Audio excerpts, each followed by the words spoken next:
Assembly chamber. Sound.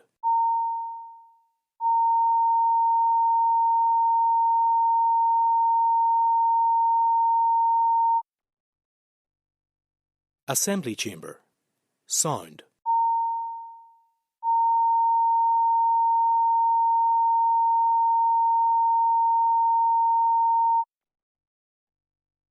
Assembly chamber. Sound.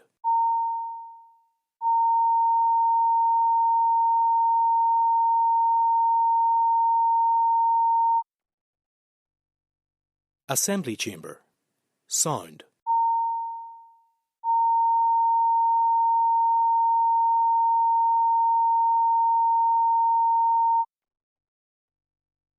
Assembly chamber.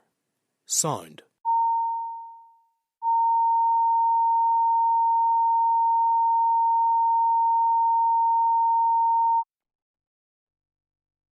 Assembly chamber.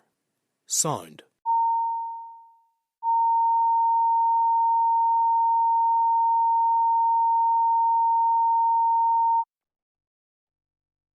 Assembly chamber. Sound.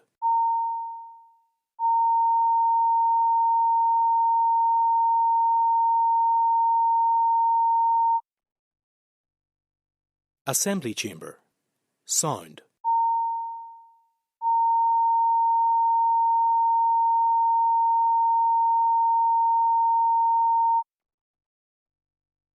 Assembly chamber. Sound.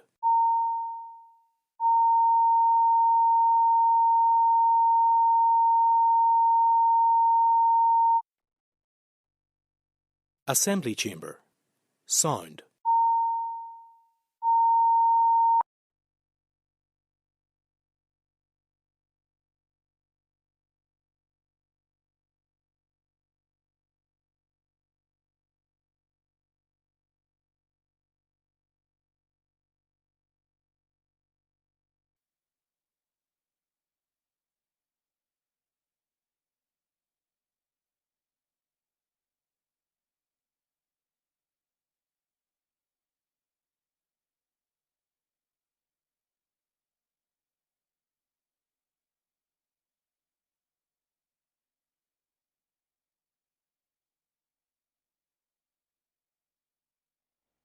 Please be seated.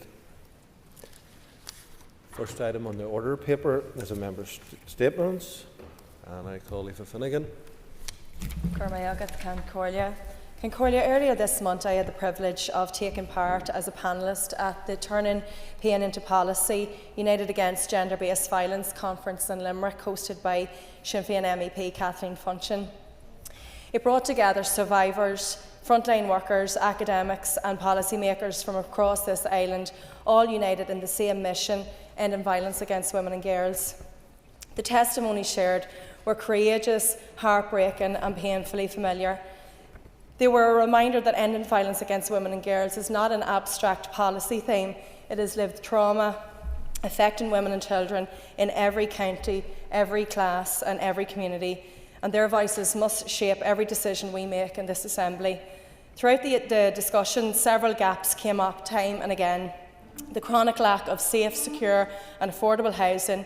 Too many people are forced to leave their homes while the perpetrators remain undisturbed. That balance is not only unjust, but it is dangerous. The barriers created by partition. Women living on the border faced inconsistent protections, fragmented services and gaps in justice between North and South. Abuse does not respect borders, but too often our systems still do. And last, but by no means least, the urgent need to reform family courts. Outdated cultures and practices continue to allow courts to be used as weapons, tools for control, intimidation and re-traumatisation. The well-being of the children must finally come first. Their voices must be heard. Their safety must be non-negotiable. And of course, the response victims receive when they first reach out for help, especially to the PSNI.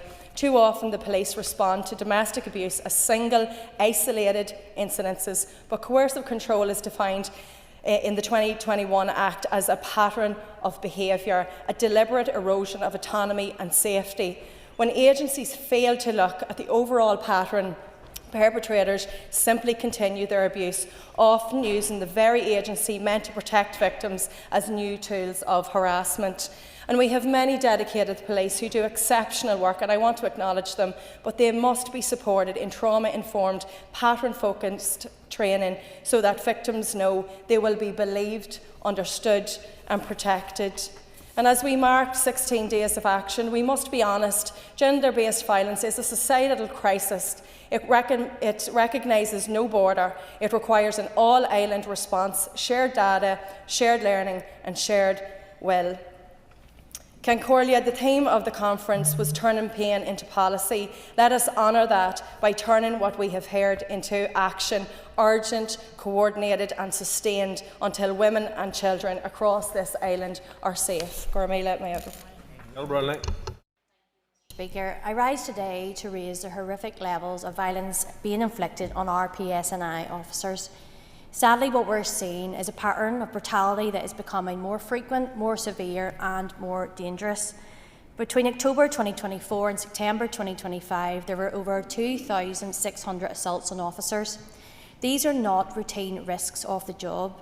These officers are being kicked, they're being bitten, spat at and rammed. One officer had blood sprayed in their face and eyes after a detainee ripped out a cannula and claimed to have HIV and hepatitis C. And this is trauma that no one signs up for. We've seen a female officer sexually assaulted during an arrest, left with physical injuries and psychological scars. And we've seen more than 100 vehicle ramming incidents, police cars taken off the road and officers hurt. And more recently, just this weekend in Londonderry, an officer was stabbed with a blade during a violent attack in the early hours of this morning. Attacks on our emergency services are completely unacceptable. Officers go out every day to keep our communities safe, and they should be able to do that job without fear of violence. This is criminal, and the DUP will never accept this as the usual. When officers are hurt, when vehicles are rammed, when morale is shattered, it affects everyone here in Northern Ireland. It means fewer officers on the street, slower response times and a public left less safe. The consequences ripple far beyond the incident. Our officers need greater protection, and I'm pleased that my colleagues Philip Brett and Chair of the Justice Committee Paul Frew will continue to explore amendments to the sentencing bill to ensure that those who attack police officers face tougher, more meaningful penalties. Because if criminals know there's no real consequences, this violence will only continue. We need sentencing that reflects the seriousness of these assaults. We need a justice system that stands firm with our officers, and we need a political system that does not hesitate to say enough is enough. Thank you. Paula Bradshaw. Thank you, Mr. Speaker. Today we mark World AIDS Day, and this year's theme, Overcoming Disruption and Transforming the AIDS Response, reminds us that while much has been achieved, our work is far from over. Services remain under pressure, inequalities persist, and many still face barriers to testing, treatment and support. At the heart of these barriers lies stigma. Too often, stigma dictates how we feel safe asking for help, who comes forward for testing and who remains silent. It remains one of the most damaging forces in our fight against HIV, preventing people from accessing the care they deserve. I do want to take a moment, Mr. Speaker, to thank Positive Life for the vital work they do across the province and the support to people living with HIV and their families. They challenge stigma every day with compassion and courage, and they offer a safe, welcoming space for people who might otherwise feel overlooked or misunderstood. Their contribution to public health and to the well-being of so many individuals cannot be overstated. Earlier this year, I submitted an Assembly question to the Health Minister about the long-acting injectable prevention treatment called cabotegravir. Hope I got that right. This injection is administered every 2 months and offers a powerful alternative for people who struggle with daily pills or have difficulty accessing regular services. I'm pleased that the Minister has written back to say that this has now been approved for use here as part of the rollout of injectable PrEP. The Department of Health has also begun the process of formally endorsing the relevant guidance so that eligible patients here may soon start to receive the treatment. Over the past year, we have seen further encouraging developments. Global evidence continues to support injectable PrEP as a safe, effective prevention tool. More people are accessing testing, more countries expanding prevention, and researchers are now working on even longer-acting options. But none of these advances will reach their full potential while stigma remains. Too many people still hesitate to test because they fear what others think. So today, on World AIDS Day, I want to take this opportunity to make it absolutely clear that getting testing is normal, it is responsible, it protects your health and the health of those you love. Testing is free, confidential, and one of the most important things anyone can do. There should be no shame, no fear, and no silence around caring for your health. It is also crucial that people know this. When someone living with HIV is on effective treatment and has an undetectable viral load, they cannot pass the virus on. Undetectable equals untransmittable. This simple but powerful message saves lives. Our goal must be to bring an end to new HIV transmissions and an end to the stigma that has held so many people back for too long. Thank you. Anne Armstrong. Mr Speaker, last Thursday the Health Committee met in the South West Acute Hospital in Enniskillen. Whilst Parliament Buildings is no doubt a hugely impressive location to work from, equally in my relatively short time as an MLA, I've also found that the opportunity to engage directly with organisations and to visit their premises is just as important. And I'm quite certain the members of the Health Committee were hugely impressed with the size and the many opportunities that exist at the South West Acute Hospital, because it remains one of the best and most modern health facilities in Northern Ireland. I was quite alarmed, however, by the report subsequent to the meeting with the Western Trust that they had apparently told the Health Committee that when a service is paused, there is an inevitability it won't be back. That was a shocking, sweeping statement, but it perhaps also revealed what many had already long suspected was the belief of some. Equally galling was the shirking of responsibility from the Trust when, after being asked a fairly straightforward question by a journalist about emergency general surgery, its immediate reply was, "That's a decision for the Minister." To be clear, the review of general surgery sets out the standards for emergency general surgery, but importantly, it didn't say which hospital should and shouldn't deliver it. No matter what the reason behind this latest attempt at smoke and mirrors, it is for the Western Trust to determine how to configure its general surgical service to meet these standards. That is a matter of fact, and the Trust needs to be very careful in their noticeable efforts to try to rewrite that. After the shambles of their botched consultation process in July, I did think that the Western Trust would have learned some lessons, and for a while I thought it had when it issued an apology in October, admitting its multitude of failings. But recent weeks, which have seen the Trust enter into an unnecessary public spat about who should even have chaired an upcoming meeting, combined with last week's comments, these have revealed a regression in the Trust's approach and attitude. Earlier this year, the Minister took the highly unusual decision to publicly intervene, and yet it appears that the Trust are even now beginning to deviate away from the clear instruction they were given about coming up with a focused vision plan for the SWA. Public confidence matters, and regrettably the Western Trust are still doing little to restore it, and that urgently needs a change. Since becoming an MLA, my priority has always been to the people of Fermanagh and South Tyrone and their well-being. I will always seek to do what's right for my community and challenge what I see as failings. Thank you. Justin McNulty. On Friday, a woman came into my office in Newry, bringing with her a letter containing a legal threat sent by a solicitor on the issue of her unpaid parking ticket. The letter said that she had 2 weeks to pay an incredibly expensive fine, £170, but she'd only received the letter on the last day possible. With the limited time constraints, we could not advise the lady, who was running from pillar to post in a distressed state seeking advice and help. We could not advise her not to pay the fine rather than help her to appeal it. The woman is not alone, and there are literally hundreds of people who have come through our doors and who have helped challenge successfully many of these fines, with help from the Law Society and with help from the Consumer Council. But what is going on? Private parking companies are now methodically adopting the calculatingly low tactic of sending frightening legal threats to individuals to siphon money out of them, taking advantage of people by threatening them into paying fines to avoid legal action.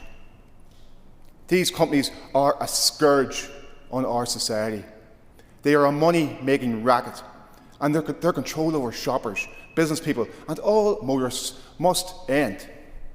The Department of Infrastructure must hold these companies to account and stop them from harassing and threatening motorists, not just with extortionate fines through the mail, but also with extremely threatening action of sending letters from solicitors. It is unfair, it is unreasonable and completely unregulated by the Department, who should be putting the clampers on these companies, these unscrupulous, exploitative companies. Philip McGuigan. I want to speak today in advance of the International Day of Persons with Disabilities, which is on Wednesday the 3rd of December, an important moment each year to recognise the rights, leadership and contribution of disabled people across our society. This day, established by the United Nations in 1992, asks all of us to recommit ourselves to building a community rooted in equality, dignity and inclusion. Across this island, many people with disabilities unfortunately continue to face barriers. Here in the north we have some of the highest levels of disability, and we know that those living with disabilities experience poverty at disproportionate levels, face long waiting lists for assessments and sports, and we are also acutely aware of the challenges they face when navigating the social security system. We know also that people with disabilities are more likely to encounter obstacles when entering and remaining in or progressing within their chosen schools and workplaces. The obstacles and barriers faced by disabled people are not and should not be inevitable. We must continue to highlight that having a disability does not limit a person's talent, ambition, creativity or desire to contribute meaningfully to society. The United Nations Conventions on the Rights of Persons with Disabilities places a clear responsibility on public authorities to remove those barriers and to uphold the rights, independence and participation of disabled people in every aspect of life. This year's theme, Fostering Disability, Inclusive Societies for Advancing Social Progress, speaks directly to the work that still needs to be done. That includes delivering properly resourced public services, ensuring timely access to therapies, aids and community-based supports, strengthening our disability and autism strategies, tackling the disability employment gap and ensuring accessible, safe and reliable transport and public spaces. This work and any solutions must be designed in partnership with disabled people and their advocacy groups. Sinn Féin has consistently advocated for a rights-based approach to public policy based on equality. Supporting disabled people properly is fundamental to building a fair, prosperous and equal society where everyone is valued and everyone can participate fully. As we mark International Day of Persons with Disabilities, let us recommit to meaningful, practical action, north and south, across all sectors and all communities, to remove the barriers that hold people and to work to build a truly inclusive society. Stephen Dunn. Speaker, I welcome the decision last week from the Home Office to end the use of the Marine Court Hotel as asylum accommodation in Bangor within my own North Down constituency. This move is right and long overdue, and it highlights the failure of successive UK governments to properly manage immigration in a controlled and in a responsible way. For many years, the Marine Court Hotel was a premier venue in North Down and a landmark that supported Bangor's tourism sector and indeed the local economy. Instead, it has been closed to the public and used for asylum accommodation at a very, very significant cost, causing concern across the local community. My constituents raise these concerns with me regularly. These are reasonable and fair-minded people. They are not motivated by intolerance. They are worried about planning pressures, housing shortages, the strain on our public services and the lack of transparency in how these decisions have been made. One of the biggest issues is how the Home Office has been able to operate outside the normal planning framework. Local residents and businesses must follow every rule, yet the UK Government changed the use of a major hotel without scrutiny. If a shop puts up the wrong style of sign, for example, enforcement is often very swift. But a hotel can effectively become a large HMO with zero accountability. And this is why many believe there is one law for the public and another for the Home Office and the UK Government. Equality before the law matters, and public trust depends on it. The impact on our area has been clear. A hospitality venue sitting idle has had an adverse impact upon our local economy, but the pressures and impact extend much wider. Our GP surgeries and the wider NHS are under severe pressures, and we hear and see and feel that day and daily. Our housing system is already stretched, with more than 49,000 households on the waiting list and over 37,000 in housing stress right across Northern Ireland in every town, village and city. A broken asylum system only adds to these pressures, while taxpayers cover the excessive costs of hotel-based accommodation. As the Home Office moves away from hotels, many people are asking what happens next, and there is a real risk that mayors and the UK Government will start buying or leasing homes within our communities, further reducing available housing and further increasing already very high rents. Parties such as the Alliance Party, the SDLP and Sinn Féin continue to defend the current approach to immigration and recently voted against a DUP motion aimed at addressing illegal and uncontrolled immigration in this very House not too long ago. That position, Mr Speaker, speaks for itself. We will keep pressing the Government to fix this system and ensure fairness for local communities. Thank you, Mr Speaker. Armstrong. Mr Speaker, many of us and many of the public will be out and about in our towns and cities doing a bit of shopping before Christmas. But how many times have any of us walked past someone who's sitting on a cold street? How often do we actually see that person? How did they end up there? Why are they there today? When was the last time they sat on a comfortable seat or had something healthy to eat? And when was the last time someone said a simple hello? Today is the start of Homeless Awareness Week. It runs every year from the 1st to the 7th of December. And this year's theme is to see the person. So I ask all MLAs, when was the last time that you saw a homeless person? Mr Speaker, too often homelessness is reduced to statistics, labels or stereotypes. They must be begging, they must have something wrong, they must be, and quite often that's completely incorrect. This year I want to remind everyone that behind every figure and every headline is a person with hopes, struggles and potential. There's a programme of events on Homeless Connect's website, and I encourage every MLA in this House to take a look at that website and to go along and take part in one of those events. Later today, in fact, I invite all MLAs to go along to an event in the Long Gallery at 1:30, being operated by Homeless Connect. At that event, we will launch a major piece of research completed by the Housing Executive on Housing First. The Housing First approach is one of the best evidenced models from around the world for responding to chronic homelessness, and we have chronic homelessness in Northern Ireland. We believe that the launch of this research fits well with the theme this year because the approach is person-centred, designing and delivering tailored support to suit the individual needs of that person experiencing homelessness. Led by Fiona Boyle and co-authored by Imogen Blood and Nicholas Place, the research outlines what Housing First is, what it has been done up till now, and makes recommendations on how Housing First could be further utilised to respond to chronic homelessness. At the event today, please do come along and hear Fiona outline the findings of the research, alongside input from voices in the homelessness sector. I'd like to thank all of the organisations who help every single day people who are homeless. I would especially like to pay thanks to those health inclusion nurses who work on the ground with so many who are on our streets.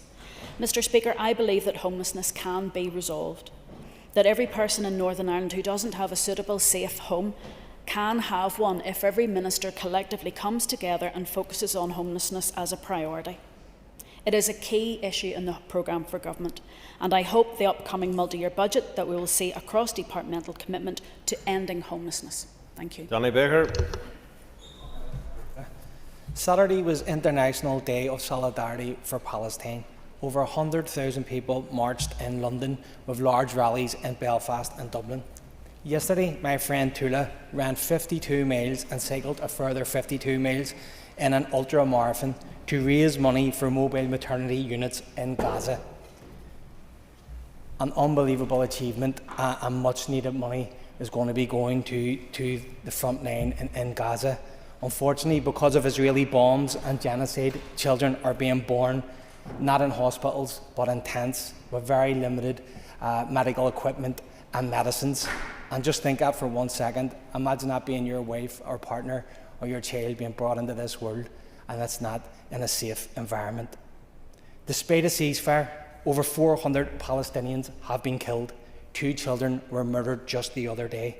Members and ministers should remember this when they praise the IDF, when they take visits from this Israeli government, and when they do attend and justify their actions when going to occupied territories. It is absolutely shameful. Thank you. Brian Kingston. Mr. Speaker, Dublin City Council was set to discuss a proposal this evening to rename Herzog Park in Rathgar in the latest demonstration of anti-Israel and anti-Semitic politics in the Irish Republic. This proposal had been approved by a council committee last July, with only 1 councillor voting against, and it had been brought forward by a Sinn Féin councillor. Thankfully, that proposal has been removed from the order paper by the Council Chief Executive due to legislation in progress. However, it is deeply concerning that this proposal could return. If approved, it would be an appalling example of lack of tolerance and an attempt to expunge from history the contribution of the Jewish community. The park was renamed as Herzog Park in 1995 in honour of Major General Chaim Herzog, President of Israel, who was born in Belfast in 1918 but grew up in Dublin, where his father, Yitzhak Herzog, served as the first Chief Rabbi of the Irish Free State from 1921 to 1936. Chaim Herzog served with distinction in the British Army during the Second World War, fighting against Nazism, and went on to serve as President of Israel from 1983 to 1993. Any country or city should take pride in people from there who go on to achieve great things on the international stage.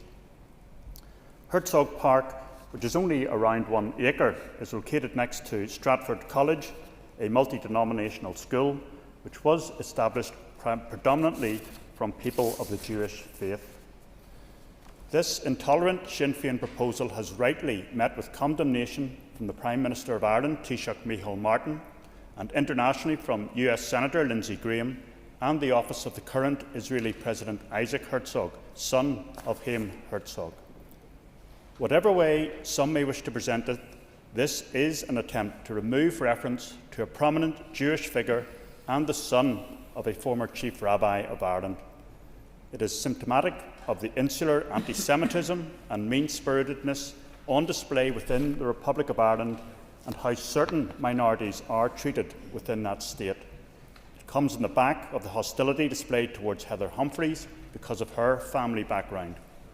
We have seen such intolerance on display in Belfast too, through the removal of the blue plaque commemorating the birthplace of Chaim Herzog in Clifton Park Avenue.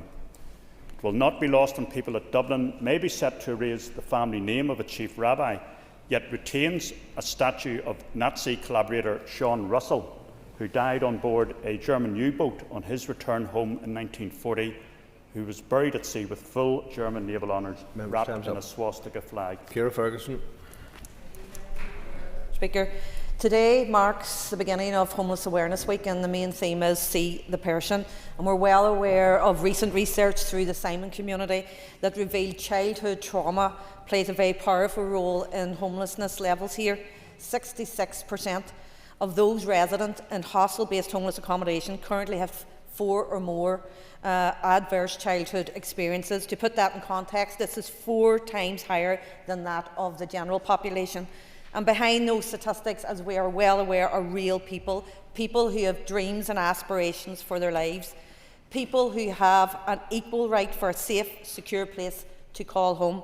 and people who evidently had to encounter far more difficulty in their childhood than should be expected of anyone at any point in their lives. So what does that mean if we strip right back and see the person? It means homelessness is never about a personal failure. Homelessness across Irish society is all of our collective shame. Statistics here evidence that in each of the past 10 years, the number of households who are homeless continues to rise consistently, and last week was sadly more of the same. We are creating a cycle of exclusion which is almost impossible to break. On that point, the approach of the British Government in recent days to keep the local housing allowance rates frozen and unable to keep pace with rising rents is absolutely shameful. Homelessness is not inevitable, yet nothing changes if nothing changes. Unlike the British Government, we do recognise that response must focus on the entwined nature of poverty and homelessness. Today, we see how the fundamental Housing First research published this model evidences high housing retention rates and helps resolve additional non-housing problems, including offending and reoffending rates and mental health issues. We further need the Department of Communities and Housing Executive to carry out a full, comprehensive review of our homeless legislation here. Finally and fundamentally, we must deliver never-seen-before levels of investment in social and affordable housing and the scaling up of the first housing model here in the North. And once again, I would remind people that there's a range of events in Derry, Armagh, Ballymena, Bangor, Belfast, Coleraine, Dungiven, Newry, Newtownabbey, Portrush and Strabane this week, and I'd really encourage members to attend local events to honour Homeless Awareness Week this week. Thank you. Morris Bradley, you have 2 minutes, Mr. Bradley. Thank you, Mr. Speaker. Mr. Speaker, I welcome the opportunity to place on record the outstanding contribution of the North West Football Association, which recently marked its 140th anniversary with a packed gala dinner at the White Horse Hotel on Friday evening. This was not simply a social occasion, it was a celebration of one of the oldest and most influential football bodies anywhere in Northern Ireland, an organisation that has quietly underpinned the game in the North West for well over a century. The calibre of those in attendance spoke volumes. The Irish FA President Conrad Kirkwood led the delegation from Belfast, joined by former IFA Presidents David Martin, Jim Shaw and Raymond Kennedy, each with long-standing links to the North West FA Council. They were joined by Gerard Lawler, President of the Northern Ireland Football League, Colin McHenry, Vice Chairman of NIFL, and Gregory Campbell MP, underlining the association's political as well as sporting standing. There was also genuine star power from the pitch. Former Northern Ireland internationals Tony O'Doherty and John O'Neill were present, representing the golden thread that runs from the streets and pitches of the North West to the international stage. Apologies were received from fellow Northern Ireland greats Terry Harkin, Stephen Lomas and Desi Dixon, whose names rightly drew warm appreciation in the room. The evening was expertly compared by broadcaster Liam Beckett and featured a lively question and answer session with guest of honour Jerry Armstrong, forever remembered for his winning goal against host Spain in the '82 World Cup. His memories of Spain '82 may have been light-hearted, but they reminded everyone present of the heights that players from this part of the world can reach. A particularly poignant moment came when special presentations were made for long and dedicated service to the North West FA, many of the recipients also having served on the IFA Council. Raymond Kennedy, Charlie Johnson, Jim McLaughlin, Billy Smallwoods, Desi Bradley, Jackie Morrison, Charlie Ferguson, Jerry Stewart, Trevor Hogg and Ken Lowry were all honoured by Jerry Armstrong, assisted by North West League Secretary Jonathan McCunn. These are the kind of volunteers and administrators without whom local football simply could not function. Mr. Speaker, the North West... Sorry? Your time's up, you have 2 minutes, not 3. Is that it?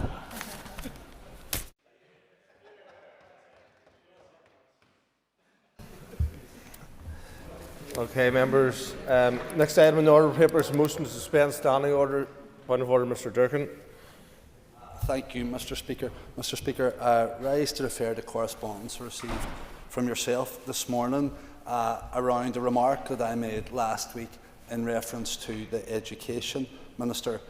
I retract any term that I used that caused hurt, but I genuinely didn't think that Minister Given, who has casually called people in this chamber sectarian, anti-Semitic, never mind praised the perpetrators of a genocide, would be so offended by a playground jibe.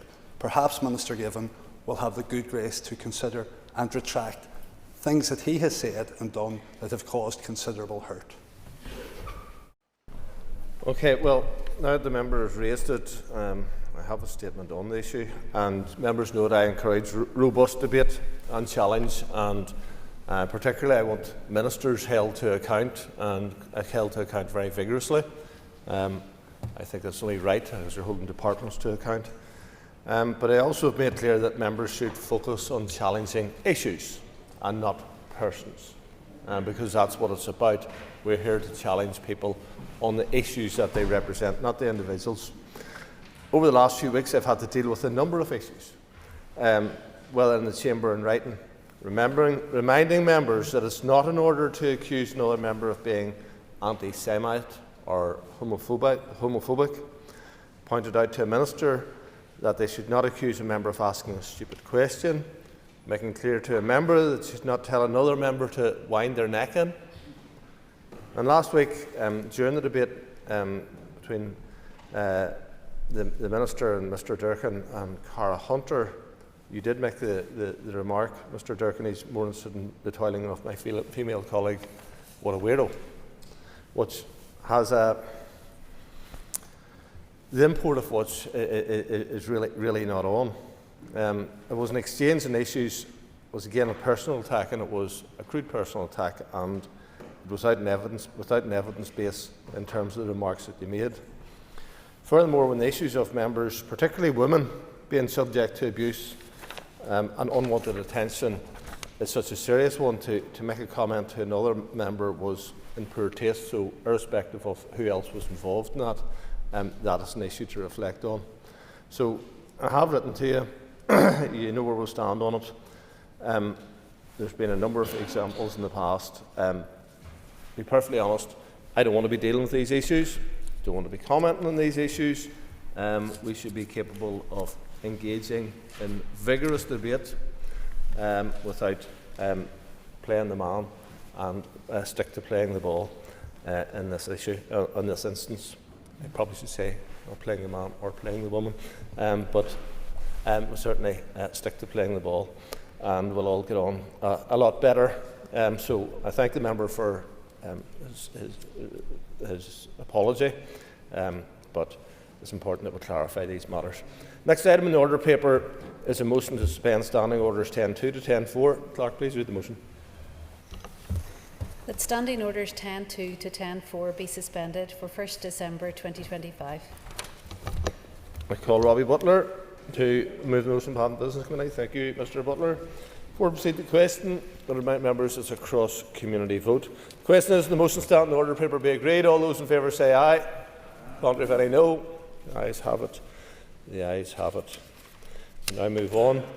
I've received notification from the Minister of Finance that he wishes to make a statement. Minister. Can Cordia, and thank you for the opportunity to update members on the implications of last week's autumn budget, both for our public finances and our society. I have been clear, both in this House and outside of it, that to deliver quality public services and creating conditions for economic growth are key priorities for me. Ahead of the Chancellor's budget, my consistent message to the Westminster Government was that we needed a budget that supported workers, families and small and medium-sized businesses. I welcome the removal of the two-child limit, which will help lift thousands of children out of poverty here. This was the right decision to make, if not long overdue. I also welcome the Chancellor's decision to increase both the minimum wage and the living wage, important steps that will support our lowest paid workers. However, the reality is that the Chancellor's decision to freeze income thresholds will impose an additional tax burden on thousands of workers and their families. This will limit their ability to cope with the rising cost of living and reduce their spend in local businesses. I am disappointed there wasn't more support in the budget for businesses. I think this was a missed opportunity to allow us to grow and support our local economy. The Chancellor has not gone far enough to invest in our stretched public services, nor taken steps to support economic growth. Today, I will outline what the budget means for our public finances, the impact of the tax measures announced, and my next steps as Finance Minister to support our public finances and public services in the time ahead. Turning firstly to our public finances, while I welcome the additional $370 million of Barnett funding that was announced, I believe that the Chancellor could and should have gone further. It provides some £240 million of day-to-day spending over the 4 years from 25-26 to 28-29, and £130 million for capital investment over 4 years from 2026-27 to 2029-2030. While this may sound like a substantial allocation, the reality is, when taken over the 4-year budget period, it falls far short of what is needed. The additional funding provided will not undo the damage caused by years of British Government's underfunding of our public services, and is insufficient to plug current and future funding gaps. It's unquestionable that our public services are facing increased demand and increased pressures, with increasing costs to deliver the services people rely on. The announcement provides just £18.8 million in 25-26. While I anticipate Westminster Spring supplementary estimates will provide some modest additional funding uplifts for 25-26, the exact amount remains uncertain. But what is clear is that it will not come close to addressing the levels of pressures the Executive is facing this year. Each Minister must strive to improve efficiency in how our public services are delivered, ensuring that every pound of funding delivers maximum value. All departments must continue to take all necessary actions to manage their overcommitments and reduce any overspends this financial year. In terms of tax, the measures announced will result in the British Government tax take rising to an all-time high. Yet, despite the budget resulting in an additional £26 billion being raised by 29-30, it's extremely disappointing how little additional funding is being provided to the Executive. For public services to be delivered, you need tax income. I'm not arguing against collecting tax revenue, but it must be done in a fair and equitable way. Those with the broadest shoulders should carry the biggest tax burden. I don't think the Chancellor has got it right in this budget. The Chancellor's decision to freeze income tax and national insurance contribution thresholds to 2030-31 represents a stealth tax which will impact on workers and their families. Since income tax thresholds were first frozen in April 2021, thousands of low-paid workers have been dragged into paying tax for the first time, while others have been pulled into higher tax bands.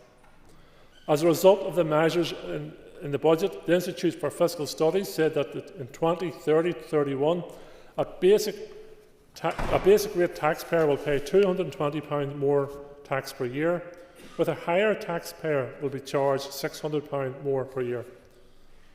Turning to pensioners, this freeze could also affect our pensioners. Pensioners who have additional income to the state pension could pay more tax as a result of threshold freezes. The Westminster Government's decision to cap national insurance contributions on salary sacrifices into pension schemes also hits workers. The Treasury's own analysis shows that the cap is expected to affect over a quarter of basic rate taxpayers for those using the scheme. The Chancellor also made a number of changes across a suite of other taxes. This includes increasing tax rates on dividends, property and savings incomes, an increase in duties on gaming and betting, and a new electric vehicle exercise duty, among other measures. Unfortunately, the Chancellor missed the opportunities to improve tax systems that have been called locally, in particular by not changing the rate of VAT for our local hospitality sector. In the South, hospitality VAT is currently 13.5%, and the Irish Government has announced that from July 26 it will reduce to 9%. This will only increase the existing disparity already faced by our local sector. A reduction in VAT rate is crucial so that the hospitality businesses here can compete on a level playing field in the all-Ireland economy. The Westminster Government has also failed to take significant improvements to the application of inheritance tax on our local farming community. While the Chancellor has announced that the 1 million threshold of the family farm tax will be transferable between spouses, this is insufficient, in my view, to protect our family farming sector. Nor did the Chancellor take the opportunity of the budget to address the lack of resource funding for the Local Growth Fund, which enables the community and voluntary sector to support those furthest from the labour market back into work, are key barrier to economic growth here. I have consistently made the point to the Westminster Government that taxes should be fair, proportionate and progressive, with those with the broadest shoulders carrying the greatest burden. In my view, this budget represents a missed opportunity to make the tax system more progressive, significantly increase investment in public services and deliver the stimulus necessary for our economy. Instead, it primarily feathers the nest of the headroom the Chancellor thinks is needed with the fiscal rules she set, all to appease the financial markets. In my view, the budget is another illustration of why we need greater powers locally to ensure our tax system takes account of our circumstances. Having greater fiscal powers will allow us to make different choices, to change behaviours, to spur economic activity, or to generate income for public services in a fair and more progressive way. My department will intensify work to progress a full fiscal framework, which will include consideration of additional tax powers. I am fully aware that members will have different views on this, but I believe we can work together and use the evidence base provided by the Independent Fiscal Commission to agree where greater control over fiscal powers could deliver real benefits. While I would have wanted a different outcome from the budget, it does give us funding certainty. I will shortly bring forward a multi-year budget for executive agreement, one that will shape our public services for the years ahead. This will give departments the certainty they need to plan on the longer term and make the much-needed transformational change in the delivery of our public services, despite the chance of not providing the investment required to accelerate this pace of change. The multi-year budget will of course present challenges, not least because of the quantum of funding falls short of what we hoped for. As I said last week, this is one of the biggest decisions the Executive and the Assembly will make between now and the end of the mandate, and it is important that we get it right. We need to be realistic. There isn't sufficient funding to do all that we would want to do, or to provide any department with the level of funding it will have requested. Agreeing a multi-year budget and a mandatory coalition will mean there will have to be give and take on all sides. In closing, this statement has provided members with an overview of the implications of the autumn budget. While additional funding for public services is always welcome, it must be viewed in the context of a marginal increase only, and with demand and cost of delivering services exponentially rising. While there are elements within the Chancellor's statement to be welcomed, the Chancellor has not gone far enough to invest in public services nor help to boost our economy. The autumn budget falls far short of what is needed to support the delivery of frontline public services. While this autumn budget presents challenges to us as an executive, there is also no doubt in my mind that by working in partnership, we will be better placed to meet those challenges head on. I stand ready to play my part in supporting workers, families and businesses, first and foremost by putting forward a multi-year budget that is focused on doing what matters most. Thank you. Matthew Till. Mr. I agree with some of your analysis of the budget. I think there are good things, getting rid of the two-child limit, and several bad and lots of incoherent things. But we aren't fundamentally here to debate what's happening at Westminster. You and I are supposed to agree that we want more power brought back here, but only two of the 12 pages of this statement are about things that you propose to do, and there isn't that much detail on those. So, to be specific, when will we see a multi-year budget? Are we to understand that the Executive has even discussed a multi-year budget? And will it, given everything you and indeed the DUP have said about how awful the UK Government is and lots of what they're doing is wrong, will there be specific proposals on revenue raising and fiscal powers in that multi-year budget? And when will it be published? Minister. Well, the member seems to have changed his tone since last Wednesday and Thursday, because I listened to him and other SDLP representatives out on the airwaves welcoming the budget as much and challenging the Executive, that it was the Executive's fault for everything and anything. So it's good to hear now that you've had an opportunity over the weekend to properly analyse the budget, that you've now had an opportunity to say, well, hold on, the budget isn't that good. We shouldn't have been out praising it, and we shouldn't have been out pointing the finger at the Executive for all the woes in this society. So, no, I'm about to tell you what I'm doing, if you would. Well, I don't know what, somebody said something from the back benches, I'm not sure what it was. I will be bringing forward a multi-year budget to my executive colleagues. The Chancellor's budget was last week. The Executive has not met since then. I will bring forward a multi-year budget once I've had full opportunity to analyse the implications of the budget and all the returns thus far from my executive colleagues. I will bring that budget forward before the Christmas break to my executive colleagues. My executive colleagues will then have to decide as to whether they agree with the draft budget or not, and it may take some more analysis around it, because it is the most important decision, in my opinion, this executive will take going forward. The member talks about revenue-raising measures. Which revenue-raising measures would the member like to bring forward? Because he keeps raising this matter. So who and how does he want, and who does he want to tax? Who do you want to tax? Do you want to follow the example? Do you want to follow the example of your sister party, the Labour Party, and tax the low-income earners? Because that's the budget you welcomed last week. The budget you welcomed last week taxes low-income earners. And I welcome the Minister's statement here this morning. Minister, can you outline your plans for progressing fiscal devolution? Yes.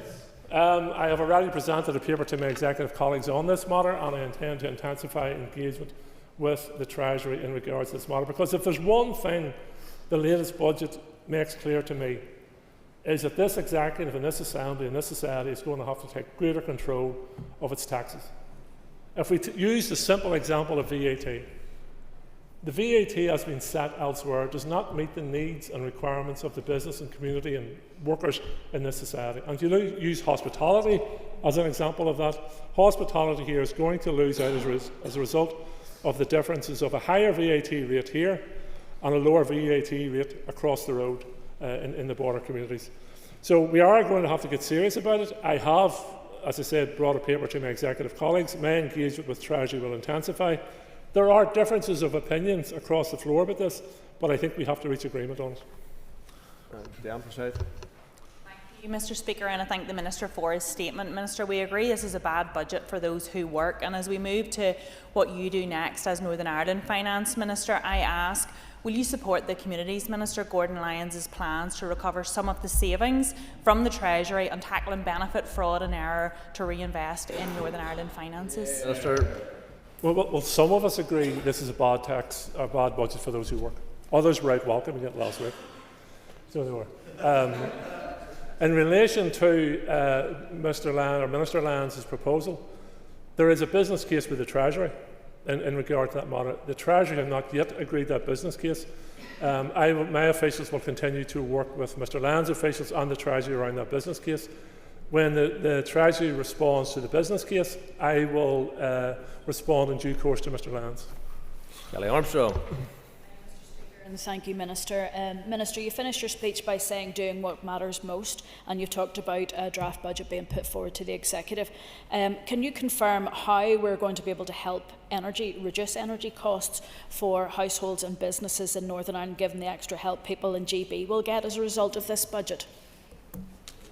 My understanding is that the Treasury has undertaken to work along with the Executive, in particular the Department for the Economy, in regards to this matter, and to see how they can support the Executive in relation to the scheme that was announced, which largely covers England and Wales, was my understanding of it, because we have a different energy scheme here. So there will be ongoing engagement between the Treasury and DFE as to how we bring forward a support package, if there's one available for that.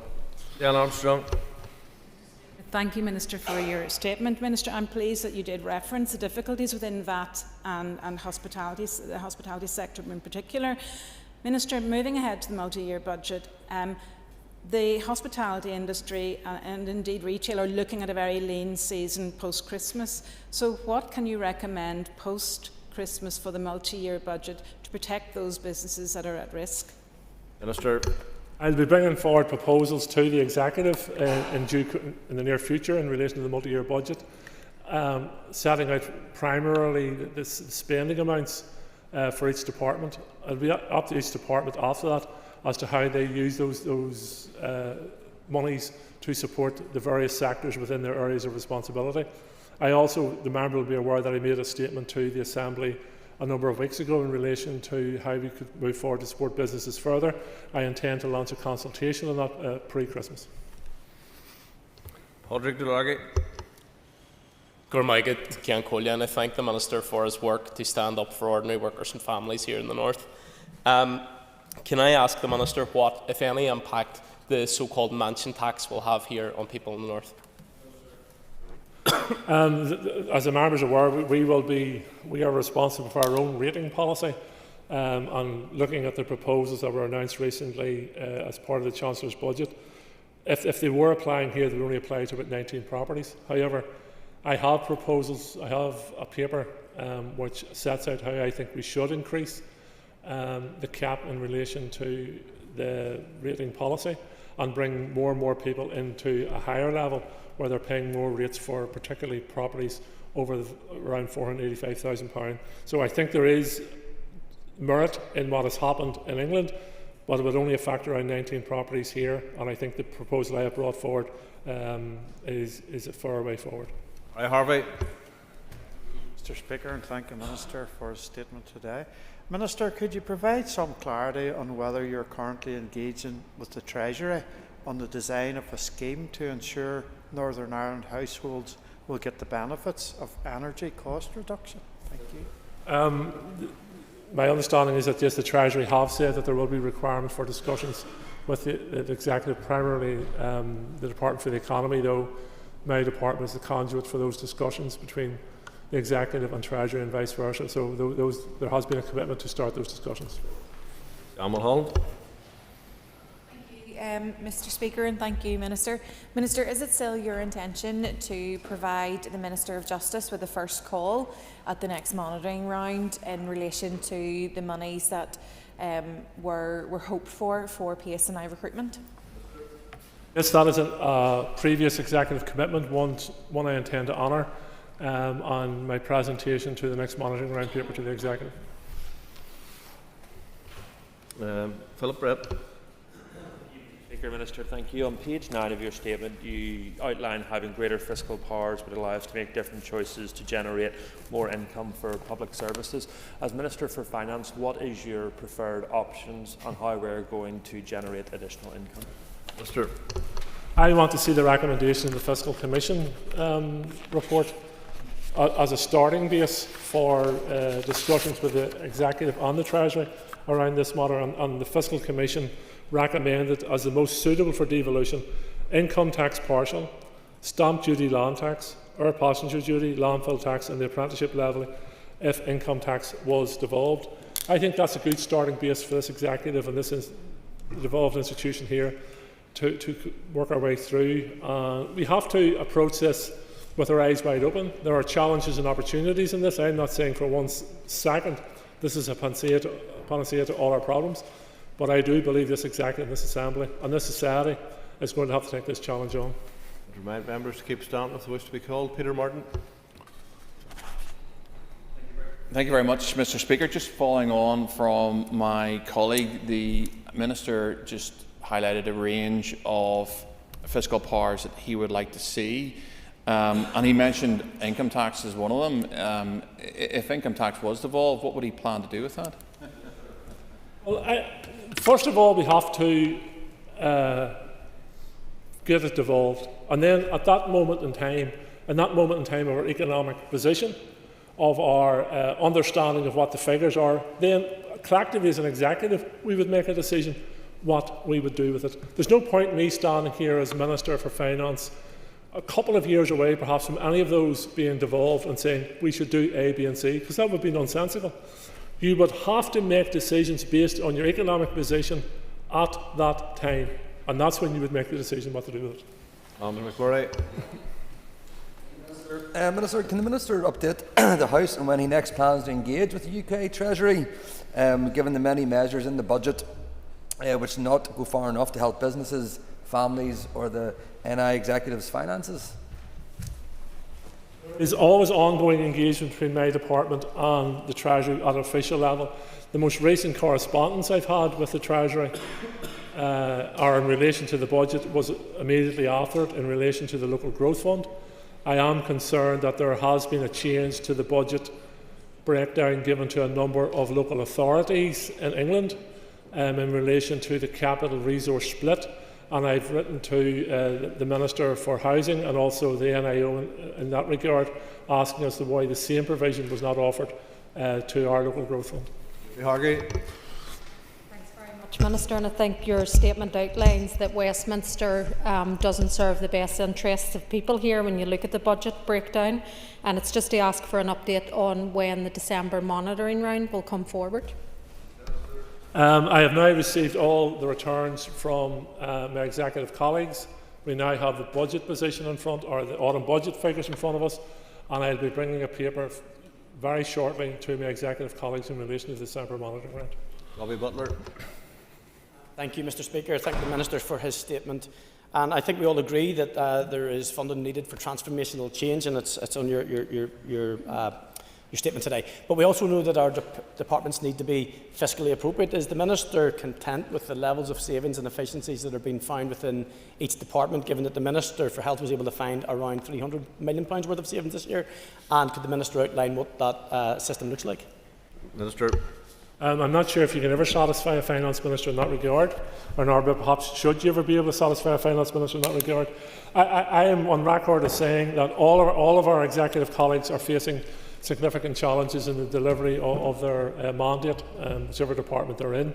I have commented in relation to the ongoing cooperation and work between myself and the Health Minister and my department, the Health Minister, and I would urge other ministers to have the same level of cooperation. Mark Durgan.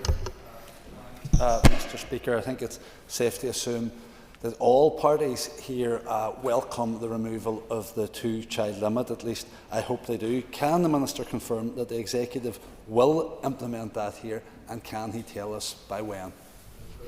It will be a matter for the Department of the Communities to bring forward a report to the Executive and I assume to the Assembly in regard to that matter. I can only confirm to the member that I and my party colleagues will be supporting the removal of the two-child cap here. Pam Cameron. Speaker, and I thank the Minister for his statement to the House this morning. Minister, you noted that there was no announcement on the local growth fund in the budget, but the cliff edge is clearly rapidly approaching for the voluntary and community sector. Minister, what is happening with this fund, and have discussions on the need to revise that 70-30 revenue capital split proposal, which will clearly be devastating for the sector? Has that been looked at yet?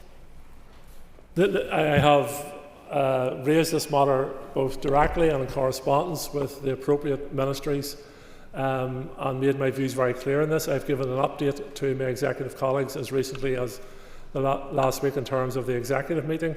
I have, as I've said to a previous questioner, one of my first actions following the budget was to write to the Minister of Housing and Communities and the NIO and the Treasury, raising my concerns that there has been changes made to the budget for a number of local authorities in England, and the changes have not been replicated here.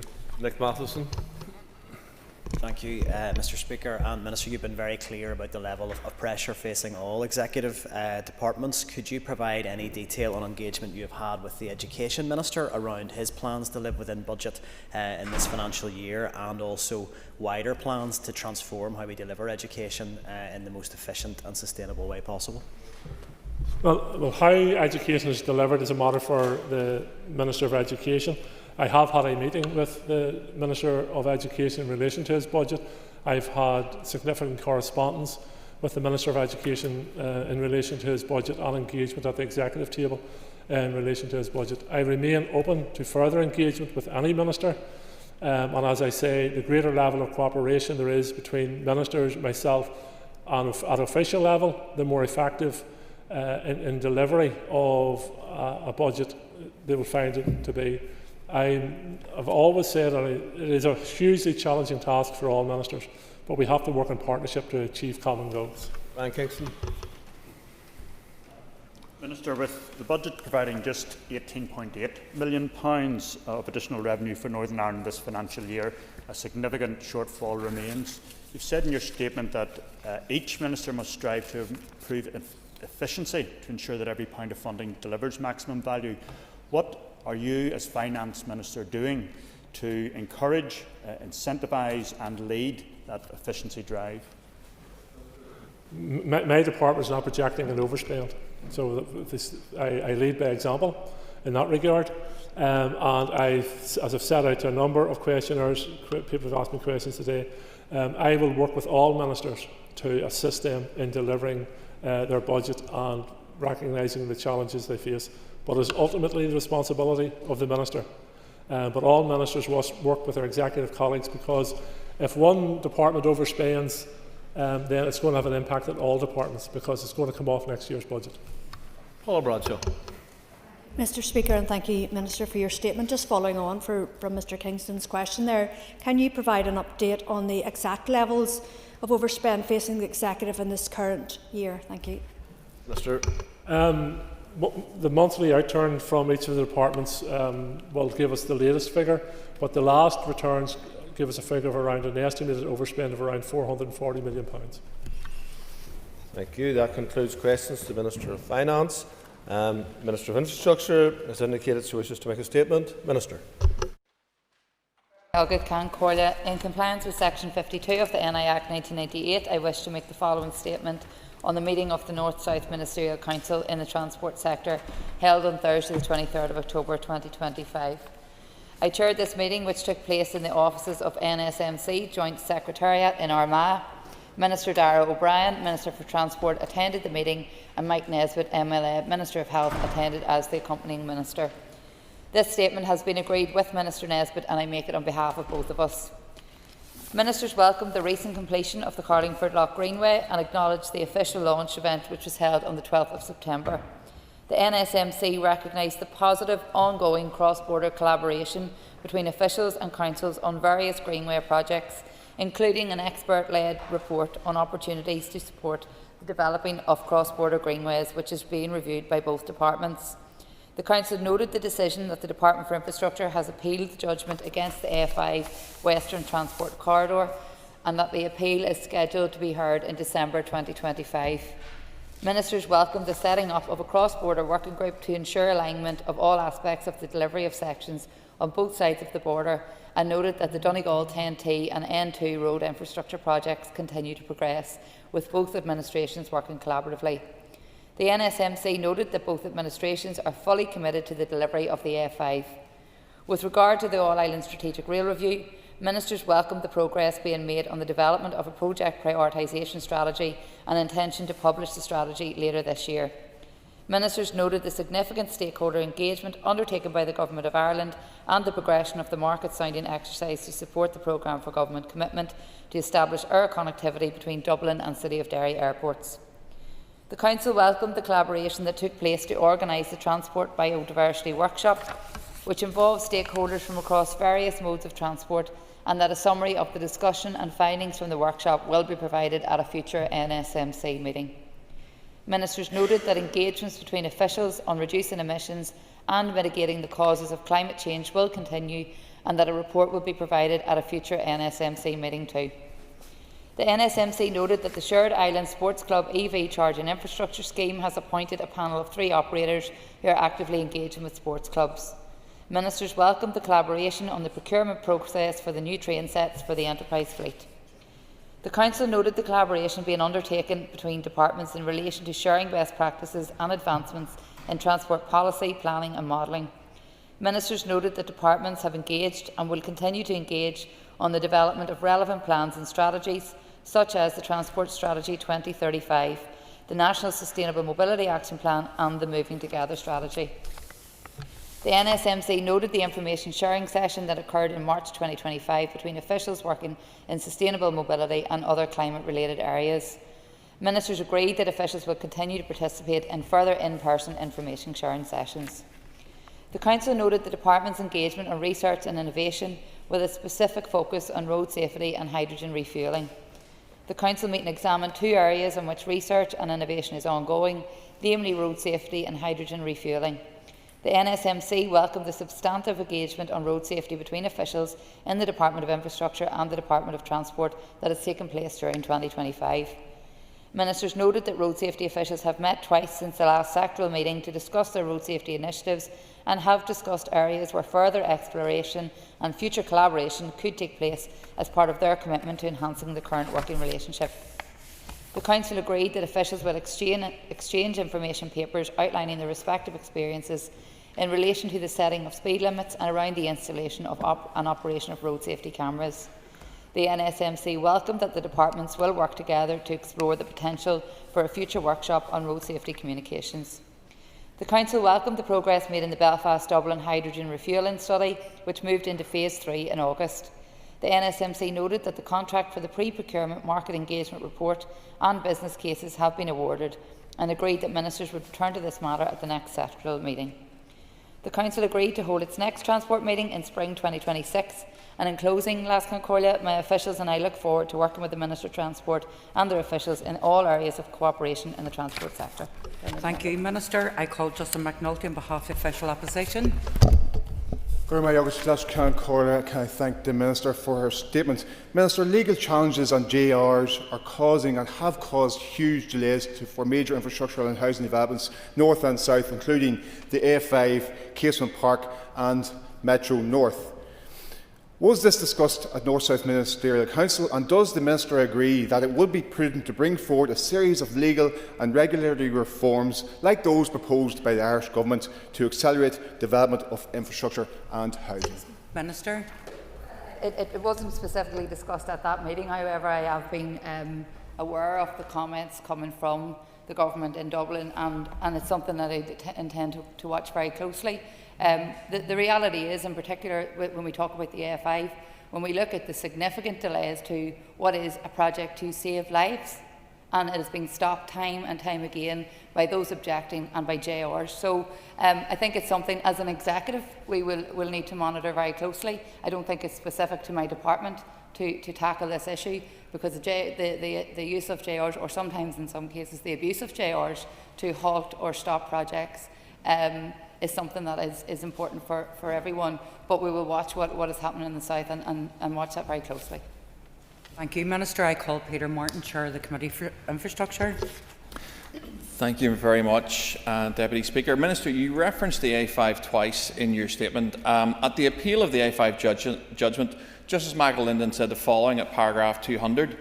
The DFI statement does not detail or contain any reference to any such evidence being provided by DAERA, and in contrast with the evidence provided by DFE at the hearing of this matter, nothing was forthcoming from DAERA. Minister, what did you ask for from the DAERA Minister, and why did he not provide it to you? Minister. Well, as I wasn't in post at that time, I didn't ask him for anything, so that probably answers your question. Thank you, Minister. I call Cathal Boylan. Could I welcome and thank the Minister's statement, and the Minister is well aware that we've had a number of tragedies on our roads across the island. So could I ask the Minister what work she is doing along with her counterpart in Dublin to get people to think about road safety? Yeah, I thank the member for his question, and sadly we have seen a significant number of road deaths on our roads across the 6 counties over the last week or so. I attended the Road Safety NI Awards just Friday week ago, and the figures that we quoted at those awards have dramatically increased, very sadly, in less than, I suppose, maybe just about a week. And that brings the figures up to 47 people this year who have been killed in road traffic collisions. 69 in total lost their lives last year. So it is an understatement almost to say that the devastation that road traffic collisions cause, not just for people directly involved, but that ripple effect right across all of our communities is huge, and is why road safety is an issue for all of us as a society. And it is an absolute priority for me. You will be aware we launched our own road safety strategy in the North in 2024, and working with our road safety partners, we aim to reduce road deaths by 50% by 2030. The strategy is steered by the Road Safety Strategic Forum, and members include representatives from the PSNI, Fire and Rescue Service, Ambulance Service, DAERA, DOJ, DFE and PHA. And road safety is a key measure in the programme for government, and as such, together with our partners across road safety, we're working on a strategic action plan to take us into 2027, and a report on the progress of the 24-25 action plan was published on the 30th of October. I approved an allocation of just under £2 million to road safety promotion for this financial year. In addition, the Road Safety Partnership has allocated £500,000 in sponsorship, bringing the total budget to almost £2.5 million. My officials have reinstated a full advertising programme. We've added to our Roadwise Up advertising campaign series, including pedestrian safety, motorcycle safety, drink driving, and a new point of danger radio campaign around the safety of children getting on or off school buses. I've commissioned a new drug driving campaign in recent weeks, and this will run from the 20th of November to the end of December. And from January to the end of March, my department will run campaigns addressing careless, inattentive driving, mobile phone use, speeding, cyclist safety, and general driver behaviour and the impact of poor choices while driving. And in terms of the work we're doing then with partners in the south, I've also been announcing recently the consultation on the review of speed limits, and I think this is something will be of particular interest to most MLAs in this chamber. And we have been working closely at official level with our counterparts in the south in relation to the changes that have been made in the south and monitoring the impact that it's having and the progress made, as well as looking at sharing research and knowledge around the use of speed cameras. So there are a vast range of things that I am doing in terms of my role, but also working collaboratively because, you know, many of our roads cross borders. We share the roads on a day and daily basis. For us that represent border constituencies, we know that there is no border essentially because they're part and parcel of everyday life, and it's important that we work as closely as possible and align our key objectives. Thank you, Minister. I call Andrew McMurray. Deputy Speaker, thank you, Minister. Minister, the statement refers, and you just have yourself, to sharing information papers on speed limits. Has there been initial discussions on this, and has the Minister given any consideration to reducing speed limits here in the north, given the recent changes in the Republic of Ireland and Wales and Scotland? Minister. We have had those conversations already, but as I've just said, that I'll be launching the consultation on the review of speed limits, so it's something that my department is actively working on, and hope to be able to make that announcement fairly soon. Thank you, Minister. I call Diana Armstrong. Deputy Speaker, Minister, thank you for your statement. I also reference the fatalities in the Darragh Road in Fermanagh at the weekend. Having been out there, it was very clear how that accident could happen. So my appeal would be for DFI to consider those road markings that really are desperately in need of replenishing and making more emphatic for drivers. That's an extremely busy north-south road, and one that is used day and daily by many vehicle goods lorries as well. Minister, just turning to your statement, and when you mentioned the A5, was there any indication from the Irish Government of further funding for the A5? And on a second matter, with regard to the All-Ireland Rail Review, was the absence of Fermanagh highlighted yet again that it is not part of that All-Ireland Rail Review? Three questions. There's three questions, sir, Minister. So just on the A5, yes, the Irish Government have reiterated their commitment to funding, and there's no indication that there's any risk to funding. So I'm very grateful for their support, particularly given the uncertainty that we have been experiencing for some time. And hopefully we will see a positive conclusion to the appeal. On the second part, in terms of the All-Ireland Rail Review, this is something that is continually referenced and something that is very much kept on the agenda in every meeting that we have in relation to this, whether it's North-South Ministerial Council or whether it's any engagements I'm having as Minister. So we will continue to monitor that and assess that in the time ahead. Thank you. I call Melissa McHugh. Laskin Corla, agus Foster. Thank you, Minister, for your statement to date. Minister, what engagement has been had with the Irish Government in relation to the transport strategy and transport plans? Usually have my iPad with me, so bear with me here. Just get the. So on the 18th of November 2025, my officials hosted a knowledge sharing workshop with officials from Dublin City Council, Transport Infrastructure Ireland and the National Transport Authority. This workshop had a transport planning and delivery focus, and my officials organised and facilitated the session, including delivering a presentation on the approach and indicative timelines for the transport strategy and draft transport plans. This provided an opportunity to outline our methodology and strategic direction, The workshop also created a valuable forum for collaboration, enabling officials to share experiences, discuss what works well and what does not, and learn from delivery challenges faced by other organisations.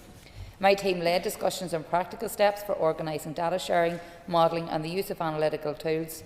And these exchanges will help ensure consistency, improve decision making and strengthen the evidence base for our plans. Based on the success of this session, we have agreed to continue this style of engagement through 2026, providing regular opportunities for officials to collaborate, share knowledge and embed best practice. Thank you. Minister, I call Harry Harvey. Madam Speaker, and welcome the statement by the Minister today.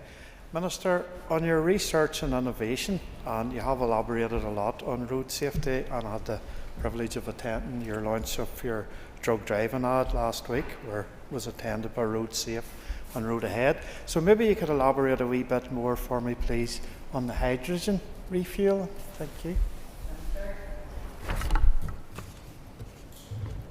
Yeah, so as a member will be aware, hydrogen refuel is something that we are looking at, I suppose, globally now, and there are really good opportunities in terms of the making the shift to using hydrogen refueling methods. And I think particularly when you look at HGVs and some of the options, and some major companies already have put this in place. So this is something that we're keen to look at, and even in some of the other sectoral meetings we've heard how this is being explored by other areas of work across on a north-south basis in terms of what solutions are out there and what the benefits of those will be. So we're continually watching that and seeing how we can embed that into good practice right across the island. Thank you. I call Sean Mulholland. Madam Principal Deputy Speaker, and thank you, Minister. You talked a wee bit about information sharing and sharing of knowledge, and I'm just wondering whether any discussion was had around the sharing of information around disqualified drivers. This is an issue that has been brought to my attention in recent months, and we are currently looking at that with officials, because we recognise there has been specific cases, and I know some of the members in the chamber have raised it with me directly, and it is my view that there's potential discrepancies there that we need to have addressed. So at this time, officials are working on that to see how we can address that and close that gap. Thank you, Minister. I call Deirdre Hargey. Thank you, Minister. And you rightly point to discussions around road safety, given recent events on our roads across the island. It's just to see what other engagement is taking place with Irish Government officials around other innovative technologies, and particularly data sharing. Thank you. Yeah, DFI officials have been working closely with colleagues in the National Transport Authority and Dublin City Council to explore how we can share information and approaches to transport planning. These discussions have focused on practical ways to make data and tools easier to use across organisations, and on learning from each other's experiences to improve how my department can plan and deliver projects. An example of this working relationship is how my officials have recently collaborated on the introduction of smart sensor technology in Belfast City Centre.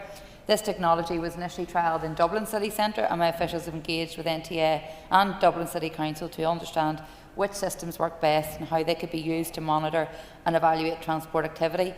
And this partnership has helped my officials to learn to ensure we make the most of these innovations in Belfast, and particularly in the announcements I made in terms of the traffic congestion alleviation measures leading up to the Christmas period. This was something that was a key part of that, and how we can actually tweak the measures that we are putting in place for this year, based on what the experience was last year. So that means that if those measures aren't working as maybe we hoped they would, the sensors will allow us to pick that up in almost in real time, so that we can make adjustments where needed.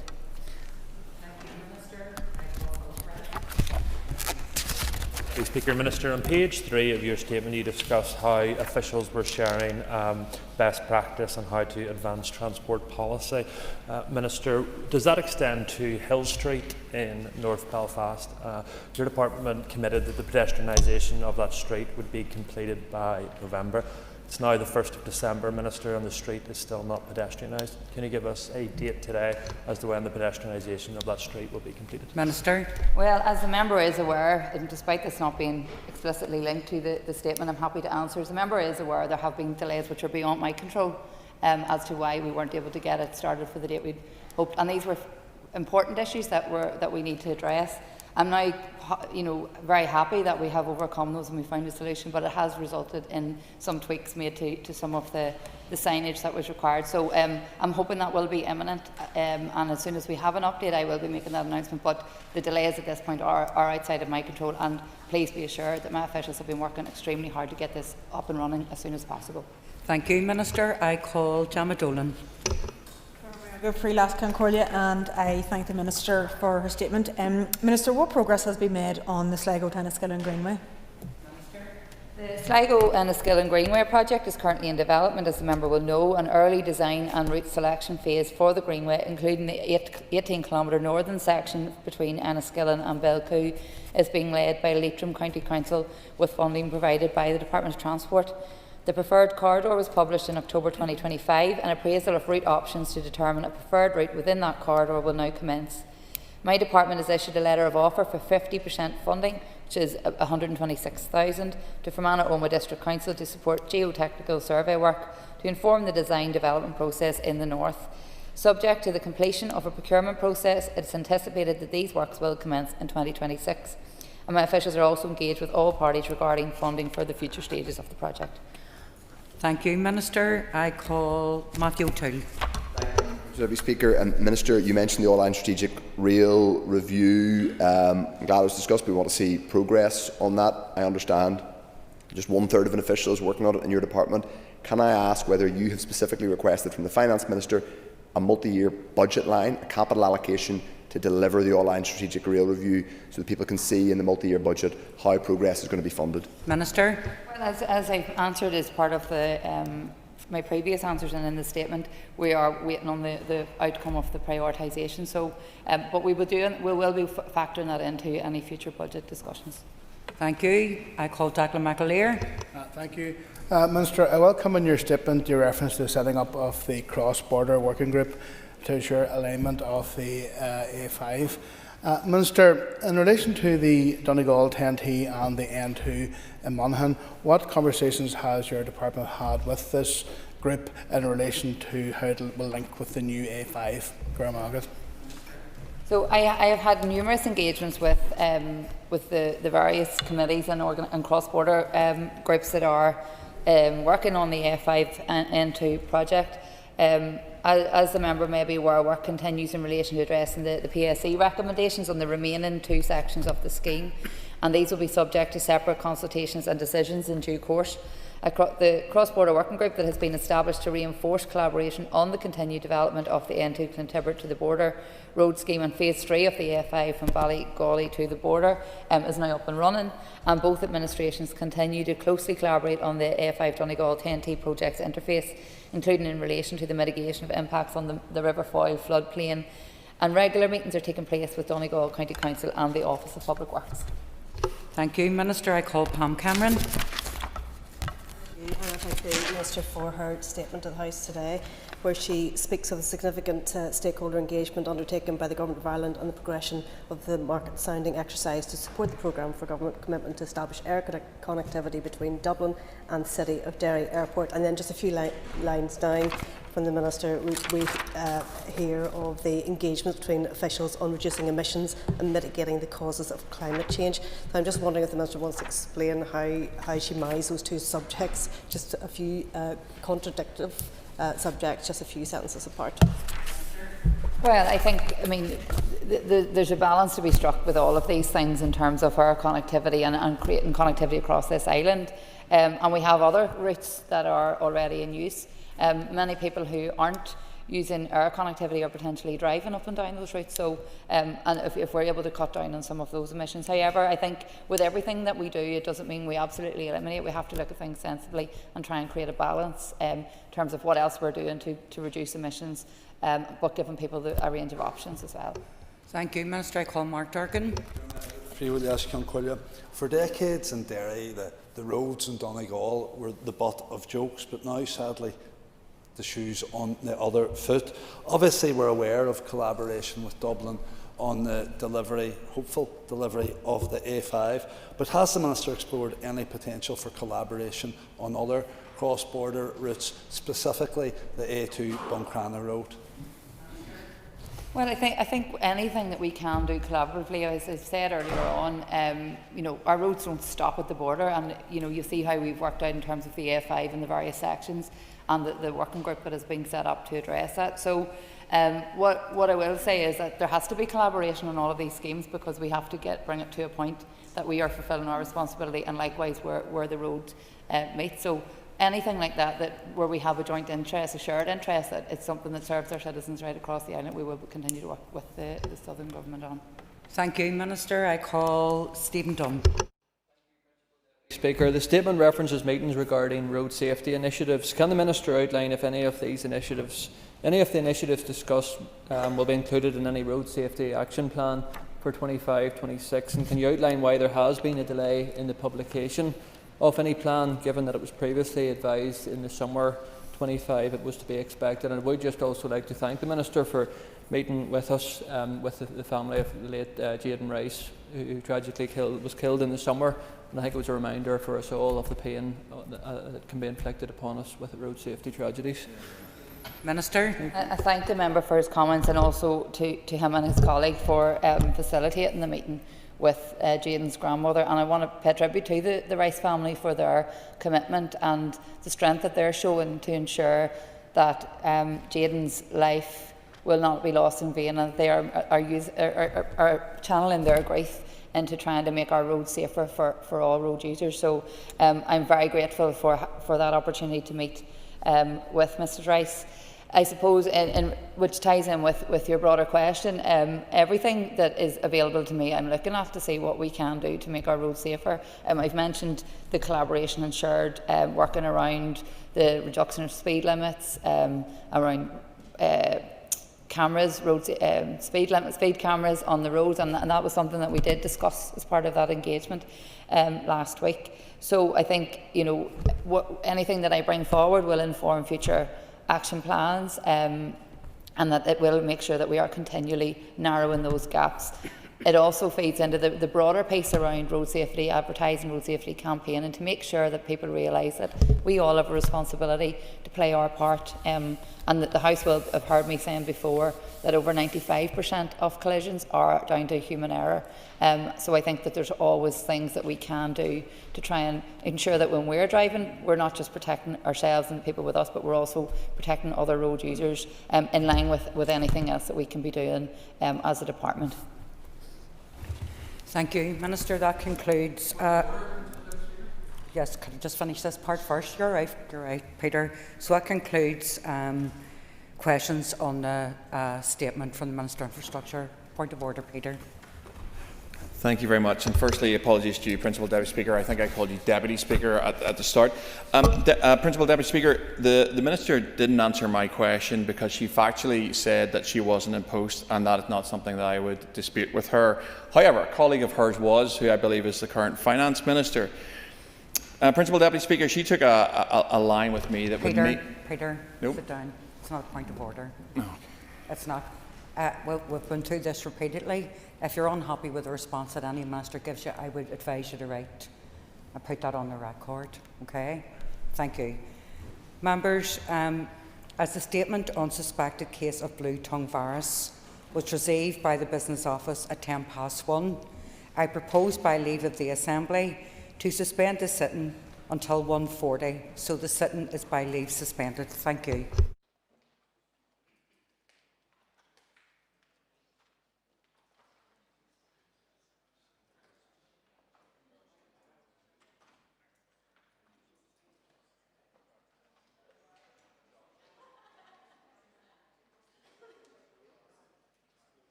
Okay, members.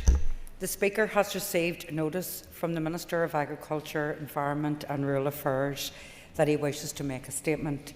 And before I call the Minister, I'd just like to remind members that they must be concise in asking their question and that this is not an opportunity for long-winded introductions. Minister. Thank you, Madam Principal Deputy Speaker, for this opportunity to make a statement to the Assembly on the recent suspect case of the blue tongue virus, otherwise known as BTV, in Northern Ireland. I intend to use this statement to update the members on the current state of BTV incursion across the UK, the suspect case of BTV at a farm near Bangor, County Down, immediate disease control actions taken by my department, and next steps alongside key measures for industry at this worrying time. Blue tongue is an insect-borne viral disease to which all species of ruminants are susceptible, although sheep are the most severely affected. Cattle and goats, which often appear healthy, can carry high levels of the virus and provide the source of further infection. The disease is caused by a virus which is transmitted by certain species of biting midges. Animal-to-animal transmission is not a significant method of spread, except through the transplacental route, and germplasm is also involved in the spread. The species of midge which carries the infection is found in Northern Ireland. Blue tongue can reduce milk yield, cause sickness, and reduce reproductive performance. While it can also have major trade impacts, it is a disease of animals, not humans, so there's no public health or food safety issues. As members will be aware, in recent years, there have been a significant number of BTV cases across England and Wales. The total number of cases since July 2025 is 228.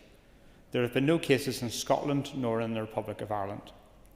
As a result, direct movement of all live ruminants and camelids from Great Britain to Northern Ireland is still suspended. The use of approved unauthorised vaccines in England and Wales does not impact on this. In seeking to progress actions to protect Northern Ireland, in June of this year, I agreed to publish DERA's Disease Control Framework for Northern Ireland for blue tongue virus BTV3.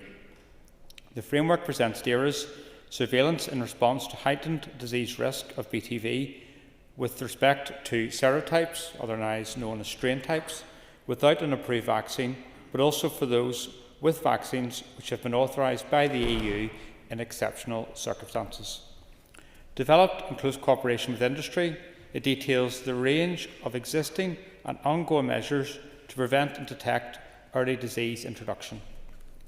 This includes existing post-import testing for ruminant and camelid animals imported from mainland Europe, with one or more tests required depending on origin and pregnancy status, midge surveillance carried out by AFBI across 7 Northern Ireland sites in spring and autumn to detect start and end of vector active season, and horizon scanning of the mainland Europe, Great Britain and Republic of Ireland BTV disease picture to be aware of this heightened risk, to learn lessons from other authorities and tailor our approach as required. The framework also outlined our surveillance testing protocol, which was reinforced last year to include more comprehensive sampling, including ETA sampling, facilitating PCR testing of serology positives. In addition, as members will be aware, in July of this year, I took the further decision to permit the voluntary use of 3 blue tongue serotype 3 vaccines in Northern Ireland. Turning to the suspect case. On Saturday, the 29th of November, the Agri-Food and Biosciences Institute indicated that 2 of 3 cattle samples submitted to the laboratory on the 18th of November were positive for blue tongue. Neither animal was vaccinated. The samples came from a cattle and sheep farm near Bangor, County Down. I would like to take this opportunity to thank the affected farmer for his ongoing cooperation during such a difficult time. This suspect BTV positive was picked up because of enhanced surveillance testing protocol at all of Northern Ireland's abattoirs, which was introduced in June 2024. This, along with the actions above, complement the immediate follow-up of any reported cases with veterinary investigation to negate concerns or declare suspicion. Due to these initial results, as outlined in the framework, a 20-kilometre temporary control zone was immediately introduced around the affected farm on the same day, Saturday the 29th of November. It should be noted that the samples are now subject to confirmatory testing at FLI, Germany, the EU reference laboratory and the UK reference laboratory at Pirbright before disease can be confirmed or definitely ruled out. The immediate disease control restrictions now in place mean that moves of susceptible species such as cattle, sheep, goats, deer and llamas and alpacas on or off premises within the zone and on the affected farm are now prohibited whilst officials carry out further investigations. Moves direct to slaughter are permitted under a general licence which is available on my department's website. To note that this is in part being permitted as advice indicates that the risk of such moves to be minimal, provided they are likely we are nearly, if not already, in the vector low period, meaning that midges cannot spread the disease with the colder weather. Further capturing of midges will enable us to confirm this over the coming days. In addition, deer officials were on site on Saturday morning and confirmed there were no clinical signs in any of the remaining cattle or sheep on the farm, nor were there any clinical signs for the animals which were subject to sampling at abattoir. Officials are also carrying out tracing of any animals which moved onto or off the farm in the risk window from the 1st of October 2025. Any holdings identified as receiving animals from the affected farm will be subject to surveillance and testing if required. The Department has issued a press release and updated the departmental website with further information on BTV with specific information for farmers within the temporary control zone. The Chief Veterinary Officer and officials met with the Ulster Farmers Union last night to discuss the situation and are in the process of directly contacting all farmers in the area by way of text and email. Further communications will be considered in the coming days, with the most up-to-date information being available on the DAERA website. In terms of trade, as our BTV-free status has now been suspended, moves of live animals to the Republic of Ireland and the EU can only be permitted for direct slaughter. Breeding and production moves will not be permitted from farms or to farms in the control zone. Animal moves to Great Britain are all suspended while immediate discussions are held between officials to agree requirements for moves for both slaughter and breeding and production, in line with those available to the rest of the UK. As members will appreciate, this is a developing situation and we expect clarity on these movements imminently after the necessary meetings take place today.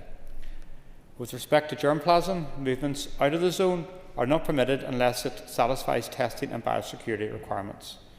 Further, on product of animal origin movements, the effects should be minimal. There may be some individual export certificates that are dependent on blue tongue freedom, but these will be limited in number.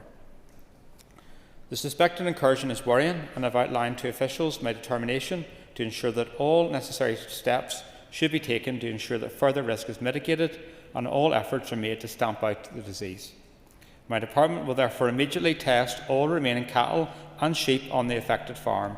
Results from this testing will further inform actions. In addition, a range of surveillance activities will be progressed within the temporary control zone and include a current ban on any moves, except to slaughter, and 20 large farms randomly spread across the area will be tested to determine the extent of spread, if any, within the zone. It is important to note that only when further veterinary investigations take place, in addition to further assessment of potential midge activity, can decisions be made for how long the temporary control zone will remain in place and how long trade restrictions may last, if any further zones need established, and how long the current ban on movements within the zone will last. Officials will therefore keep affected farmers and wider industry regularly updated with timely communications. This includes convening a wider stakeholder and industry meeting later today to update them on the current situation.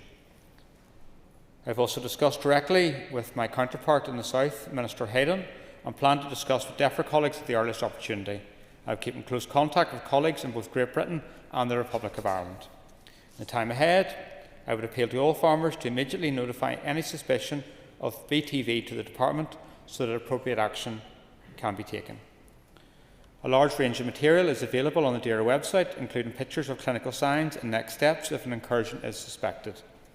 I'd also like to remind the public that while blue tongue is extremely serious for animal health and productivity, It is not zoonotic, and there are no public health or food concerns. I will ensure updates are provided as necessary to my executive colleagues and also importantly to the ERA Committee in the first instance. I'll be happy to return to the House if there are any further significant and serious developments in the time ahead. Thank you. Thank you, Minister. I will call Robbie Butler, Chairperson of the ERA Committee.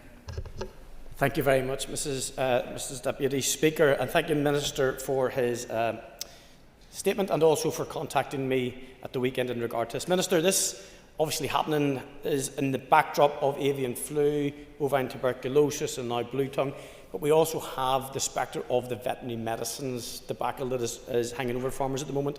Is there anything that you can do, anything that we can do to further give confidence to farmers that vaccinations will be readily available post the 1st of January?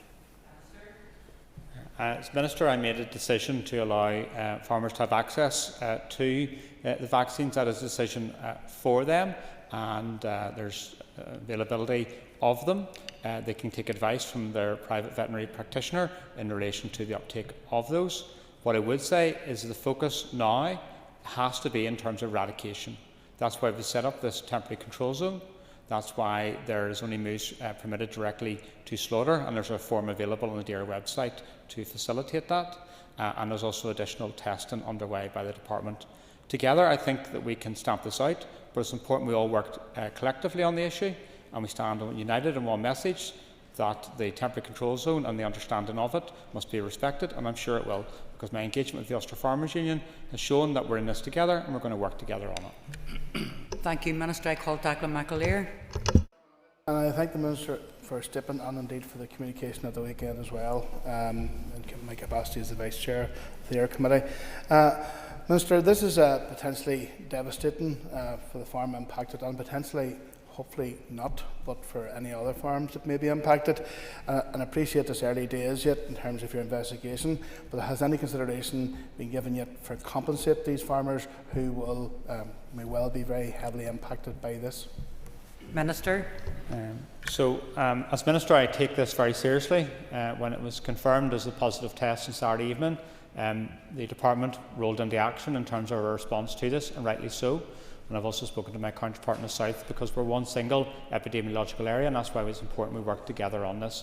We do have a policy in place in relation to compensation around this, and I will get it for you.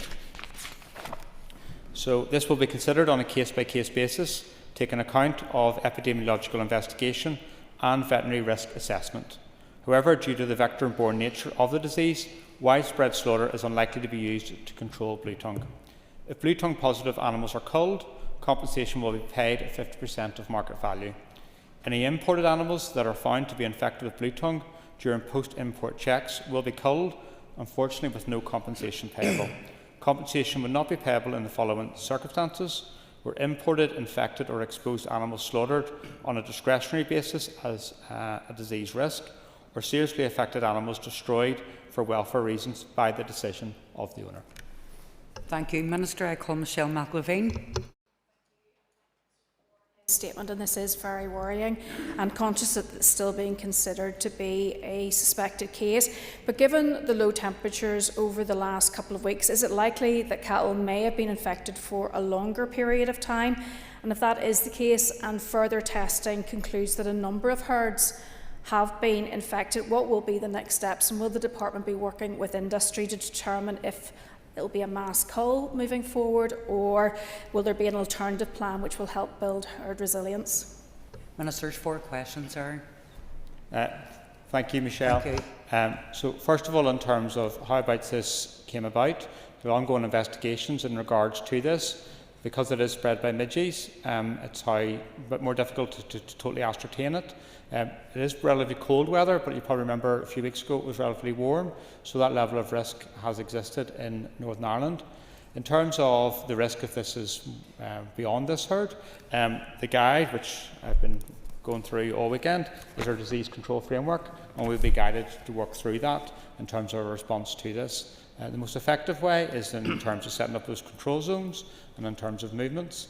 and also in terms of vigilance from farmers. So if they suspect this, it's important they immediately report it, and if there's any sick animals, they also isolate them immediately. The department's doing a number of actions in response to this, which is in conducting additional blood samples of other herds and also the herd that's affected. There's also traps been set for midges, and we're going to be testing those. And also, in addition to that, there's additional abattoir surveillance. And collectively, through these actions, hopefully we can progress and see the eradication of this. But I'm very conscious this is a very, very worrying time for the farming community in Northern Ireland. This is not something I wanted to be coming to the Assembly on. Also, the time of year we had hoped that we were out of the vector-borne season, but it's important we respond to it collectively, and I think we will. Thank you, Minister. I call John Blair. Thank you, and I thank the Minister for the statement. Can I ask the Minister, through you, Deputy Speaker, about any information you might have on engagement he has had with the Irish Government regarding the arrival of blue tongue on the island of Ireland? I know he touched a bit on this in his statement, but more information, if he has it, I think would be useful for clarification. Thank you, John. So I was immediately in contact with my counterpart, Martin Hayden, in the South on Saturday evening as the results that just came through. I spoke to him yesterday about this, and we're going to continue engagement as ministers. But I also know there's significant engagement between veterinary service colleagues, North and South, on this issue. This is a threat to our agri-food industry in the island of Ireland, and it's important we respond accordingly to it, and that's what we're doing around this. But beyond that, we also need to work together as politicians and also with the farming community in Northern Ireland. So we have one collective message and a very clear message that there is a control zone in place. The only permitted moves are those directly to slaughter. There's a form available for that from the DERA website. People can download that, and then if they bring that with their livestock to the abattoir, that should cover them. Thank you, Minister. I call Justin McNulty. Thank the Minister for his statement. Does the Minister have any concerns about livestock prices both at mart and at factory, and the implications of any drops for farmers and their families? Minister. So my focus as Minister in the situation now has to be about dealing with the consequences of these positive samples that have came through.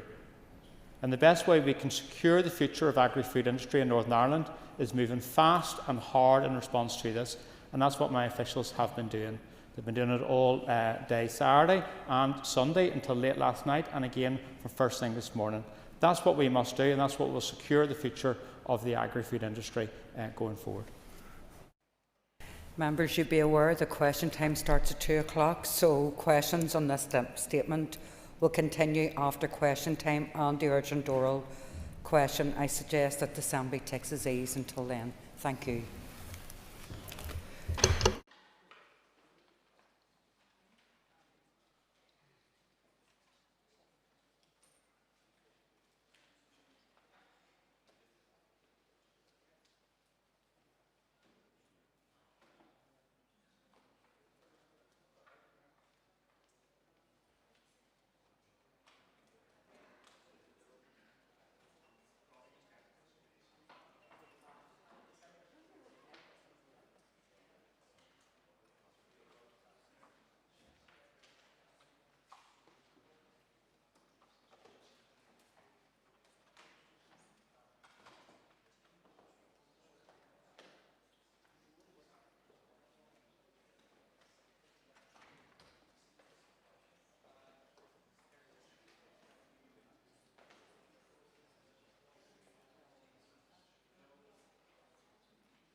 Members, the sitting is resumed, and we now have questions to the Minister for Economy. And the first question is from Mark Durkin. Mr. Durkin. Question number 1. The recent increase in employers' national insurance contribution, persistently high energy costs and higher input costs driven by inflation are major components of this challenge. Many of these issues are outside the remit of my department, but support does exist for businesses on a number of fronts, including to invest in low-carbon energy to reduce energy costs. In addition, my department, alongside its delivery partners, provides a range of supports for business to help them become more competitive through innovation skills and support for exploring new markets. Ultimately, businesses will thrive when they have the support available to meet their full potential within the constraints in which they operate. My economic vision is geared towards driving the economic change we need to ensure people across the North are able to benefit from this transformation. Mr. Durkin. Speaker, agus buíochas leis Ira Fahanya. Thank the Minister for her answer. Minister, it's an extremely challenging time for businesses, and you've outlined some of the challenges there. Another is the increase in the minimum wage, which your colleague welcomed earlier, but which will put a pressure on small businesses in particular, and fearfully actually lead to more unemployment. I appreciate some of these things are outside your gift, Minister, but are you committed to working with your colleagues to make things easier for the many businesses here that are struggling? We saw numerous businesses close last year, and it doesn't look good for many more going into the future. Yeah, and I thank the member for his question, and I would concur with a lot of what he says. It is a very challenging environment for business for a whole range of reasons, lots of cost pressures. I think all of us would endorse the idea that our lowest paid should be topped up on an annual basis, but alongside other costs that are increasing for businesses. All cumulatively, it does pose a challenge for business, and I am absolutely committed to working with my colleagues across the executive, working with the Finance Minister in particular in relation to making representations to the British Government about the need for interventions that will actually support businesses to grow and thrive. I think disappointingly we didn't see a huge deal in the budget last week that actually delivers on that. And when I was in the role of Finance Minister, I had commissioned research on the cost of doing business, which provides an evidence base for Treasury to actually look at some of the interventions where there are differential impacts here in the North, and I think it would fit them better to have done that, and it would be wise for them to consider it going forward. But as I said, I am committed to working with all of my colleagues to address the challenges that business face, and I engage with businesses and their representatives on a very regular basis in terms of understanding the issues that impact upon them. Guy Middleton. Speaker, and can I thank the Minister for her responses. Minister, we would all agree that all ministers should work together to ease pressures on local businesses. But Minister, would you agree that the proposals contained within your Good Jobs bill will in fact increase financial pressures on local businesses? Minister. I don't agree with the member in that regard. I think that what we are trying to achieve through the Good Jobs bill is ensuring that that workers have good terms and conditions, that businesses that are doing the right thing, that are implementing good policies and supporting their workers aren't being undercut by those who are less scrupulous. And I think that working with business organisations, with trade unions, we are charting a way forward in respect of the Good Jobs bill that will have a balanced approach in terms of being of benefit to both employers and workers. Can I ask the Minister, in my constituency of South Belfast, and indeed all constituencies, Christmas is a particularly important time for businesses. What work will the Minister be doing alongside colleague in the Infrastructure Department to monitor traffic issues which could have a huge impact on businesses during this very important time? And I thank the member for her question, and I know she will be aware of some of the measures that the Infrastructure Minister has taken in advance of the Christmas period to minimise that disruption in respect of traffic. I guess we would also recognise that we want people to be out in the shops and on our high streets spending money and supporting businesses in advance of Christmas too. So there's a certain amount of traffic that is not within the control and that we would want to see actually happening. I'm committed to working with my ministerial colleagues to ensure that the festive period is successful for businesses. I would endorse the campaign by the Retail Consortium about being kind to our shop workers over the Christmas period as well, and not to be taking frustrations out on people who are trying to help us. So certainly I would be more than happy to work with ministerial colleagues to try to get the best out of it. Robbie Butler. Mr. Speaker. The energy strategy aims to ensure a secure, affordable and clean energy system for current and future generations by reducing reliance on fossil fuels, increasing local renewable generation and creating a flexible, resilient and integrated energy system that closely monitors and enhances security of supply. Anaerobic digestion supports the energy strategy and the economic vision by enabling decarbonisation of energy and promoting regional balance through economic activity in rural areas. The anaerobic digestion sector has also benefited from support through the Northern Ireland Renewables obligation. The energy system is complex and interconnected, with policy officials supported by finance, analysis and legislation colleagues. Therefore, it's not possible to provide a precise breakdown of the scale of resource dedicated to anaerobic digestion. My department is, like all departments, facing a constrained fiscal situation, but we are working hard to bring forward policies and programmes that will benefit this sector and the wider economy. This includes advancing biomethane actions, such as issuing a public consultation on the treatment of connection costs and gas quality standards in early 2026. My department will continue to collaborate with DERA, the utility regulator and other key stakeholders to support the development of a sustainable biomethane sector. Mr. Butler. Thank you, Mr. Speaker, and thank the Minister for a fulsome and what sounds like a very honest answer in regard to that. I'm glad to see that the Minister recognises the value of anaerobic digestion and biomethane in particular. Can the Minister outline any ways that grid connections could be advanced at a quicker scale rather than waiting on a specific biomethane strategy using the current legislation?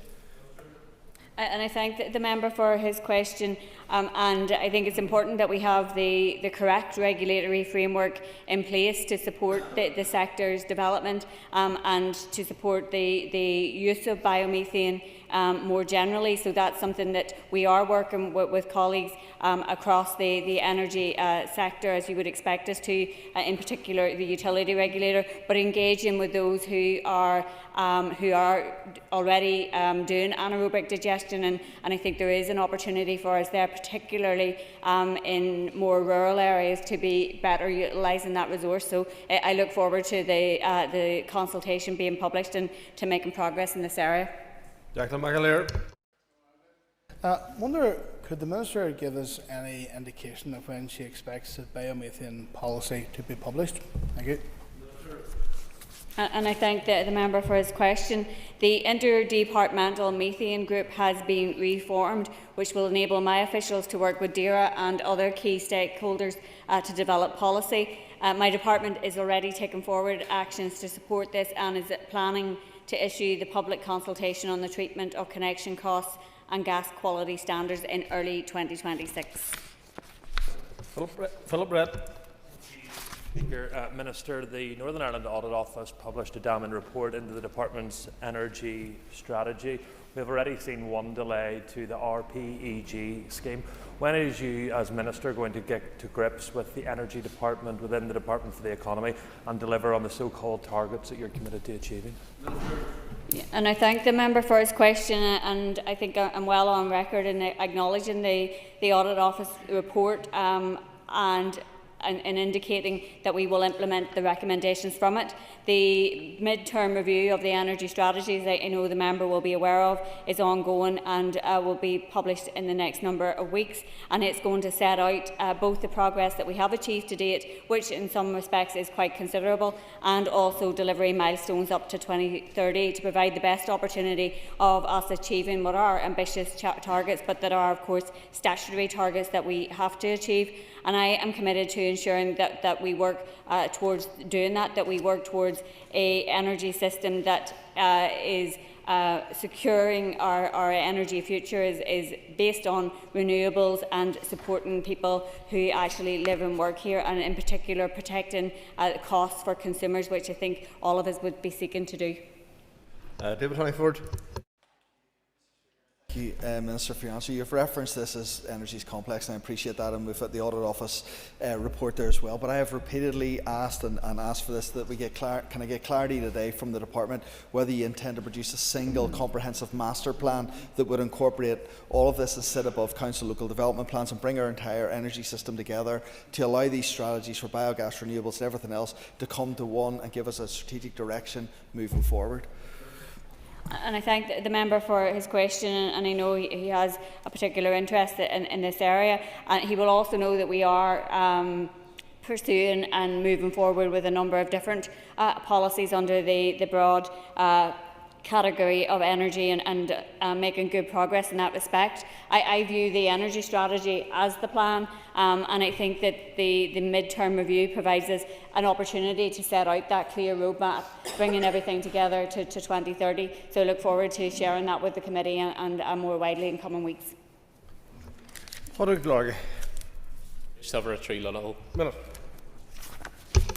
The City of Derry Airport is a critical gateway for the North because it provides essential connectivity for the North West region to London, Manchester, Glasgow and other key cities that support business connectivity and inbound tourism.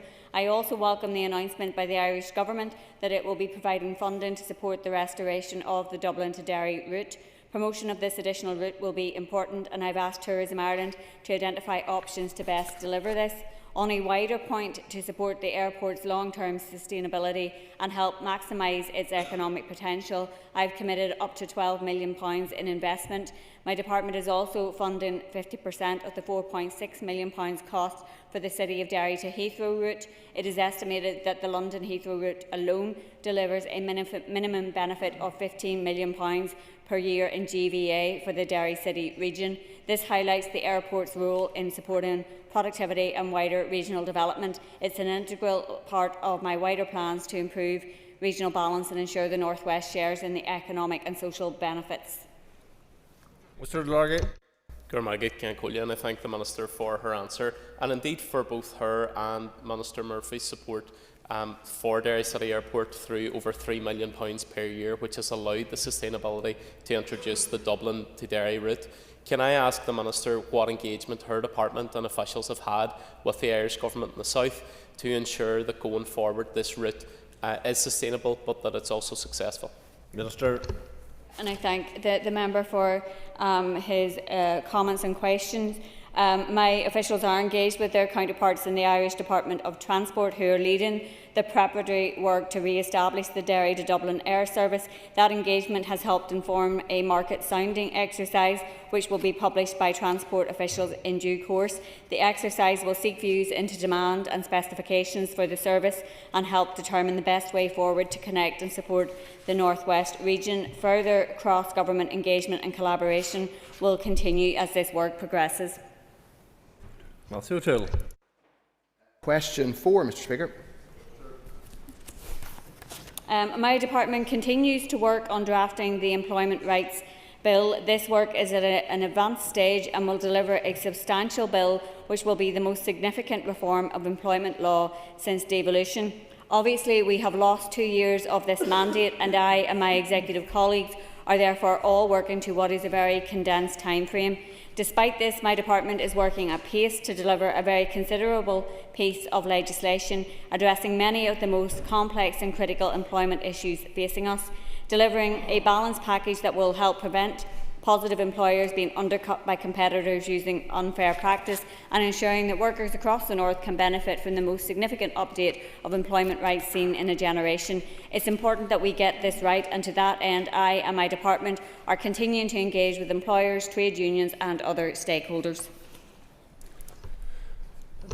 Thank you, Minister. I presume from you saying your department is continuing to draft it, the bill is not drafted yet. The Good Jobs Bill was first trumpeted by your predecessor Conor Murphy way back in the early days of this restoration, in early 24. You made an oral statement here in April this year about the bill progressing. Workers deserve clarity on this progressive legislation that they were promised and continue to be promised by you and your party. There is real concern out there that will either be watered down or timed out. Can you confirm that this will be introduced early in the new year in time for it to be passed in this mandate? Yeah, and I thank the member for his question, and I presume from his tone that he supports the principles of the Good Jobs Bill. And I can confirm that we are working at pace to ensure that the legislation is delivered to the Assembly as early as possible in the new year.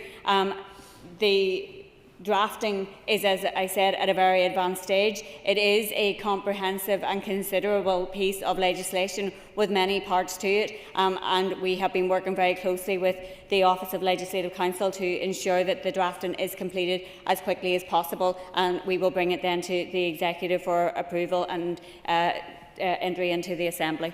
Declan Kearney. Thank you, Mr. Speaker, and I thank the Minister for her answer. Minister, can you outline for us how you view the Good Jobs Bill improving the working lives of young people right across our entire community, and with particular reference to the proposal that tips earned should be held on to by those workers? Minister. Yeah, and I thank the member for his question, and I think there are many parts of the Good Jobs Bill that will be beneficial to young people. Certainly the one that he has mentioned is something that comes up in regular engagement that I have with young people, and what is certainly, in my opinion, an unfairness that many of them face, and that's something that we are seeking to address. There are other aspects of the bill, in particular 0 hours contracts, addressing that. Flexible working, increased flexible working will benefit not only young people but people of all working ages, and of course access trade union representation will be of benefit to all workers, but particularly our young people, many who at times feel that they don't or can't raise their voices in work settings, and therefore that protection from trade unions is important. I also think that many of the family supports that we are bringing forward through this legislation, including access to carers leave, neonatal care leave, and other progressive pieces of legislation are really important and beneficial to young people also, and really keen that we make good progress and get this legislation through the Assembly at its earliest opportunity. Dan Forsyth. Thank you, Mr. Speaker, and I thank the Minister for her answers so far. Minister, do you now accept that despite public claims that this bill will not be introduced to this Assembly in January 2026? I thank the member for her question. It's certainly my intention that the legislation is introduced into the Assembly at the earliest opportunity in 2026. As I mentioned, I think to Mr O'Toole, obviously we have to ensure it passes through the Executive, so I'm sure that the member will be engaging with her ministerial colleagues to make sure that happens at the earliest opportunity. Stuart Dixon. Ask you to assure this House that there will be no watering down of rights, as the UK Government have proposed to do with Mr O'Toole's colleagues at Westminster. I thank the member for his question, and certainly I would want to see no watering down of rights. I intend that the bill that I draft, or as I indicated that I would be drafting, will be introduced into the Assembly. Obviously, once it's in the Assembly, it's in the ownership of the Assembly, and it will be for the Assembly to finally determine what actually comes out at the other end, but I know what it is that I intend and what I want to see. Jerry Carroll. Minister, I'm sure you're aware of Unite the Union's hospitality campaign. The Get Me Home Safely campaign, which includes getting employers get workers home safely when they're working in hospitality in the late hours of the night and the morning, and zero tolerance on harassment and other issues as well. Can you confirm whether aspects of that will be in the Good Jobs Bill?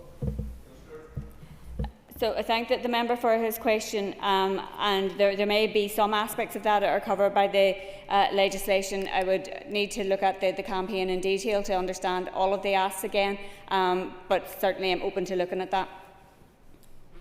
Diana Armstrong. Thank the Minister for her responses so far. Minister, following the Labour Government's U-turn on its manifesto commitment to grant all workers first day rights to claim unfair dismissal, will you also recommend the same measure in the Good Jobs Bill in Northern Ireland? I thank the member for her question, and obviously we've been engaging with counterparts in DBT as we and they both progress our pieces of legislation. At times there are unhelpful cross-references to such things, and certainly I intend that my legislation, as I set out, will progress and be introduced into the Assembly. Don Egan. Number 5, please.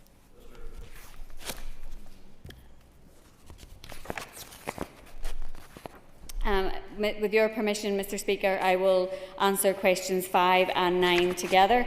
I am fully committed to introducing the legislation to operationalise safe leave during this mandate. The workplace can provide a safe space, and staying in employment can help victims and survivors of domestic abuse to retain their financial independence. However, they may also need time off work to deal with issues connected to that domestic abuse.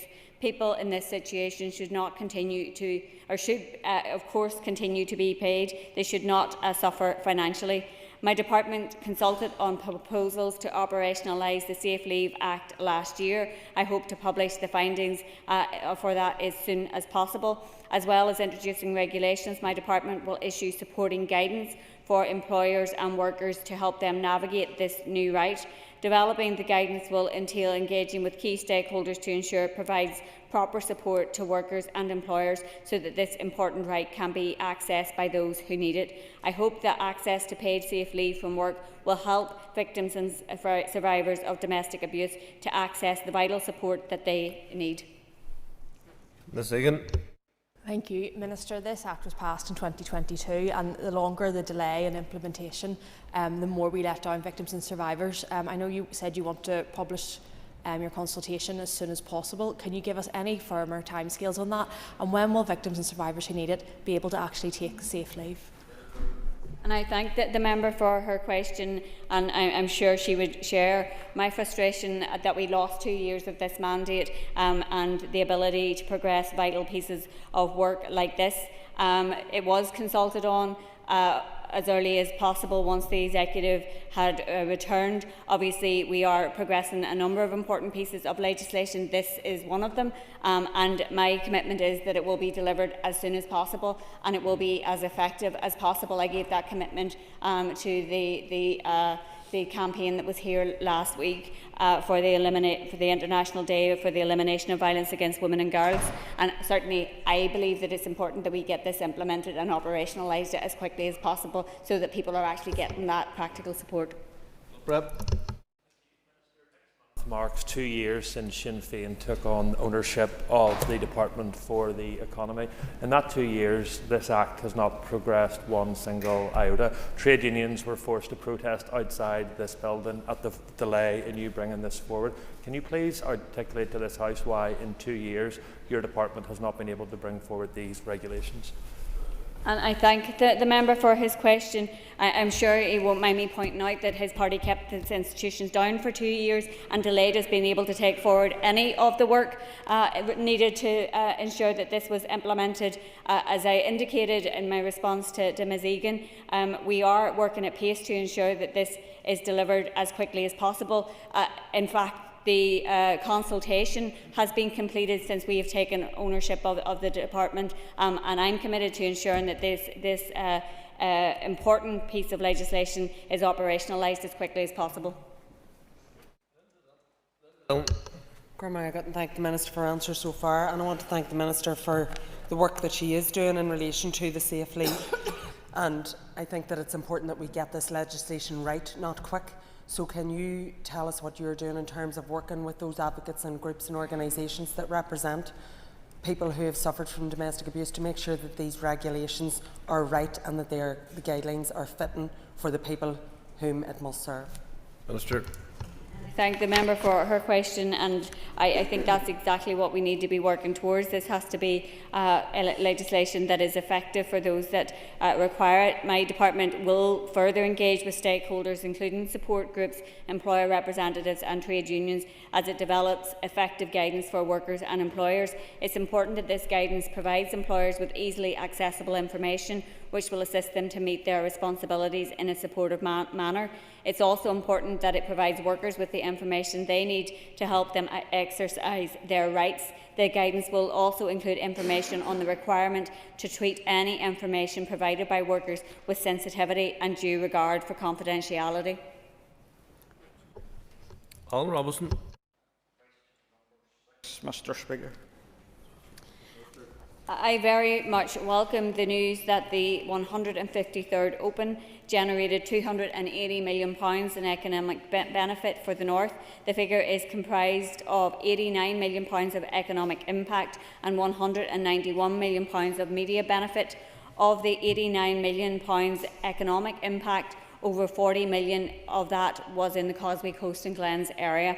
The independent research undertaken points to an increase since the 2019 event of £44 million in economic impact for hosting the championship, nearly double the value of the last time that it was hosted here. This increase has been attributed to a higher number of spectators, higher daily spending and more visitors staying in commercial accommodation, helped by the large proportion of spectators extending their stay to enjoy the wonderful experiences that we have to offer. It boosted local businesses and provided a platform for building relationships with investors, including an event in Derry that I hosted to showcase the North West as a location for international expansion. We once again demonstrated our ability to host major events, strengthening our reputation across the world, including generating new tourism opportunities as our wonderful landscape was broadcast globally to over 500 million households. And I look forward to the RNA returning for the next competition soon. Mr. Robinson. Thank you, Mr. Speaker, and I very much thank the Minister for that response. Just building on the success of the Open, Minister, how confident are you that the Open will return to Royal Portrush, and what work is underway to ensure that it does indeed happen? I thank the member for his question. And when the RNA came, first of all, they had indicated that they would be coming for 3 competitions. So I think that has been confirmed on a number of occasions by spokespersons of the RNA since then, including most recently when the economic impact was announced just a couple of weeks ago, and certainly work is going on with my own department, with Tourism NI, to ensure that that happens at the earliest opportunity. I think we can all see the clear impact that it has had from an economic perspective, from a tourism perspective, but also in showcasing what we can do in terms of hosting global events. And again, that's something that I would seek to be building upon. Bill McGuigan. I welcome, Minister, the work that you're doing to enhance and capitalise on the North's tourism potential. On that vein, can I ask for an update on the extension of Fáilte Ireland's experience brands into the North? Yeah, and I thank the member for his question. Tourism NI has been working closely with Fáilte Ireland to secure agreement to licence the use of Ireland's hidden heartlands, that brand in the North. We anticipate an announcement in the very near future that will enhance opportunities for businesses in the Fermanagh region and will strengthen Ireland's hidden heartlands brand. The Wild Atlantic Way and Causeway Coastal Route are being closely linked through an ongoing shared island project supporting research, a small capital grant scheme, marketing and shared signposting to bring the 2 iconic routes together. Tourism NI is playing a key role in this project in collaboration with Fáilte Ireland and Tourism Ireland. And Fáilte Ireland is undertaking a review of Ireland's ancient East and anticipate a brand refresh in the next year. Extension into the North could include counties Armagh, Down and Antrim.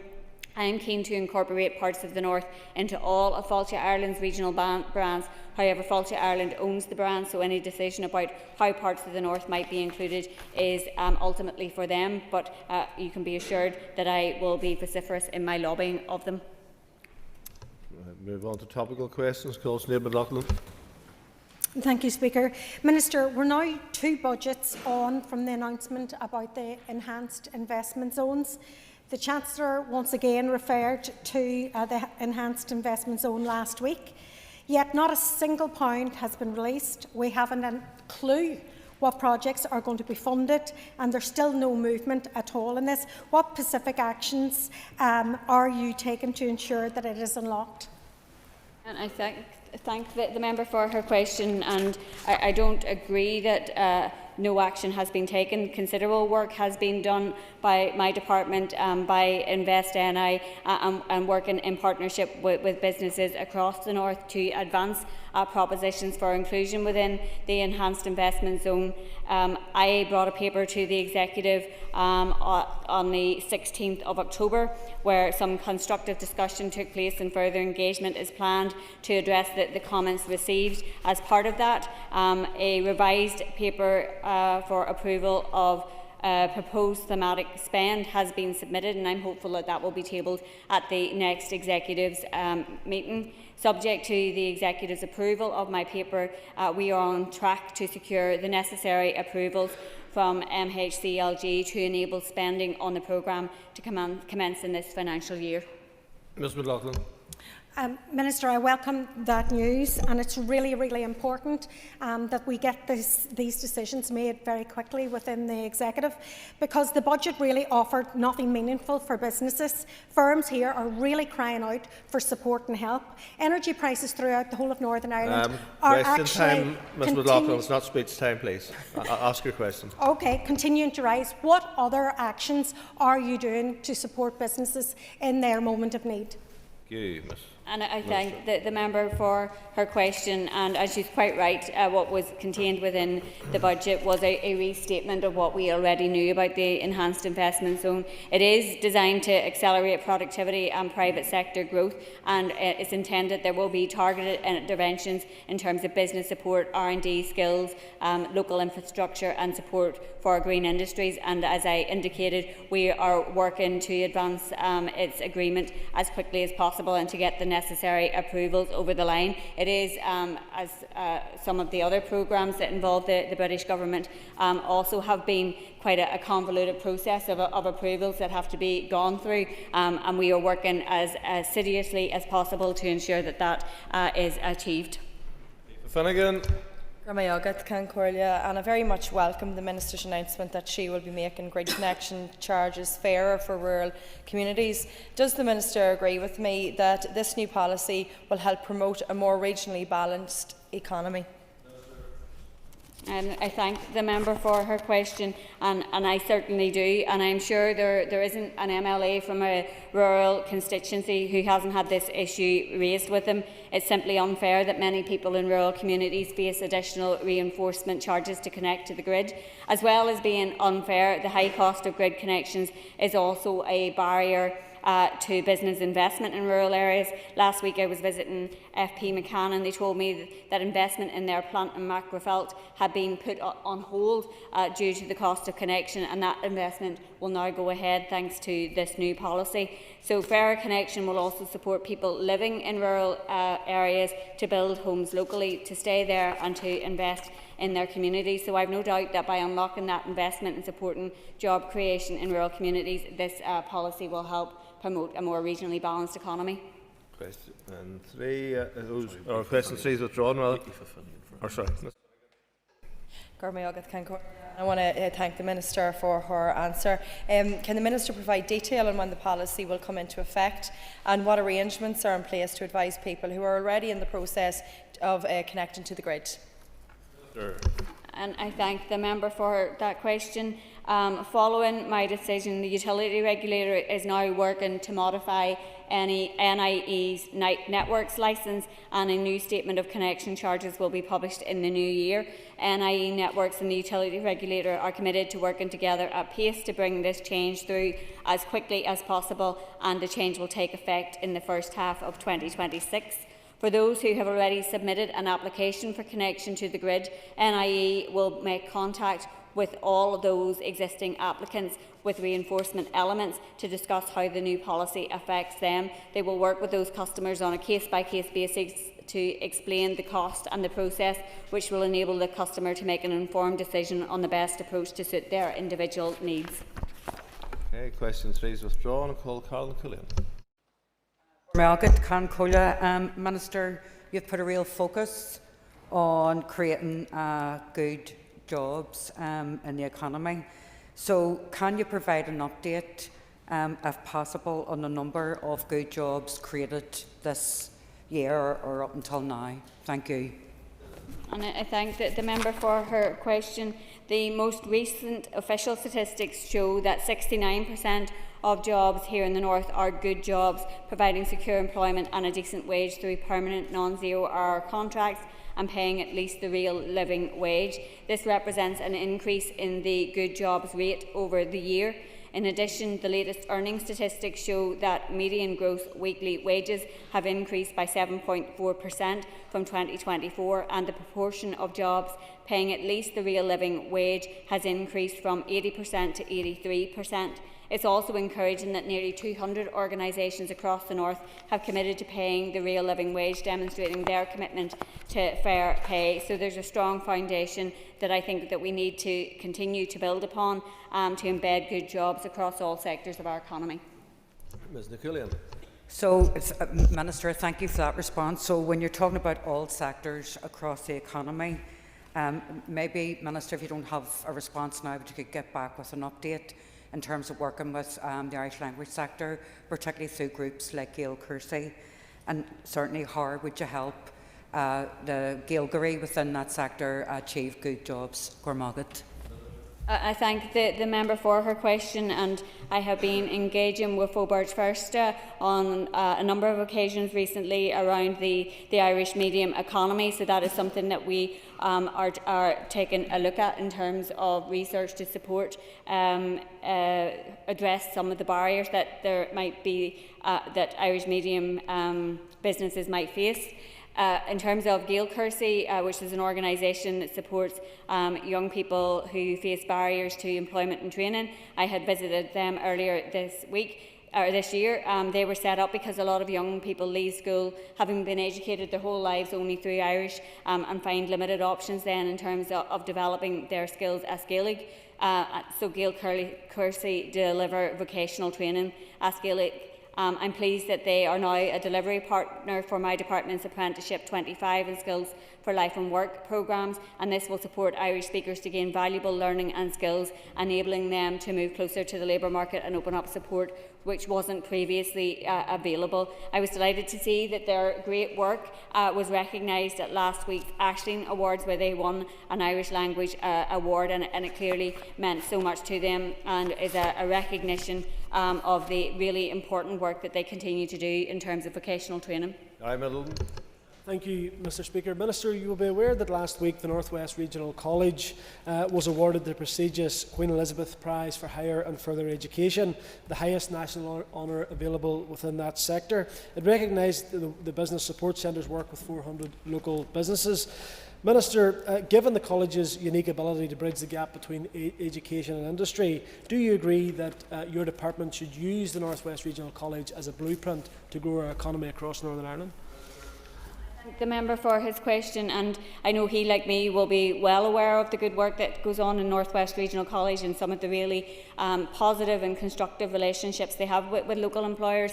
I think that's replicated across our colleges in different sectors, and certainly I think that we can build upon the knowledge and experience that our colleges have built up over many years in terms of their engagement with businesses, being close to the ground and being able to provide that first level of support often for local businesses, and it's something that I'd be really keen to build upon further.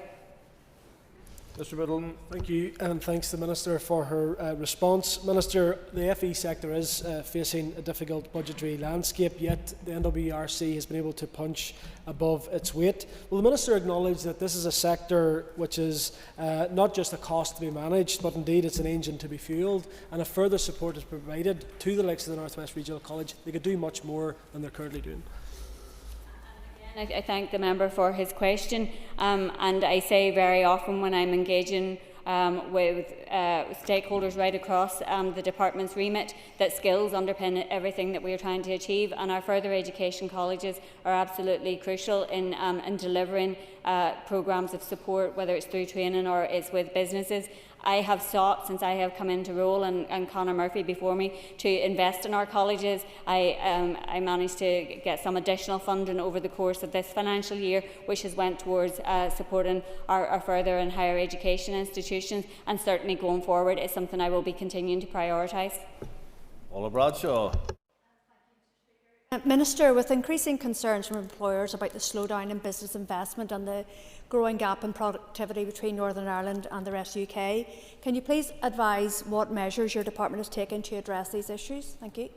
Yeah, and I thank the member for her question, and I think our businesses have faced a really challenging environment over the past number of years, and again this year when we had the threat of tariffs being imposed and the uncertainty that was created by that. In terms of productivity, it is one of my 4 priorities in terms of the economic vision, and productivity is a complex issue to address, and we are seeking to do that through skills, through support for innovation for businesses, through investment in the type of business support that will make a difference in terms of costs, like reducing energy costs, but also infrastructure has a huge role to play, and so it is one of those issues that we have to seek to address across the executive, and I'm certainly working with colleagues in trying to do that.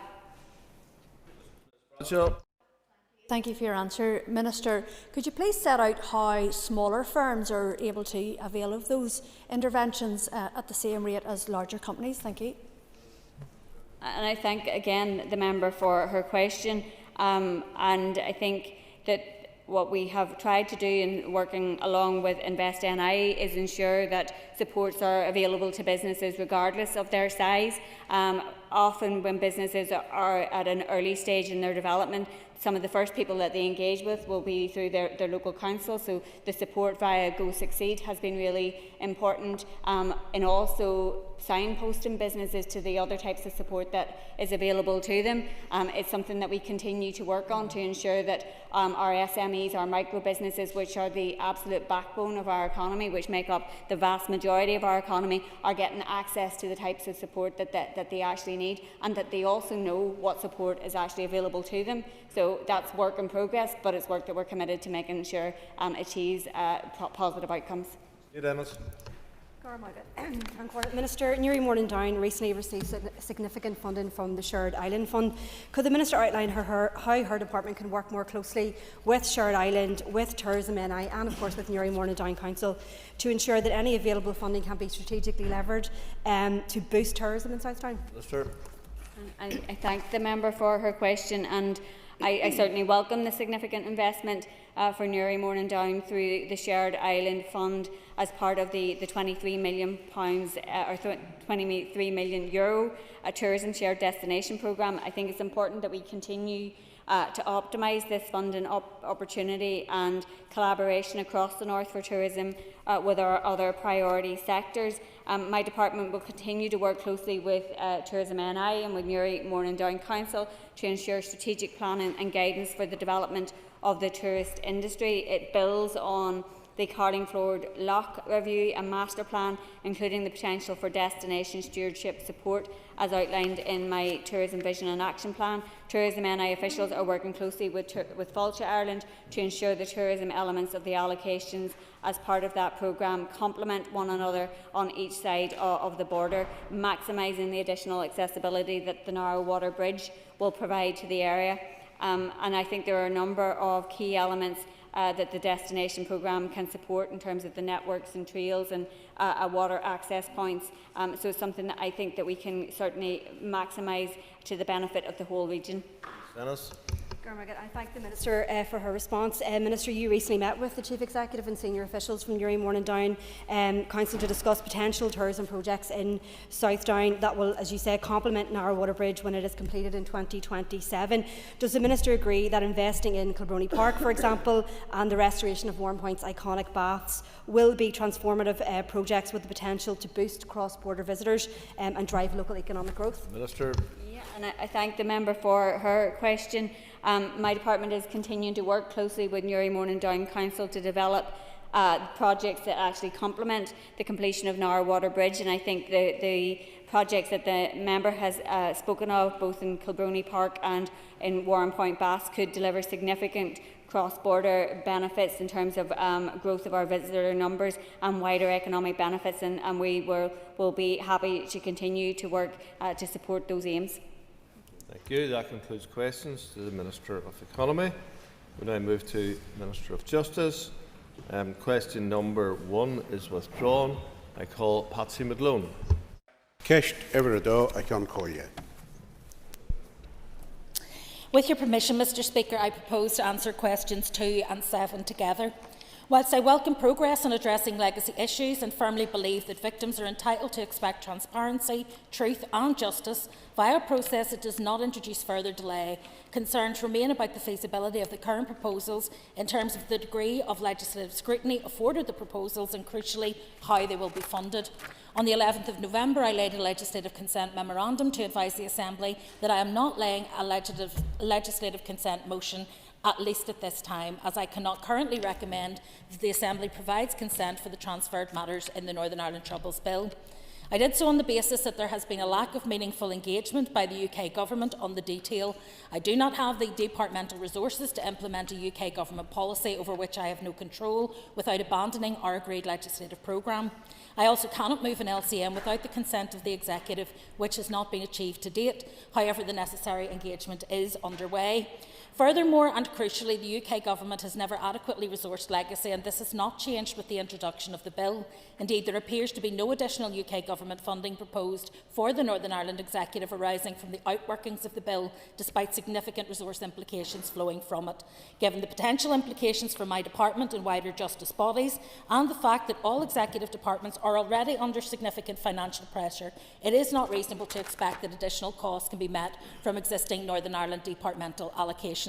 I will, however, continue to engage constructively with the UK Government with a view to ensuring that the provisions in the bill are workable in practice, properly funded and resourced, and that victims' needs and rights remain central in any future arrangements. Mr McGlone. Thank the Minister for her answer. And I presume it's just not purely about a resourcing issue.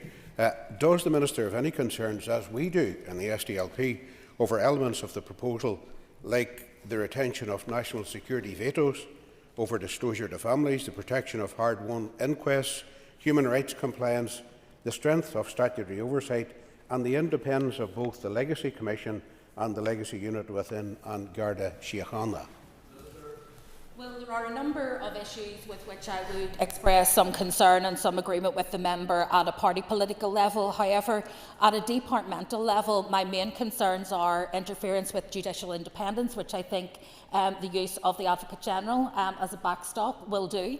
I think there are also issues in terms of direction as to how the coroner should run an inquest, which again, for me, is crossing into issues of judicial independence. There are a number of elements of this that I have concerns about, but I do think fundamentally there is no point in us raising expectations when it comes to victims. They have been raised and dashed repeatedly over many years. The only way this will work, if it is to work at all, is if it is properly funded and resourced so that people within a reasonable time frame can get the answers to the questions that they're seeking answers for. And I think that to under-resource this from the outset will simply ensure that it will not work, it will not be a success.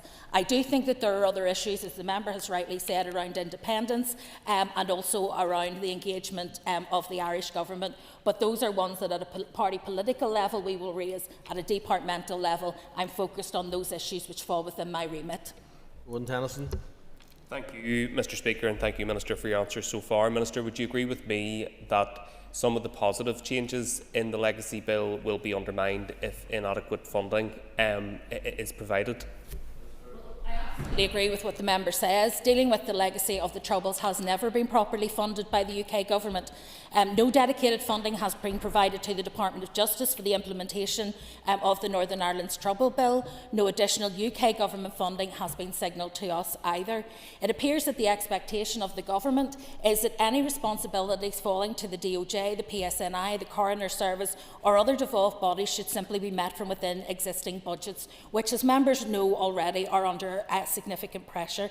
The absence of additional funding means that delivery would have to be prioritised against other statutory commitments, and it will inevitably affect the pace and scale of operational work, adding to more distress and delay to victims wishing to avail of the new arrangements and slowing down justice for the wider cohort. Linda Dillon. I can't call you and thank the Minister for the answer so far. Minister, do you agree with me that in the absence of this bill, that there is absolutely no reason that the British Government could not fund Pony and PSNI in terms of legacy cases, so those cases could be dealt with right now in this time, because PSNI do not have the resource in order to fund those legacy cases? It happened whilst there was direct rule and they should be paying for it. Minister. Well, there is, I think, a significant issue both in terms of the remaining inquests, which don't fall within the scope of the legacy arrangements, and also a significant burden which will be placed both on a Pony and the PSNI in terms of actually servicing the needs of the Legacy Commission. So whilst the Legacy Commission's costs will be met in full, those organisations that will need to adapt their practices in order to service that body will have no contribution made to their costs. That will come out of the same pot as all of the other work that they do, and I don't think that that is fair. I think victims and survivors have already had to wait too long for answers, and a lawful, workable legacy framework is absolutely essential. I do welcome the efforts that have been made to improve on what the previous government had tried to introduce in terms of information and accountability. However, I don't want further uncertainty around this, particularly when it comes to funding, nor do I want the police, Pony, the Coroner's Service and the courts castigated when they're unable to meet the expectations of people who are desperate for information and then find that they haven't got the funding to deliver. Brian Kingston. Given your public utterances regarding innocent victims and your party colleagues adopting language such as non-combatants to describe victims of terrorism, will you take this opportunity today to repair trust with the innocent victims?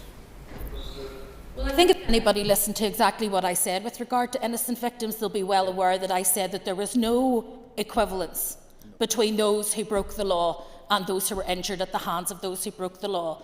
That having been previously a victim did not make you unaccountable for what you had done, and that you should still be held to account. It was not an excuse. So I think instead of twisting my words, the member would do well to read the entire content of what I said in that interview. When it comes to repairing trust, I have already engaged with victims' organisations and with individual victims, because much of the mischief making that went on about that interview was wholly and utterly upsetting to those who were led to believe I said things that I did not say. Question 4 has been withdrawn. Sorry.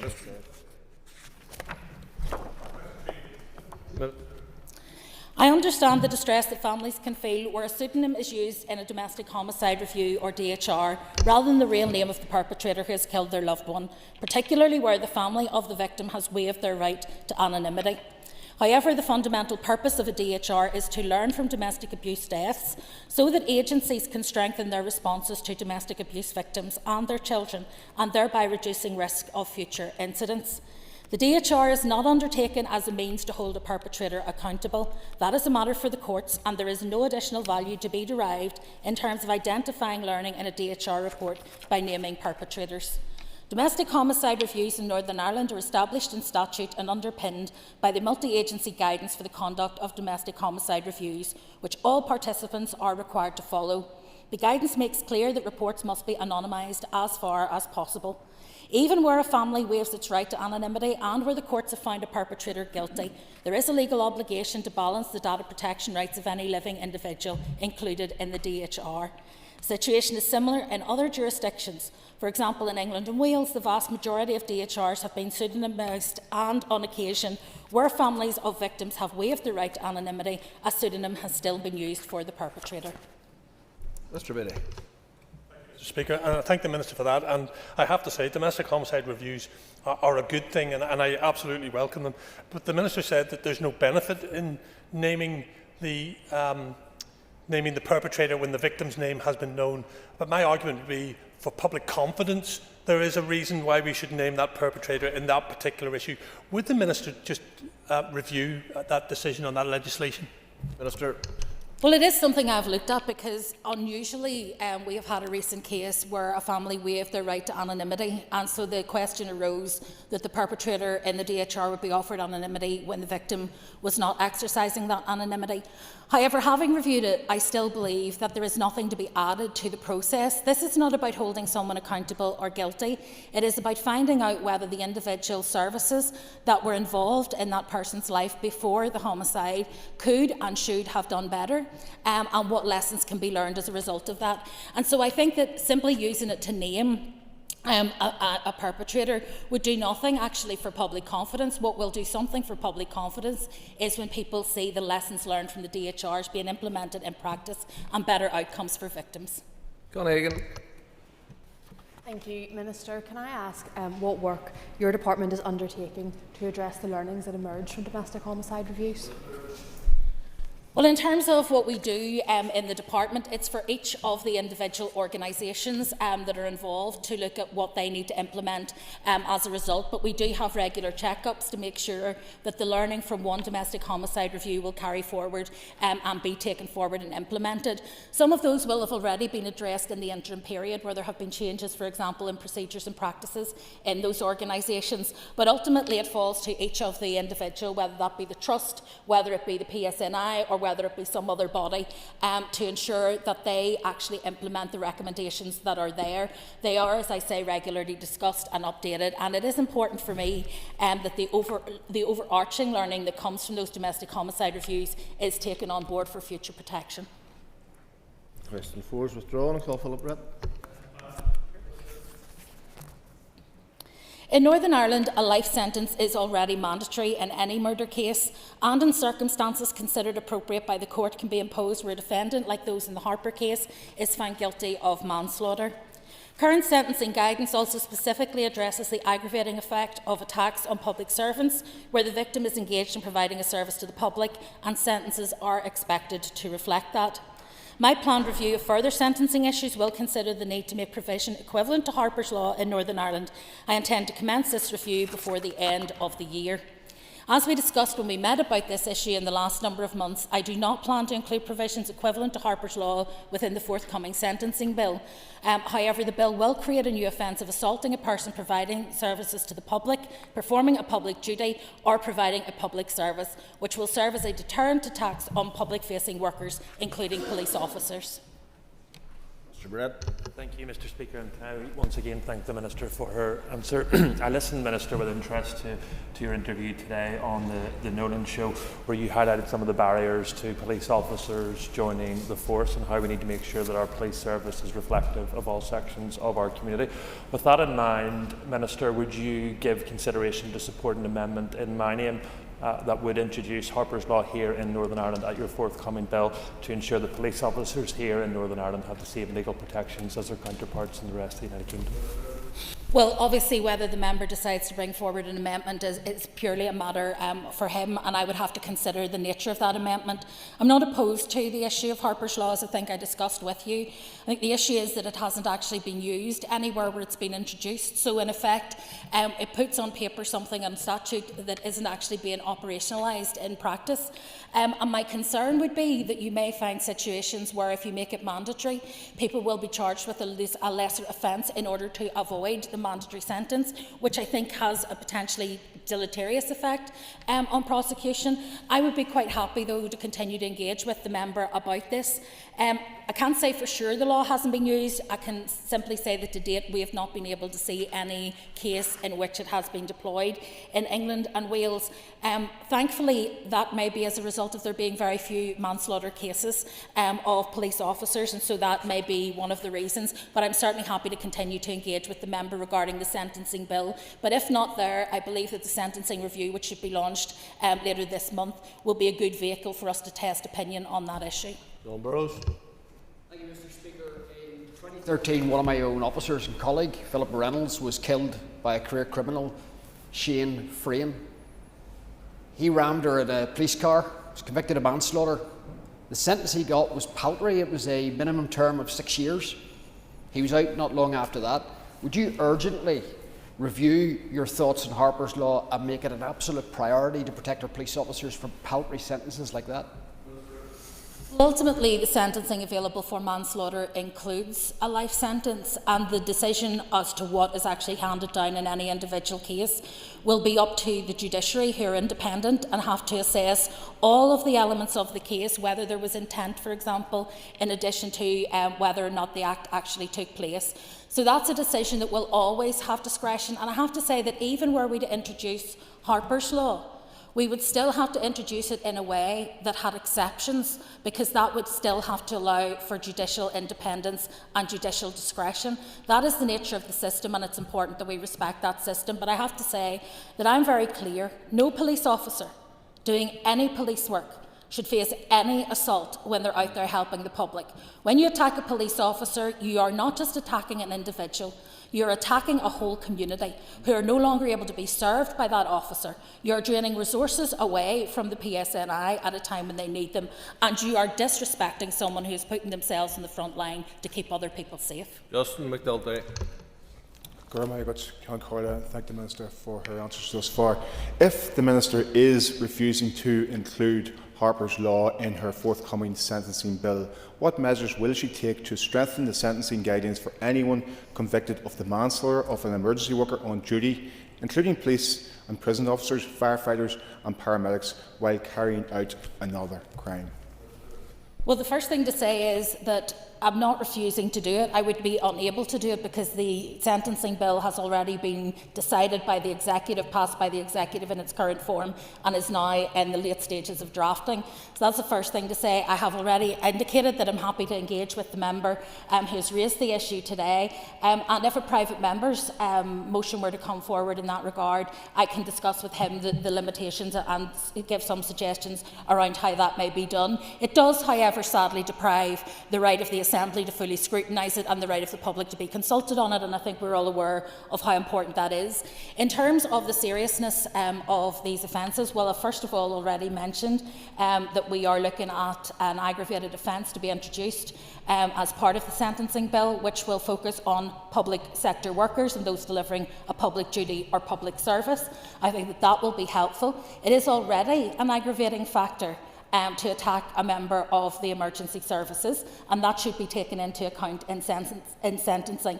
However, to be clear, sentencing guidance is not for the department, it is for the Lady Chief Justice's sentencing group. They are the people who write the sentencing guidance based on case law and also based around the legislation which we pass, which usually sets a maxima and then allows them to interpret that within individual circumstances. Ciara Ferguson. Speaker, question number 6. My department published a new restorative justice practice standards and accreditation framework on the 17th of October 2025, which will govern the delivery of future restorative justice work for accredited organisations and practitioners.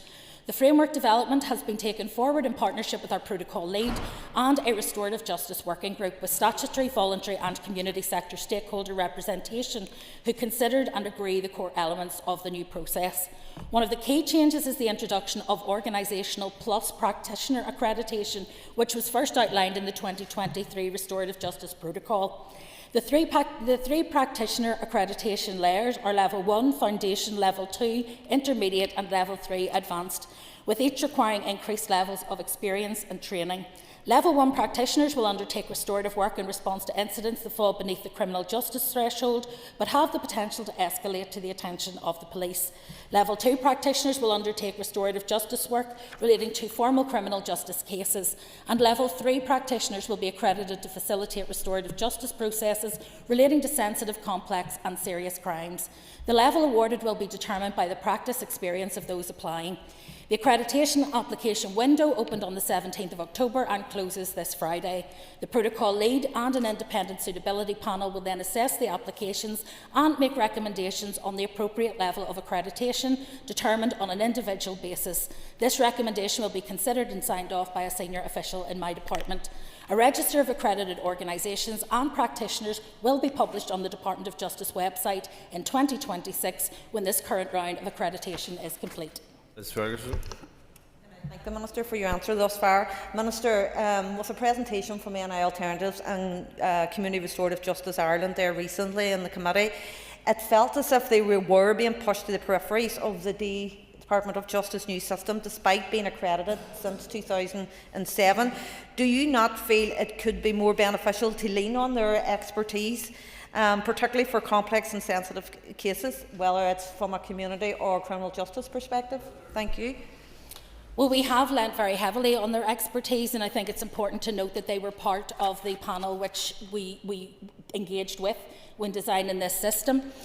Much of the work that they do will still be the same work that they will do post this accreditation, but there are other organisations and individuals out there who can also offer restorative practice. There is also then the opportunity for those organisations who are already engaged in restorative justice to be able to upskill their workforce, to be able to upskill their individual practitioners, and hopefully be able to assist us in actually being able to deliver restorative practice.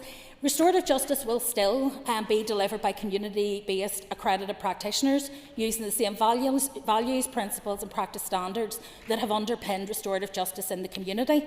As evidenced by youth conferencing, however, the criminal justice system gives access to more victims of crime who will be offered the opportunity to participate in restorative justice. That's in line with the Victims' Rights Directive, but it also requires us to ensure that there is a pathway, particularly for those most complex of cases, which many restorative practitioners to date will not have an opportunity to engage with.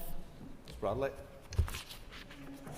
Thank the Minister for her answers so far. But Minister, can you allay the concerns out on the ground that the new accreditation framework will not lead to unprofessional and undesirable people being accredited, undermining many years of hard work in this field? The purpose of this accreditation process is to ensure that each of those people who are saying that they are accredited by the Department and each of the organisations that are accredited by the Department have a regular review of their practice standards, have a regular review of any new learning that they have, any new qualifications, and that they are kept up to date with the latest practice. And I think it's really important that if people decide to take a restorative route through the justice system, that they can have as much confidence in that route as they would have in any other route through the justice system. And so it's important for me that those people are adequately accredited, adequately inspected, and that we have a situation in which the public can have full confidence. That is the purpose of the work that we've done. Stuart Dixon. Thank you very much. Mr Speaker, Minister, thank you for your answers so far. Minister, could you outline to the House what the benefits and indeed the evidence of that benefit is with regards to the impact of restorative justice approaches? Well, there are a wide range of benefits that are linked to delivery of restorative justice. It's a victim-centred approach to start with, within which they have the chance to hold a perpetrator directly to account, to ask important questions and also to share with the perpetrator the impact of the harm that has occurred to them. And that can be a transformational experience on both sides. Victims can also witness direct accountability from the perpetrator and influence how the harm will be repaired. And so very often that feels a much better process than one perhaps where victims feel that it has moved beyond their control and that they become almost a bit player in what happens within the justice system. And that's a complaint that I think we will all be familiar with.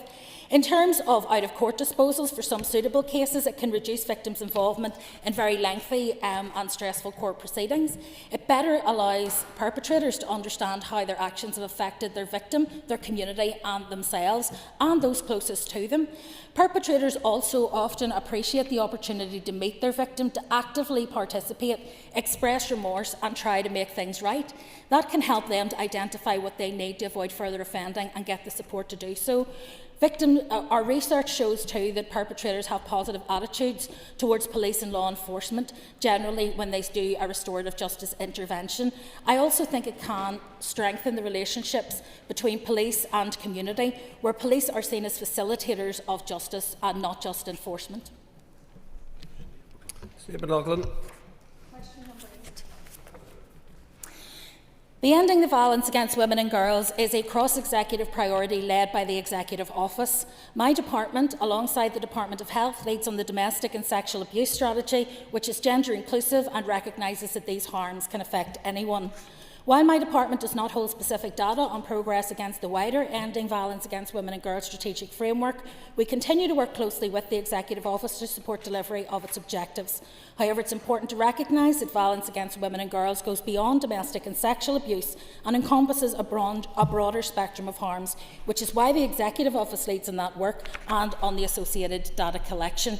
Alongside the Domestic and Sexual Abuse Strategy launched in September 2024, my department has published a comprehensive performance framework to monitor progress for all victims of domestic and sexual abuse.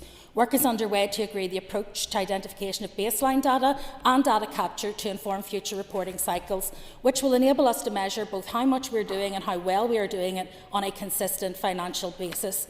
However, the data collected under Domestic and Sexual Abuse Strategy will relate to all victims of domestic and/or sexual abuse, regardless of gender. Ms. McLaughlin. Thank you, Minister, for your answer. And ending violence against women and girls is, of course, a cross-government priority. But the PSNI launched the Tackling Violence Against Women and Girls Action Plan in September 22, and then obviously the strategic framework of ending violence against women and girls in September 2024. Surely it's really important that if we know that these two action plans are actually working, that we would know the data and that we would be tracking it on a daily basis. Well, the data is being tracked. The PSNI track the data that they have, and that's an operational matter that the Chief Constable is engaged in routinely and held to account for, I'm sure, by the Policing Board. And TEO will track the data in relation to the strategy, which is executive-wide. My department clearly will have inputs into that monitoring, but we are not the sole repository of all actions around protecting women and girls or ending violence against women and girls. We will play our part, but every department needs to look at those issues and feed into that overall reporting. So we don't hold the data, TEO hold the data. Paula Bradshaw. Speaker, Minister, can you please outline the work that your department has undertaken to design and implement domestic abuse protection notices and orders? Thank you. Minister. Well, we have, on the request of the Assembly in the Domestic Abuse Act, we have now got extensive preparatory work undertaken with PSNI and voluntary sector partners to design a Northern Ireland specific DAPO and DAPIN model. That will be both effective and also operationally deliverable. Engagement has provided a very strong foundation, but we do need to do further work with Northern Ireland Courts and Tribunal Service and the judiciary around the operational processes and court handling arrangements. Cross-agency collaboration has ensured early identification of resolution of key operational, IT, procedural and safeguarding requirements.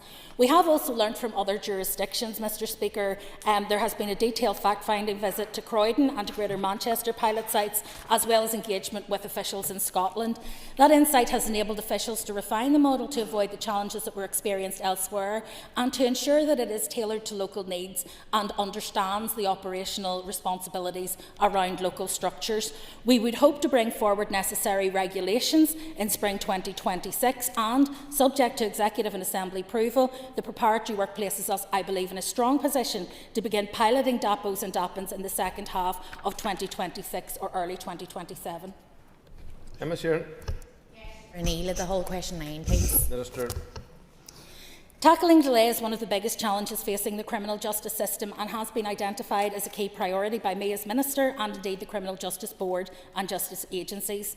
The speed that domestic violence cases progress is of huge importance to victims, witnesses, the accused and indeed for their families and the wider community.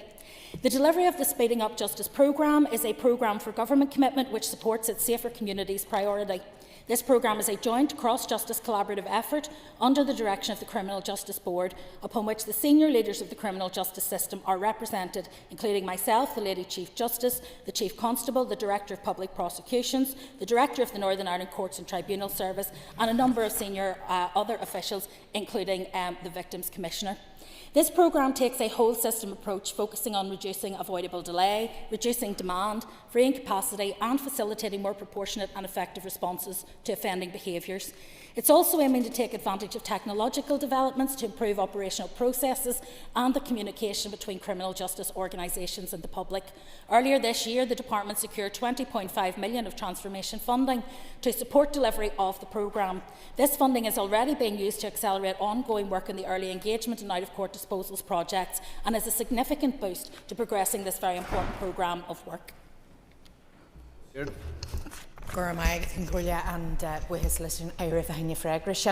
Minister, I know that during the last mandate the sector welcomed the passing of the Domestic Abuse and Civil Proceedings Act, but as I understand it, not all of the elements of that bill have been implemented, and particularly around coercive control and how incidents are often treated as single incidents, which is leading then to, I suppose, a delay in perpetrators being brought to justice. I wonder if you could advise upon what you're doing to implement all elements of that bill. Well, the major outstanding bit was DAPOs and DAPINs, because we weren't actually prepared to be able to do the regulations in the timeframe that the committee had set out in their amendment, and because there were serious concerns about their operation in other jurisdictions. With regard to coercive control, the coercive control elements of the legislation is operable and is working at the moment. The question, I suppose, is whether or not people are adequately trained and supported to identify coercive control of all different kinds. And so it's something that I will often feed back to colleagues in other parts of the justice system, where victims have come to me and said that they felt that, for example, their financial coercive control was being dismissed by PSNI as simply a civil matter that they needed to take through the civil courts. There is more work, I think, can be done around training, but as you know, annual training is part of the bill, and therefore we have, or the Act, I should say, and therefore we have the opportunity to revisit that with colleagues in the actual operational side, to make sure that where we feel there are gaps or trends emerging, we can actually close those gaps through training. On to topical questions, I call Patsy Malone. Minister, can you update us, please, on the potential for a PSNI pay agreement? So in terms of PSNI pay, members will be well aware that there has been an ongoing debate this year. So there are two elements to PSNI pay. The first is their contractual element, which has been paid, and that is a legal entitlement. The second is the advised uplift from the PRRB, and that uplift is technically a discretional input. However, from my perspective, I believe it is essential that the PSNI's pay keeps pace with that in other jurisdictions in the UK, and that we're able to effect that pay increase as soon as possible. PSNI are currently indicating that they will have an overspend at the end of the year. It's a relatively modest overspend at this point, and it has been coming down steadily over recent months. I have worked with the Department of Finance for a number of issues, but I understand, given the rather disastrous budget, certainly in Northern Ireland terms, last week, that we will not have the level of Barnett consequentials that we had hoped. However, we have made other provision, both within PSNI and within my own department, in terms of potential savings that we can wring out of the budget we have at this point in the year. I am confident that before the end of the year, certainly before the end of the financial year and ideally before the end of the calendar year, we will be in a position to approve PSNI pay as affordable. But there is still significant work to be done, and I don't want to get ahead of myself before I go to executive and see what the December monitoring round might hold. But if we get the amount of money that I was indicated I would have first call on, which I believe is available, and if that promise is kept, then I believe that we're in a very good position to do so. Mr. Malone. Minister, and I hear a number of caveats there, but can you guarantee that that uplift, as you referred to it, will be to the satisfaction of the PSNI officers who are currently awaiting it? Well, my duty is not to do it to the satisfaction of PSNI officers who are currently waiting. My duty is to implement the recommendations of the PRRB. So I have no idea whether officers will be happy with what the PRRB ask for or not. But my job is to meet that requirement, because that is what maintains broad alignment with forces across the UK. I can't give a cast-iron guarantee. That would be foolish for any minister at this point in the year to get up and say that. What I can say is that the trajectory of the projected overspend in PSNI has been decreasing month on month. We have been doing some very hard work with PSNI and within the department and other justice arms length bodies to see if there is more money that can be freed up from work that perhaps we had intended to do, but because of limited resources have not been able to take forward. As I say, I recognise that PSNI do an incredible amount of work. They deserve not just praise for what they do, but they deserve paid for what they do. And what I want to do, in conjunction with the Finance Minister and the rest of the Executive, is to be able to tell them that the pay will come and that they will be paid. And that is the most important thing I think we can do. PSNI officers should not be at the end of the queue simply because they cannot take strike action. They deserve to be rewarded for the work that they do and the sacrifice they made. It has been my objective as Justice Minister to ensure that that happens, and so far we have not ever not paid what the PRRB have recognised. Thank you, Mr. Speaker. Can I ask the Minister just for an overview of our department's work to support the employability for those leaving the prison system? Well, a critical element of reducing reoffending is actually how offenders leaving prison can be stabilised in the community. That means making sure somebody has secure accommodation, they have family links where that's appropriate, they have access to healthcare and, crucially, access to a job or education. Because without those things, it can be very difficult for people to reintegrate into the community. Having a job gives people more than just a wage. It gives people purpose, identity and a sense of belonging, and it allows people to be seen not just through the lens of their offending, but also what they can contribute to society, which is hugely important in terms of rehabilitation. We have invested in education provision and work opportunities in custody to increase potential for gaining employment upon release. We also provide learning and skills qualifications through Belfast Met, employability tutors are based in each establishment, and we provide, through our VCS partners, a significant amount of work, including the Skill Set programme, which supports people. We also have representation on the DFC Regional Labour Market Partnership and work to ensure the needs of those in the criminal justice system are considered. So there's quite a lot going on there, but I think most importantly, in October last year, we launched a business-led employers forum for reducing offending. That forum will have its first official meeting on the 2nd of December, and that will be instrumental in business-to-business conversations about how you can actually employ people successfully who have an offending background, and we were really delighted that Lord Timpson was there for the launch of that, because I think it is a game changer. Mr. Speaker, I can tell businesses that it will be fine to employ somebody with an offence in their record, and they will nod and say, well, you would say that. If another business who's done it successfully tells them that, it's much more powerful. Mr. Honeyford. Thank you, and thank the Minister for her response. We've seen some great stuff for the hospitality, bringing initiatives like this, and during PAC, evidence adult reoffending and employability was key factor, and security of funding, that was absolutely critical. So would the Minister share with me my concern that the UK Government's failure to adequately replace the Shared Prosperity Fund could have a detrimental impact on this and the wider efforts linked to the programme of government commitment to reduce offending and also adult reoffending? Thank you. The member's concern entirely. The lack of any kind of clear replacement for the Shared Prosperity Fund risks undermining efforts to reduce offending and reoffending. In fact, the uncertainty about what will follow from that programme really risks delivery of programmes in prison, because, of course, when you have attrition from staff who are put on protective notice in the prison situation, you can't simply bring somebody new in the next week to take up that post. They have to go through extensive clearance before they're able to work in prisons, and that could create a huge gap in the service provision that we have, particularly with the community and voluntary sector. So, I am concerned about it. I have raised it with executive colleagues. I recognise that people, I don't think, in the UK Government understand just how important that Shared Prosperity Fund has been.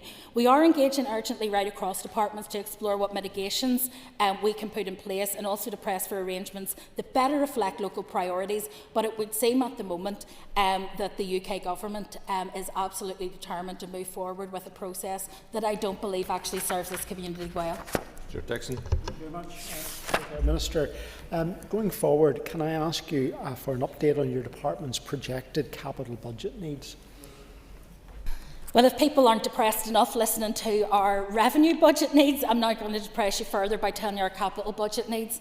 Justice system is currently delivered from facilities that are often antiquated and use outdated technology. Just to give you an idea of the antiquation, in McGilligan, people are still housed in Nissen huts that were there to house Italian prisoners of war during the Second World War.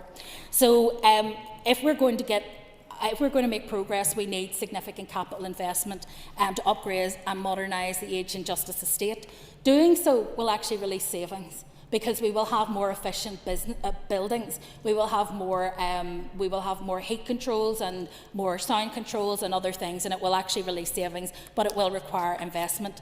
Planned capital projects for the 4 years from 2026-27 to 29-30 would cost on average £270 million each year. That would require significant additional funding above the current £100 million capital budget for my department. They reflect the costs of a number of key departmental projects for police, courts, prisons, forensic science, and many of them are included in the draft investment strategy. We have to invest in ambitious transformation programmes across the justice estate and to support and sustain investments in our estates with a focus on rehabilitation and a clear opportunity, as I say, to invest to save. Mr Dixon.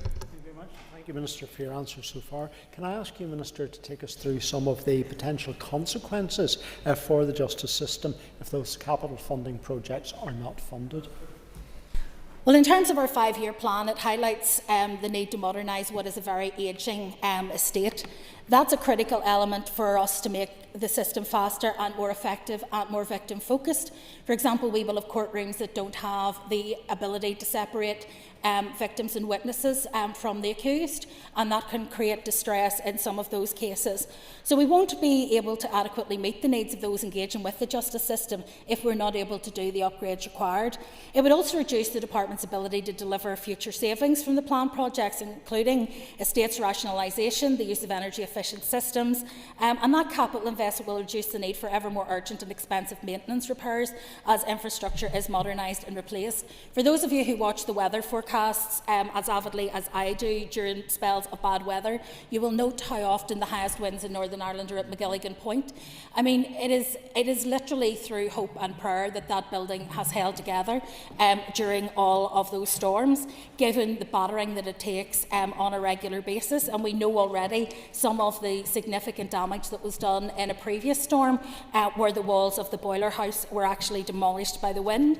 So the funding we have already secured from public sector transformation, I think, is a positive step, and that will help us. But we do need to do other things. We need new offices and laboratories at Forensic Science headquarters. They're held up internally with scaffolding in some places. We need modular accommodation for prison service because our prison population is growing. We need to modernise McGilligan and Hydebank prison estates. There is a new police college and modernisation of the wider police estate, IT transformation and modernisation projects for courts, and the modernisation of the Royal Courts of Justice and Bishop Street Courthouse, both of which are listed buildings and both of which are heavily used. Paul Bradshaw. Minister, can you please update on the public consultation on out-of-court disposals? Thank you. Are now analysing responses to the out-of-court disposals consultation, which invited views on a number of the proposals aimed at tackling delays in the justice system. As is commonplace within the justice system, many of the offences put forward within the proposals are very broad in nature and can cover a wide range of offending behaviour, from the minor to the major. The broad nature of these cases is evidenced, including through the various options available for dealing with the case, whether by prosecution in either the magistrates or Crown Court, which can vary very significantly in penalties. It is, I think, something to be borne in mind, because it has been raised a lot that penalty notices will in some way be a lighter touch option. In the cases that we are recommending where penalty notices may be of use, those cases will often not be proceeded with by the PSNI because they lack the capacity to prepare the files, or because there is a lack of will, even on behalf of those who have been injured, frankly, to go through those hoops. It can often be the thing that gets dropped when it goes to the Public Prosecution Service because they don't think that there will be an opportunity to get a significant penalty at court. And if it makes it through all those hoops and gets to court, very often it is dismissed with a fine anyway. So what we are proposing is that in those cases where a fine is the most likely outcome, that we should simply allow the PSNI to issue the fine and cut out all of that middle work, which is consuming resources and time for everyone concerned. Ms Bradshaw. Minister, there's been an extraordinary amount of misinformation put into the public domain about this consultation by some parties in this chamber. Minister, would you like to take this opportunity to set the record straight again on what the consultation actually proposed in regard to assaults on police and assault occasioning actual bodily harm, and the PSNI's role in designing those proposals? Thank you. Well, I will never shirk from an opportunity to provide clarity. In terms of the proposals, they were developed through a cross-justice working group led by PSNI. They included measures to reduce pressure on the system through additional powers for police and prosecutors to deal with lower-level offences. That included expansion of the offences for which PSNI can deal with by way of a penalty notice, which they already do for many of the cases that are listed in that. I am disappointed that people who wish to criticise the proposals are focusing solely on the more serious examples within the cohort of cases, rather than looking at those cases that could fall within that definition, but at the more minor end. Penalty notices are designed to target first-time or non-habitual offenders for a set number of offences. Once you've had a penalty notice once, you have a criminal record, therefore you can't get a penalty notice again, it has to go to court. They are a criminal penalty. It's not like as some people were describing it, that it was like getting fined for parking, which of course has been decriminalised, assault has not, and it would only affect the cases at the very lowest end of the scale. Most cases will continue to go through the courts, but one of the reasons that we're talking about this out-of-court disposal system is so that we can use the courts for the most serious cases and speed that up, and that we can ensure that people are punished for those lighter offences, which very often either get tossed out by the PPS or get a derisory fine from the courts at the end point anyway. For me, much better to allow the police officers to use their judgment, and to be clear, it will be police officers who will make the judgment, and they will have to take into account the views of the victim of any crime before they decide to dispose of it via a penalty notice. That brings to a conclusion questions to the Minister of Justice. We move on. Philip Brett has been given notice of an urgent oral question to the Executive Office. I remind members who wish to ask supplementaries that they rise in their places. Clerk, please read the question. To ask the First Minister and Deputy First Minister, given their departmental commitments to the elimination of prejudice, racism and hate crime, to confirm whether their office was represented at the event at Belfast City Hall on 19th of October 2024, at which criminal damage to a portrait of a former Belfast Lord Mayor occurred. First Minister. No. Mr. Brett. Thank you, First Minister, for that fulsome answer. Institutional understanding of this place and public confidence in this place, First Minister, are based on the fact that when ministers make statements at this House, they're both true and accurate. So I'm going to remind you what you said to this House. You stated, as First Minister, on the 21st of October, a Sinn Féin employee who worked in the Assembly made the party chief whip aware of their involvement in an incident regarding a portrait at Belfast City Hall.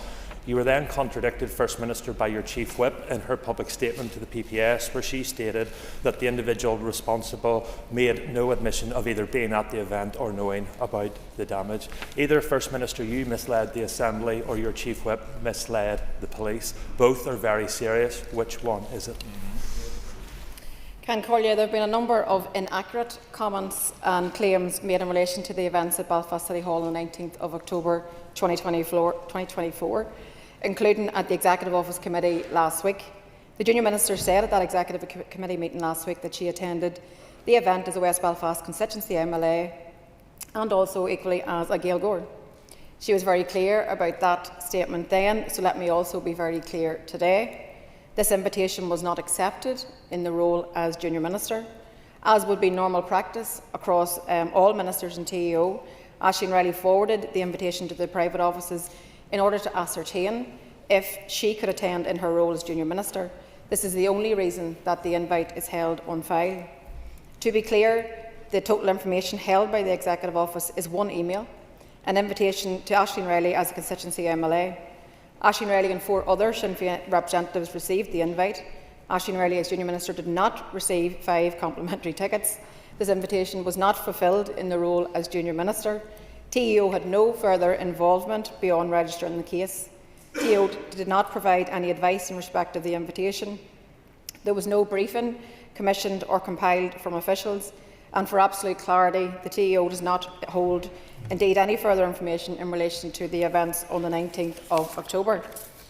Aisling Riley attended the event as a West Belfast constituency MLA and as a Gaeilgeoir, so for the avoidance of doubt, the Executive Office was not represented at the event. I have signed off on a written departmental response to the Executive Office Committee, which will confirm all of this. Can Corlia, the question also refers to our commitments to the elimination of prejudice, racism and hate crime. So let me be clear, there are many forms of hate and prejudice, racism and sectarianism, anti-Semitism, homophobia, misogyny and sexism that exist in our society. And this Assembly can be fully confident that we all collectively have a role to say no to all of that and to stand up collectively against any form of intolerance. That's what I'm focused on getting on the work with. And in terms of what you've asked, on the 22nd of October, I did make a statement to this Assembly as Sinn Féin Vice President, so you're incorrect in your statement. The events in Belfast City Hall on the 19th of October have been fully investigated by the PSNI and the PPS, and I said that in this chamber last week. The PPS have made their decision, and that is the appropriate course of action. So given that there was a criminal investigation, I'm confident the action that Sinn Féin took was entirely appropriate. Jane. Would the First Minister agree with me that we must confront hate and discrimination in all its forms? Yes, I do, and that's why I said that we collectively have a role as elected representatives in this chamber to stand very firm against discrimination or hate or sectarianism or racism or homophobia or misogyny or anything that we see, and to send a very clear message collectively again that we have no place for this in our society. And I think that we can't, again, this is a collective endeavour, we can't allow these incidents to happen, we can't allow people to mark out territory, we can't allow people to attack homes. They must be dealt with the full force of the law, and we can't allow any of these things to become normal behaviour, because collectively we're tasked with leadership in this Assembly to try and build an inclusive society, and that's certainly something that I'm committed to, and I'm sure many others are in this chamber also.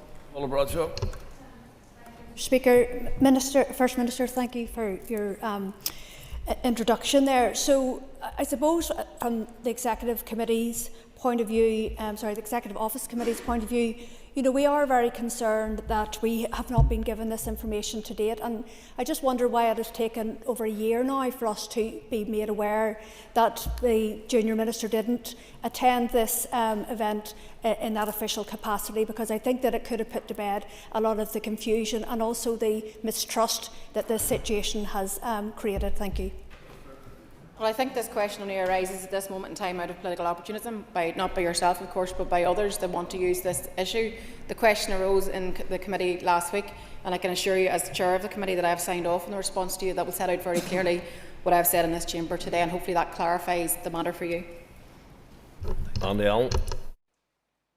Mr. Speaker, would the First Minister like to take this opportunity to encourage anyone within her party or otherwise to come forward with any information that they may have that may assist police in their further investigations? That shouldn't be even a question to put to me. Absolutely, of course, all day long. Matthew. Speaker, First Minister, with respect, I think a lot of people will be a bit baffled. A year ago, an individual you told us was suspended from party membership and resigned his employment here because of his involvement in an incident. That individual now is not going to face charges, but more than that, your party appears to have changed its story. As so often, there is a kind of omerta that exists with your party where stories are changed and people get a bit lost. I'm afraid this is true. I think lots of people will think that this person did face consequences, and that's fair enough. Can I ask, if this person had no involvement and if there are no issues at all, why then did he have to resign from his post? Why was he suspended from party membership, and will both those roles be restored? So again, given that there was a criminal investigation, we took appropriate action, and I think that's absolutely correct, and I'm very confident to stand over the action that we took at that time. And in terms of some of the commentary that's been made by many others in terms of an individual, I'm not getting into that today. I think that it was for the role of the PPS to do their work. That's been now complete. I'm satisfied that we discharged our duty, and I'm very confident to stand over it. Speaker, I declare an interest as Glona Motors in my constituency. I regularly attend events, community events at the site. Minister, you obviously know your department is responsible for end violence against women and girls, historical institutional abuse, the programme for government leading the executive response to all sorts of strategies as well. Would you agree with me that this is what members should be focusing on, and that you agree it's quite pathetic that people are trying to focus on a damaged picture, and despite attempts to try and make it so, there's no evidence of a damaged picture being about racism or anti-Semitism, and people to my right are certainly grasping at straws? Yeah, and I agree with that, and I would obviously the member will be aware, but refer to the comment of the artist himself actually at that time in terms of his view around all of that. But you're absolutely right. We have a serious problem with misogyny. We have a serious problem in our society around violence against women and girls. We have serious work to do here in this institution, and I would encourage members to focus on the things that really need to be grappled with in our society, and that is the problem with violence against women and girls. That is in terms of tackling the racism that we're seeing on the rise in terms of hate crimes that we've seen, particularly over the course of the last year. That's the business of the people elected to this chamber. That's where I am focused. And thank the Minister for answers so far. Minister, given the growing, diverse, rich community that we are all part of and we all live in, can you outline how the TEO racial equality strategy can help to confront racism in our society and stamp it out once and for all? I agree that, again, that is our responsibility to stamp out and to say no to racism, to face it down whenever we see it in our society. You referred to the racial equality strategy. That's a really, really important piece of work, and the strategy itself is multifaceted because there are many barriers that are facing people out there in society, many barriers in terms of ethnic minorities, and the data that's available to identify these barriers is something that we all need to properly understand if we're going to be able to tackle hate crimes that are unfortunately on the rise. The strategy itself also looks towards how we can support community cohesion, and I'm really pleased with a lot of the work that we've been able to do particularly since the summer, and around supporting communities who are facing fuelled race-related incidents. And I think it's really, really important where these occur that we're able to be immediately responsive, and I'm pleased with the work that we've been able to do. But all the aspects of the strategy are important, but I do think that it starts here. It starts here with appropriate information. It starts here with facing down racism. It starts here with the language that's used even in this chamber itself. It starts with honesty, and it starts with tackling and to task those people that peddle myths, those people that actually create divisions in society and perceptions of divisions in society, and the unequal nature of some things in society. But I think that if we work together on that, then we will lead to a better inclusive society. Cameron. Speaker, and as a demonstration of commitment to transparency, will the First Minister publicly call on Glór na Móna to release the attendee list from the City Hall event in question? Well, I think the member will know that that's the role of the PSNI and the PPS. Well, as a matter of fact, folks, it is. I have discharged my duty in terms of my remit, my role as a Sinn Féin Vice President. Outside of that is for the PPS, who have made their views known. They have made their views known. Emma Sheeran. First Minister, do you agree that all elected reps have a responsibility to human rights and to equality, and that the language and tone that elected representatives use both in this chamber and in the media should be accurate and should be responsible in terms of human rights and equality, rather than promoting fear?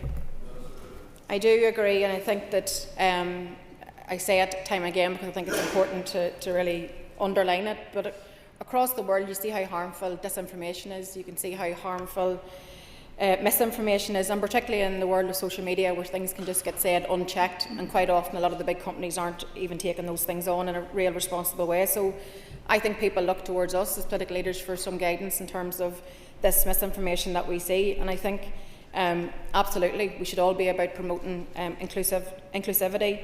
We should be tackling the hatred that we see sometimes, and I think that's that huge responsibility that we all have as political leaders.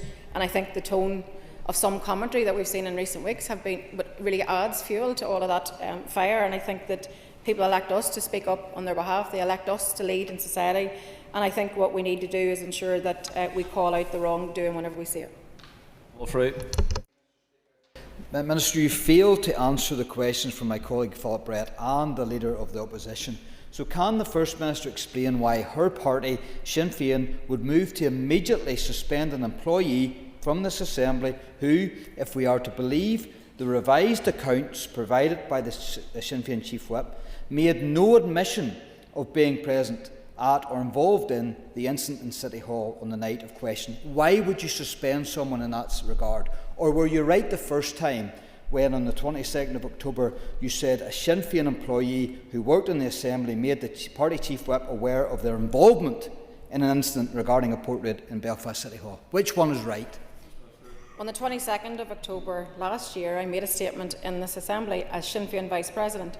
The events in Belfast City Hall on the 19th of October 2024 have been fully investigated by the PSNI, and the PPS have made their decision, and that is the appropriate course of action. Given that there was a criminal investigation, the actions that I took were absolutely appropriate. I am confident in the action that I have taken. Thanks very much, First Minister. And obviously the Together Building United Communities is there to promote inclusion and help unite communities. How important do you feel that this policy is, despite attempts here today to try and create division and political posturing?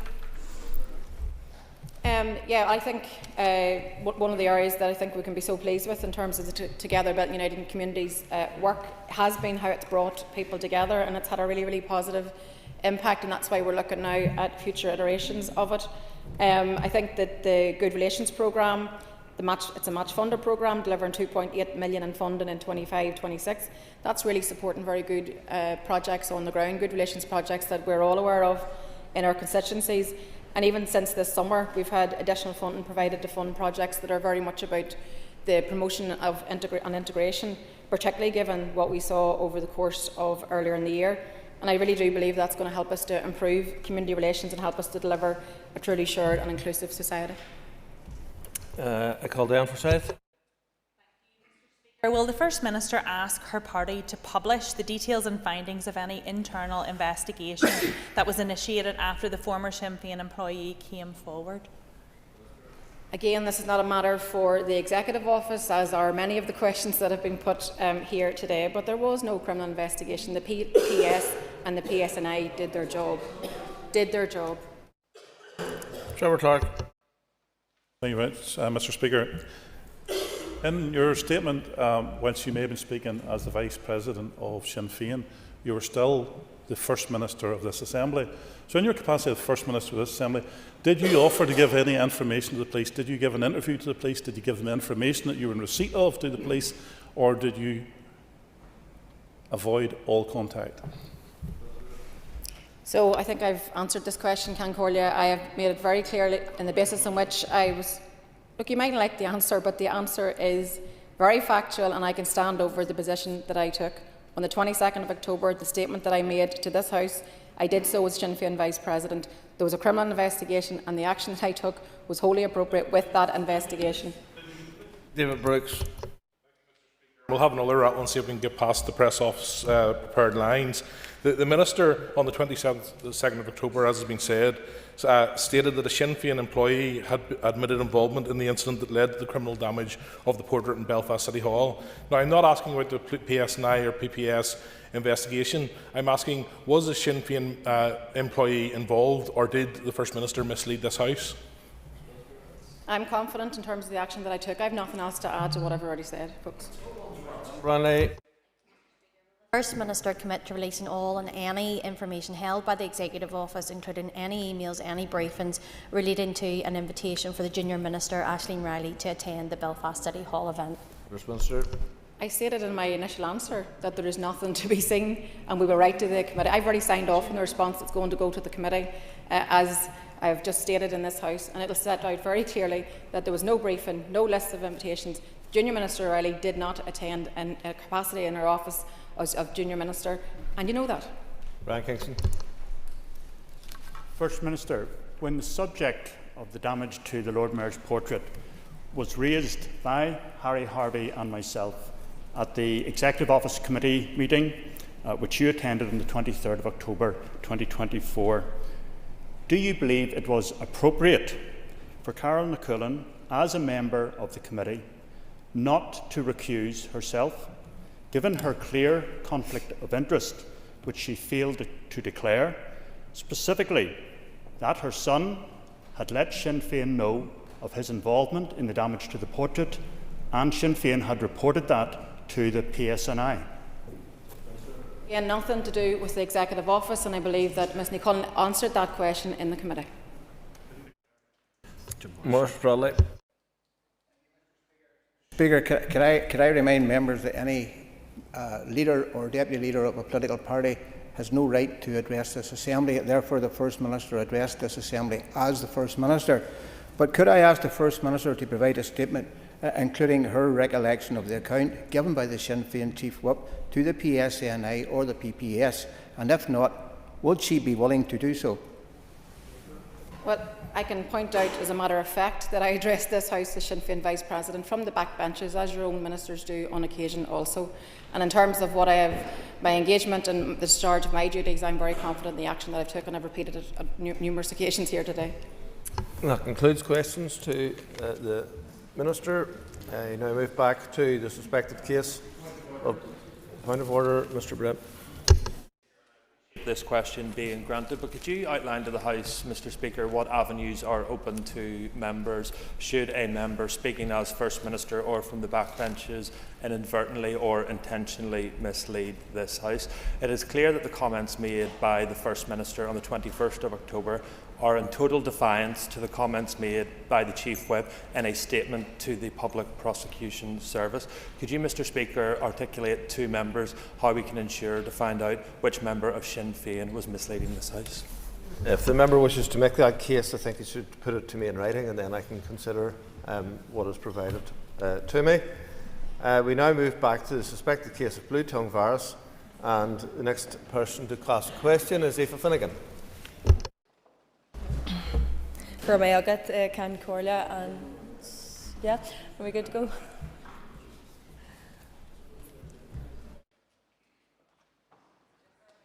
Corlia, and I want to thank the Minister for his statement. Minister, should the farmers immediately vaccinate their herds and flocks to protect them against blue tongue? As I outlined in my statement, I made a decision to make available the vaccines in Northern Ireland. That is a decision for farmers individually for them to take in conjunction with advice from their private veterinary practitioner, and encourage them to do that, and that's a decision for them to take. The most immediate focus now has to be eradication of this in Northern Ireland. Paul Stephen Dunn.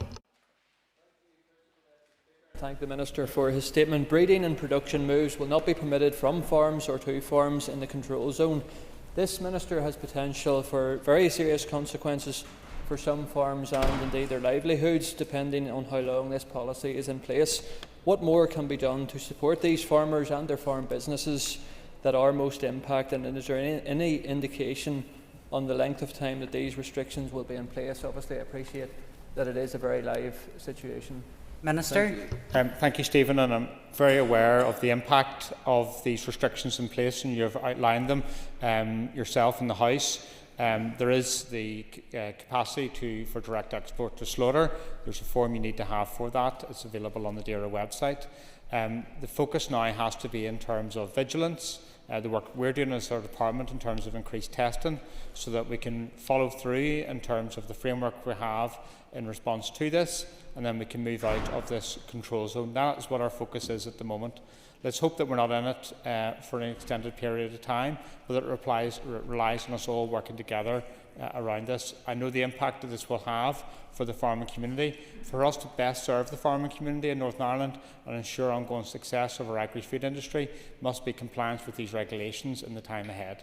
That's absolutely key that we do that, and we as a department are supporting them through the veterinary service and the work that they're doing. Additional information is on our DAERA website, and let's together move through this over the time ahead. Thank you, Minister. I call Connie Egan.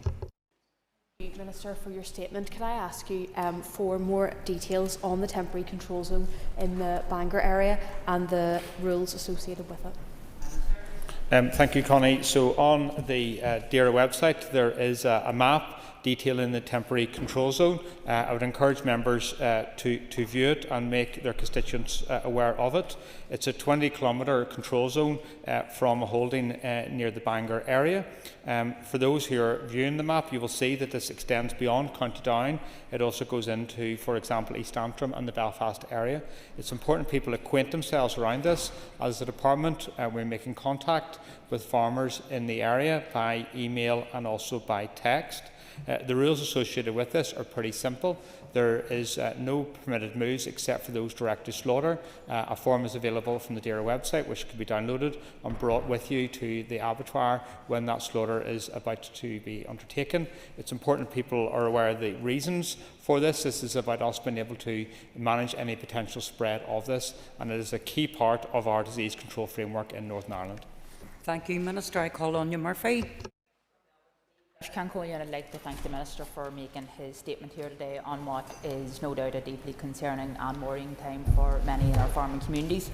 Minister, in your statement you have said that officials will be carrying out further investigations as the days go on. Could you detail what exactly these further investigations will entail?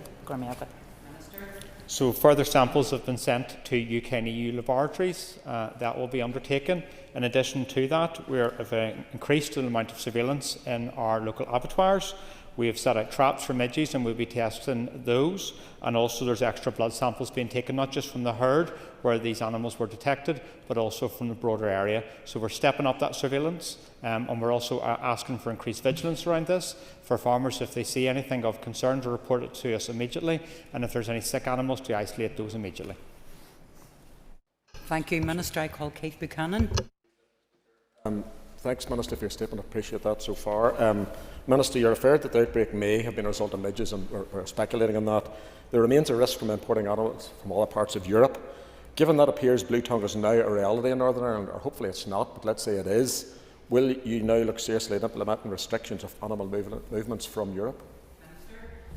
There's already restrictions in terms of movements from GB to NI, and over my time as Minister, since taking up office in February of last year, there's been a request for us to ease those. I am not doing that because I'm aware of the risk to our agri-food sector in Northern Ireland. Whatever we do around this is a risk-based approach. So movements occurring in Northern Ireland are very limited around this, and then obviously within the temporary control zone they're even further limited around it all. So it's important we comply with those. We'll monitor this over the time ahead. We're coming towards the end of the vector-borne season, so hopefully with this colder weather that will help us, but it still doesn't rule out any further infection around this, and that's why it's important we abide with what has been set out in terms of the restrictions put in place on Saturday evening. Thank you, Minister. I call Diana Armstrong.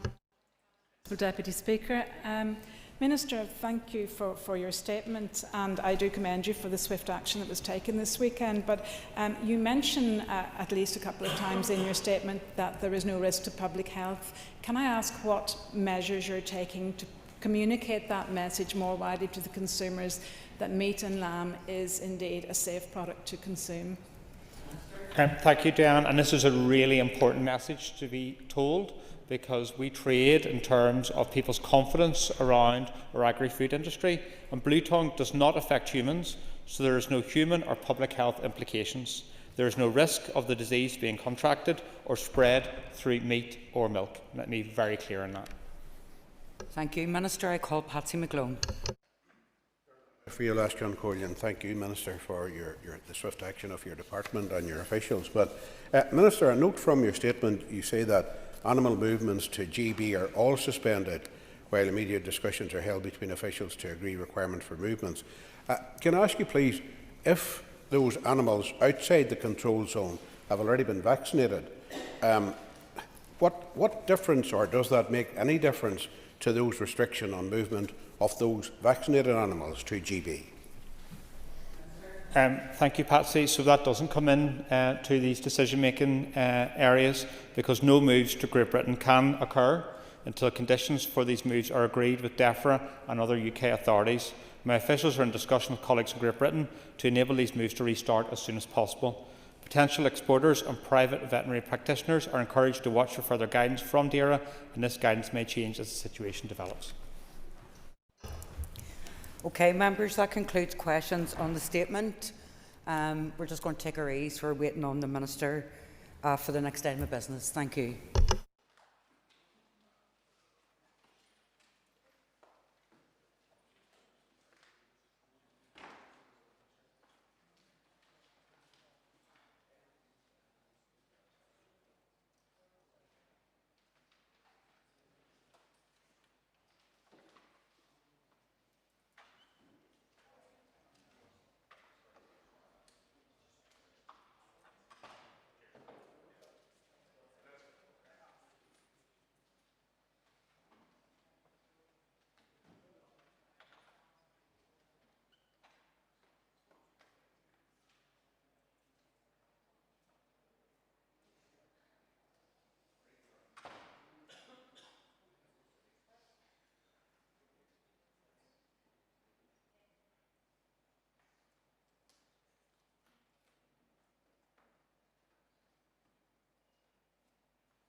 Members, the next item of business is a motion to approve a draft statutory rule. Clerk, could you please read the motion? That the draft Renewable Heat Incentive Scheme Amendment Regulations Northern Ireland 2025 be approved. Thank you, and I call the Minister to move. Thank you, Minister. The Business Committee has agreed that there should be no time limit on this debate, so therefore I call upon the Minister to open the debate on the motion. Minister. Today I am seeking the Assembly's approval of the draft Renewable Heat Incentive Scheme Amendment Regulations Northern Ireland 2025. As members will be aware, my department is progressing legislation to close the non-domestic RHI scheme in line with the NDNA commitment and executive approvals. The closure legislation includes a bill to provide the department with the powers to bring forward closure regulations and the closure regulations themselves. The bill was introduced to the Assembly on the 6th of October this year and is currently at committee stage. With respect to the closure regulations, a public consultation on the proposals for closure concluded on the 24th of November. 216 responses were received, and I would like to put on record my thanks to those who took the time to provide their views on the closure arrangements. My officials are working at pace to summarise the responses and prepare a consultation report as quickly as possible. I do not intend to go into detail on the proposals for closure today. That's a discussion to be had when the closure regulations are being considered. The draft legislation we have before us today relates to an increase in tariffs for small and medium biomass installations to be implemented now in advance of the finalisation of closure legislation. The current tariffs for small and medium biomass were introduced in 2019 using the best information available at the time. However, substantial movements in fuel prices mean that it is appropriate to increase the tariff. The draft regulations therefore substitute a new Schedule 5 into the principal regulations. Its effects will be to increase tariffs for accredited biomass boilers falling within the small biomass, lower medium biomass and upper medium biomass bandings. The increased tariffs will apply from the day after the regulations are approved by the Assembly. Members will be aware that my department brought regulations before the Assembly in 2024 in order to increase the tariff levels for small and medium biomass installations. The tariff levels set out in the regulations before us today have been developed following further analysis of fuel prices carried out by the Department during the course of this year and extensive engagement with stakeholders and independent experts. The draft Renewable Incentive Scheme Amendment Regulations 2025, which I am bringing before the Assembly today, are an important step to ensure fairness to participants while closure legislation is being progressed, and I would welcome the Assembly's support. Thank you, Minister. I call on Philip Brett, Chair of the Committee for the Economy. Thank you, Madam Deputy Speaker, and as Chair I rise to support the regulations moved by the Minister. As the Minister has advised, the proposed rule will amend the Renewable Heat Incentive Scheme Regulations Northern Ireland 2012 to increase the tariff for support payments made under non-domestic RHI scheme to accredited small and medium biomass installations. The increases are for heat generated from December 2025 and are to be based upon readings recorded by Ofgem. The proposed rule is expected to fix the tariffs for these installations for heat generated up to the end of March 2026. The Department has advised that the winter uplift tariffs are essentially the same as the closure payment tariffs that are currently out to consultation. The increase in costs associated with these new tariffs is understood to be around £10 million for the period December 25 to March 26. The Department has advised that Treasury has agreed to this increase in costs for the non-domestic RHI scheme. The proposed regulations appear to have been designed following engagement with the Ulster Farmers Union, the Renewable Heat Association Northern Ireland and the FSB, and align with the cost models derived by Professor David Rooney at Queen's University Belfast. Officials advised that new tariffs will generate an internal rate of return of over 12% and are compliant with state aid rules. Members noted that the cost of the new tariffs is well within the £33 million of AME that is ring-fenced for renewables. Thus, the committee was assured the proposed tariff increase will not lead to any increased liability against the Northern Ireland Block Grant. With that in mind, the committee were content to support the regulations. Just want to make a few comments, Madam Principal Deputy Speaker, as DUP MLA for North Belfast. And I firstly thank the Minister and her departmental staff for their commitment to providing the committee with the information to make this decision. I think we're in a much better position this time round than we were when previous uplifts were proposed. So from a party perspective and on behalf of the committee, I'm happy to recommend that the Assembly vote for the regulations as outlined by the Minister. Thank you, Philip. I call on Padraig Delargy. And I want to begin by acknowledging both Minister Archibald and Minister Murphy's work in dealing with the aftermath of RHI. From the moment that Minister Archibald took up office, she made clear that closing the scheme was a necessity, and that builds on the clear commitment set out in New Decade New Approach to close this scheme. This work ensures that a deeply flawed scheme can be closed, while at the same time compensating those who entered in good faith, but protecting the taxpayer and public services from excessive payouts. The Department has undertaken a rigorous review, corrected long-standing flaws, strengthened oversight and ensured that robust governance structures are now firmly in place. The amendment regulations before us today represent another step towards the completion of that work. The Minister's leadership on this issue has been steady and has been responsible. Instead of allowing RHI to cast a shadow over the future of renewable energy support, she has made sure the lessons of the past shape a better and a more accountable system going forward. This is part of a wider agenda to build a clean, affordable and secure energy future. That work matters to families, to businesses and to all those who want to see good governments and good governance in action. I welcome the progress the Minister has delivered, and I commend her for her work undertaken to bring us to this point, and I support the motion before the Assembly today. Thank you, Padraig. I call David Honeyford.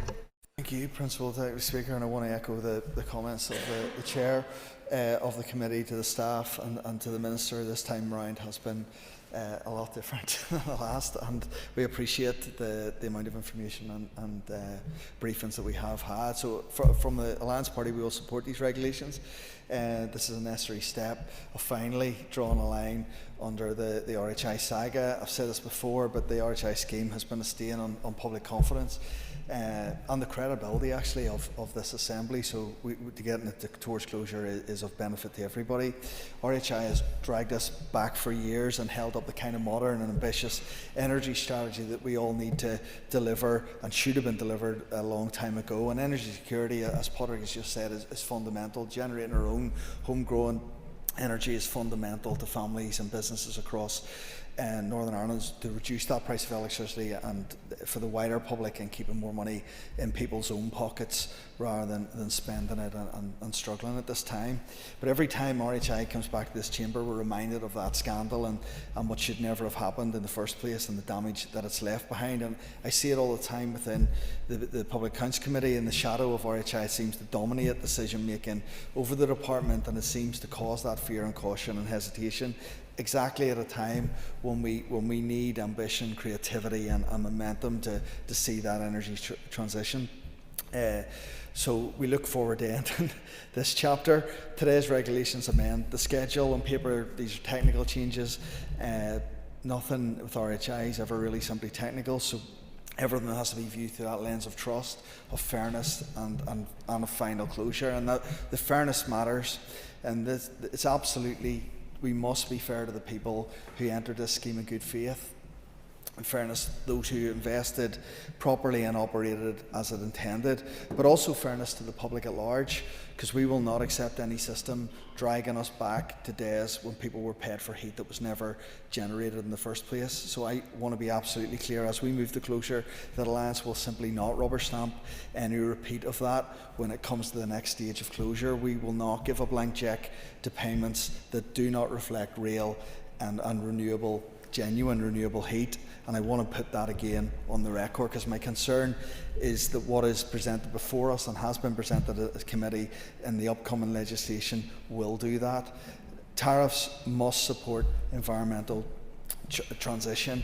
Closure must enable us to move forward at pace with renewable schemes, but not recreate the mistakes of the past and compensate for failures of oversight. And coming on to supervision, even though this statutory only deals with tariffs, we cannot ignore the wider issues. We continue to hear suggestions around reducing checks and scaling back inspections, and given the history here, the Department still has a long way to go to build that trust and credibility. So those regulations here are fine, and as far as they go, they make a sensible update, and will help move the scheme towards closure, but they will not, and they do not, rebuild trust on their own, and trust will only come when we have full closure, and that package is fully transparent, fair and evidence-based and clearly communicated. So just to close, we support this moving forward. We're moving forward in the right direction, but we will not support going forward unconditionally, and we will keep demanding accountability and keep pushing for proper oversight and keep insisting that renewable heat policy aligns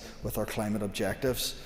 The public deserve and absolutely demand confidence that when we bring this to closure, that lessons have been properly learned, must be done properly, has to be done openly, and never again will what has happened in the past be repeated in this Assembly. Thank you, Principal Deputy Speaker. Thank you, David. I call Diana Armstrong.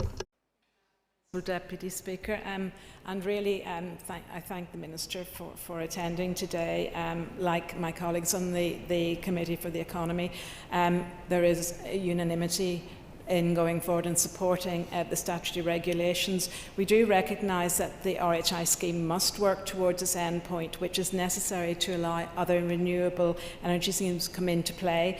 However, it is, as others have said, it's vital that the integrity and transparency of this process is assured.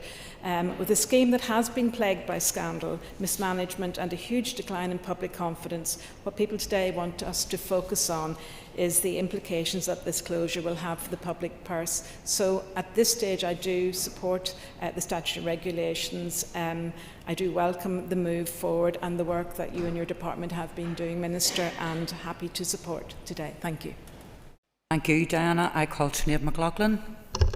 Thank you, Speaker. From the outset, the SDLP has profound concerns about the process that has led us here to this point.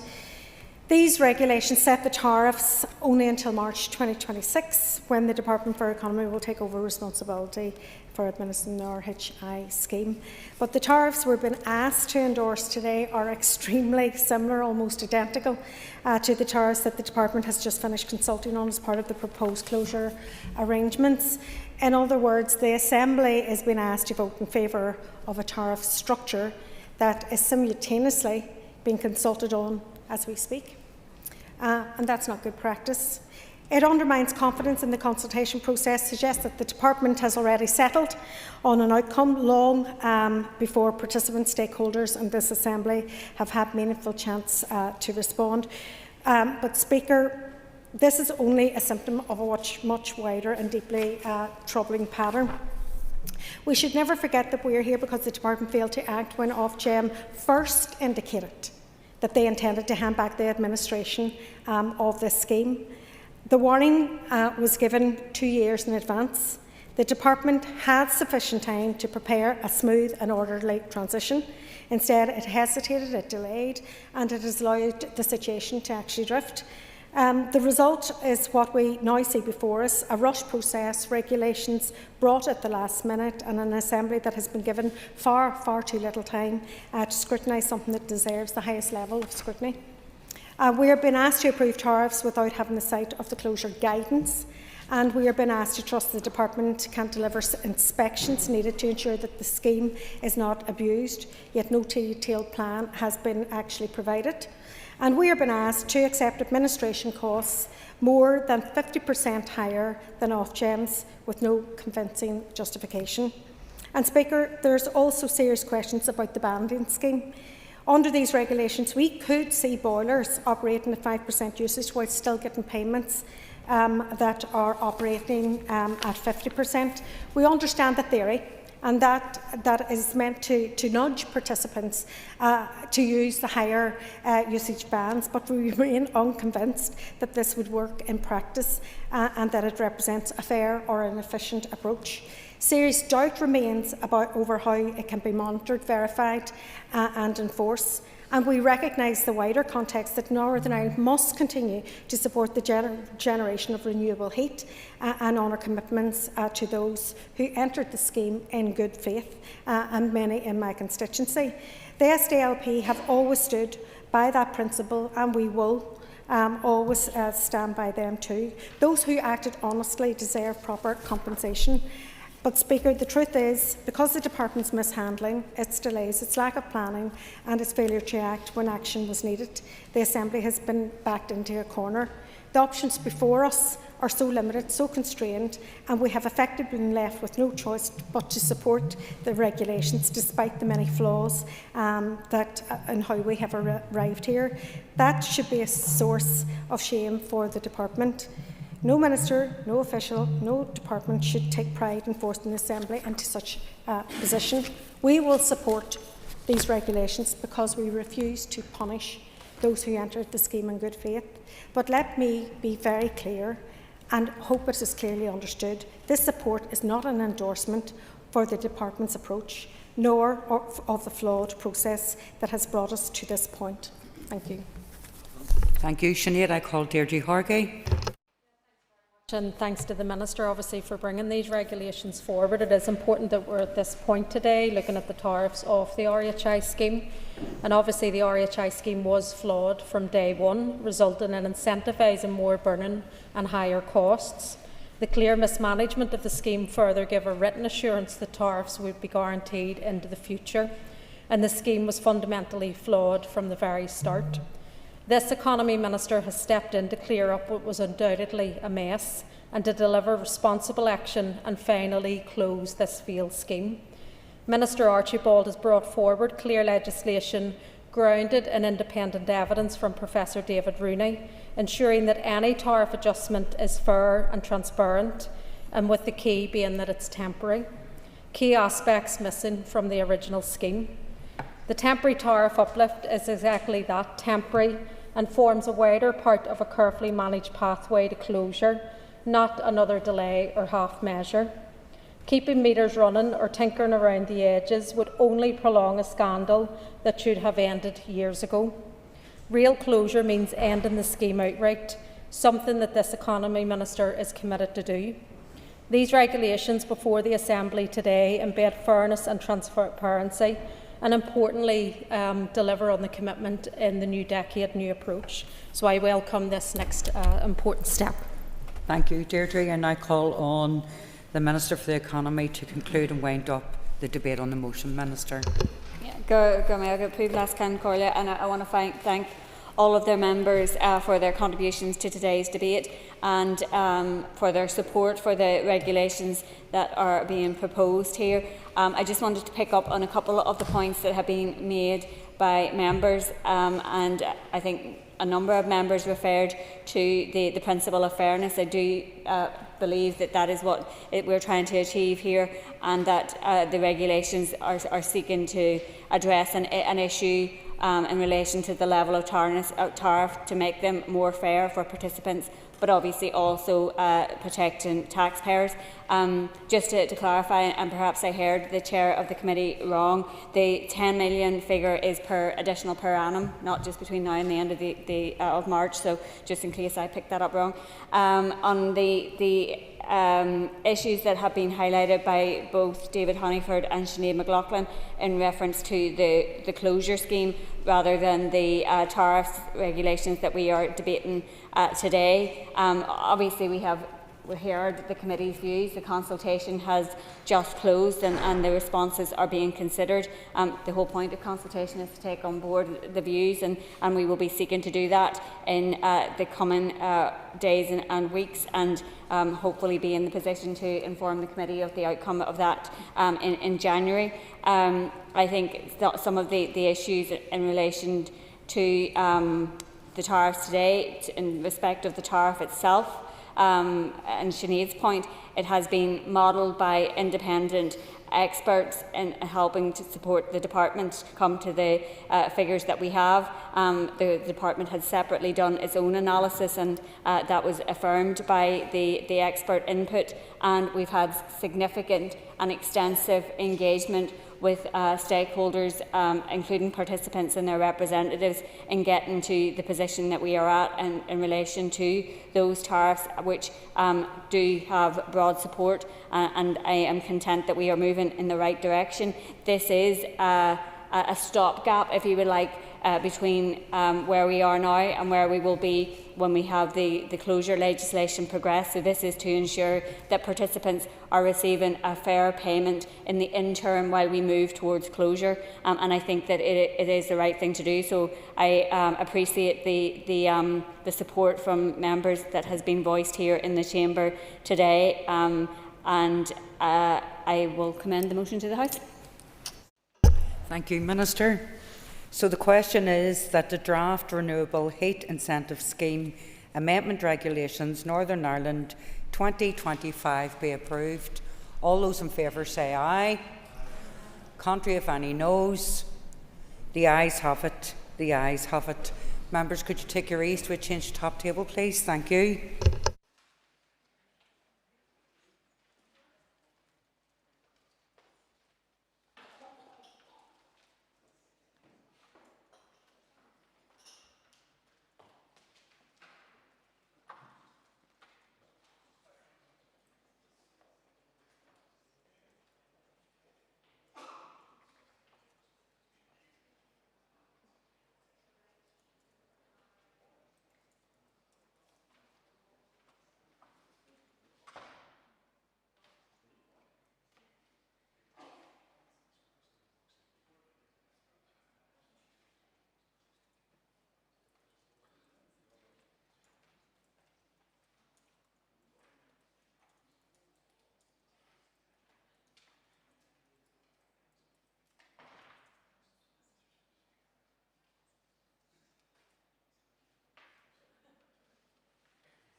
Okay, members.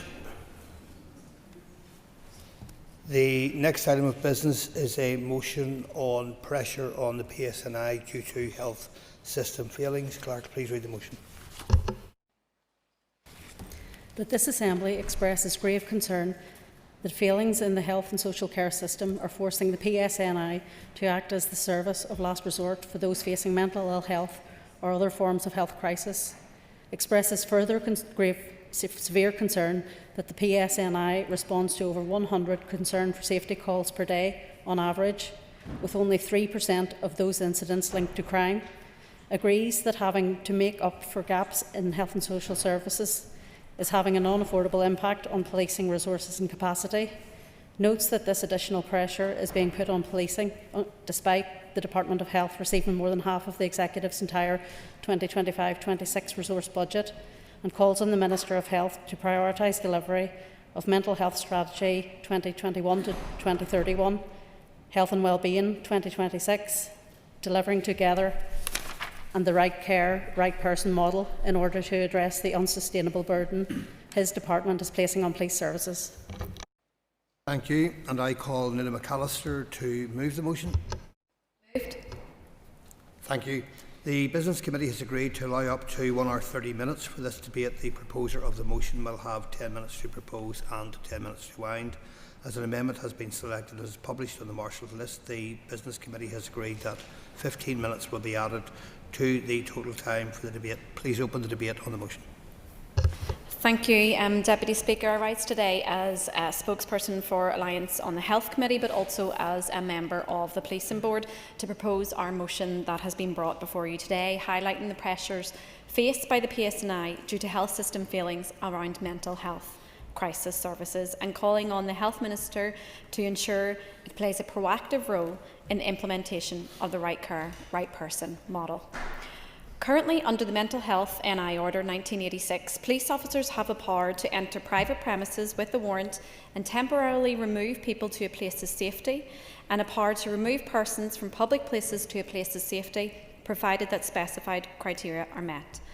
The powers that we're predominantly focused on today are those powers under Article 130, in which we see officers answer concern for safety calls and remain at emergency departments with people in mental health crisis. Before we get to the statistics that we have outlined in our motion today, we need to seek clarity from the Health Minister regarding the full implementation of the Mental Health Capacity Act 2016, and when we can expect to see fully the safeguards within that piece of legislation enacted. They may not always help in these circumstances where the police are the first responders for emergency deprivation of liberty, but currently, when the police are the only bodies able to act for concern for safety calls and subsequent deprivation of liberty, it is clear that the Department needs to act on that 2016 piece of legislation. It is no secret that Northern Ireland faces a substantial mental health crisis, whether due to our unique history, levels of deprivation, or many other factors. Our rates of mental ill health are the highest in these islands, and this has resulted in a specific strain on our health services due to the number of people at crisis point trying to access support or those calling for urgent intervention for their loved ones in a crisis. However, as our motion states, this intervention is too often falling to the police on what should be a health response. As a result of the strain facing police, the PSNI conducted a survey over a 4-week period last year to understand the impact that this was having on resource. And during this period, at least 8,142 officer hours were spent on concern for safety calls. This includes calls about people walking out of healthcare settings, mental health detention calls, transportation of people in health crisis, and dealing with voluntary mental health patients, which means taking to hospital people who are going there voluntarily, rather than detaining them because of concerns around their mental health. Those 8,000 hours scale up to over 100,000 hours and £4 million of officer time over the course of a year. Of those hours, over 29,000 were spent waiting in emergency departments, the location which accounted for the highest percentage of 3+ hour waiting times was at 38%. This issue is not a new issue. It's been discussed at length at the Policing Board, and I know myself and other colleagues across this chamber have joined with the PSNI to advocate for these issues. It was also discussed at a joint Justice and Health Committee meeting last November, and the PSNI made it clear that the pressure they were under due to dealing with mental health crisis calls was unsustainable, with policing having become very much baked into the everyday public sector response to unmet health demand. As a member of the Policing Board, we have seen the right care, right person model from its inception by the police replicated on the other forces in Humberside Police, who created the model in 2021. However, over the past 4 years, we have yet to see the implementation, not for the want of trying on behalf of the PSNI. Other forces are following suit now in England and Wales, and it's important that Northern Ireland should not be left behind. I have also unfortunately witnessed the detention of people firsthand in my own constituency in North Belfast, and it is in no way an easy thing to do. A person in a mental health crisis is already going through a traumatic and difficult time, and the presence of police can sometimes exacerbate it too.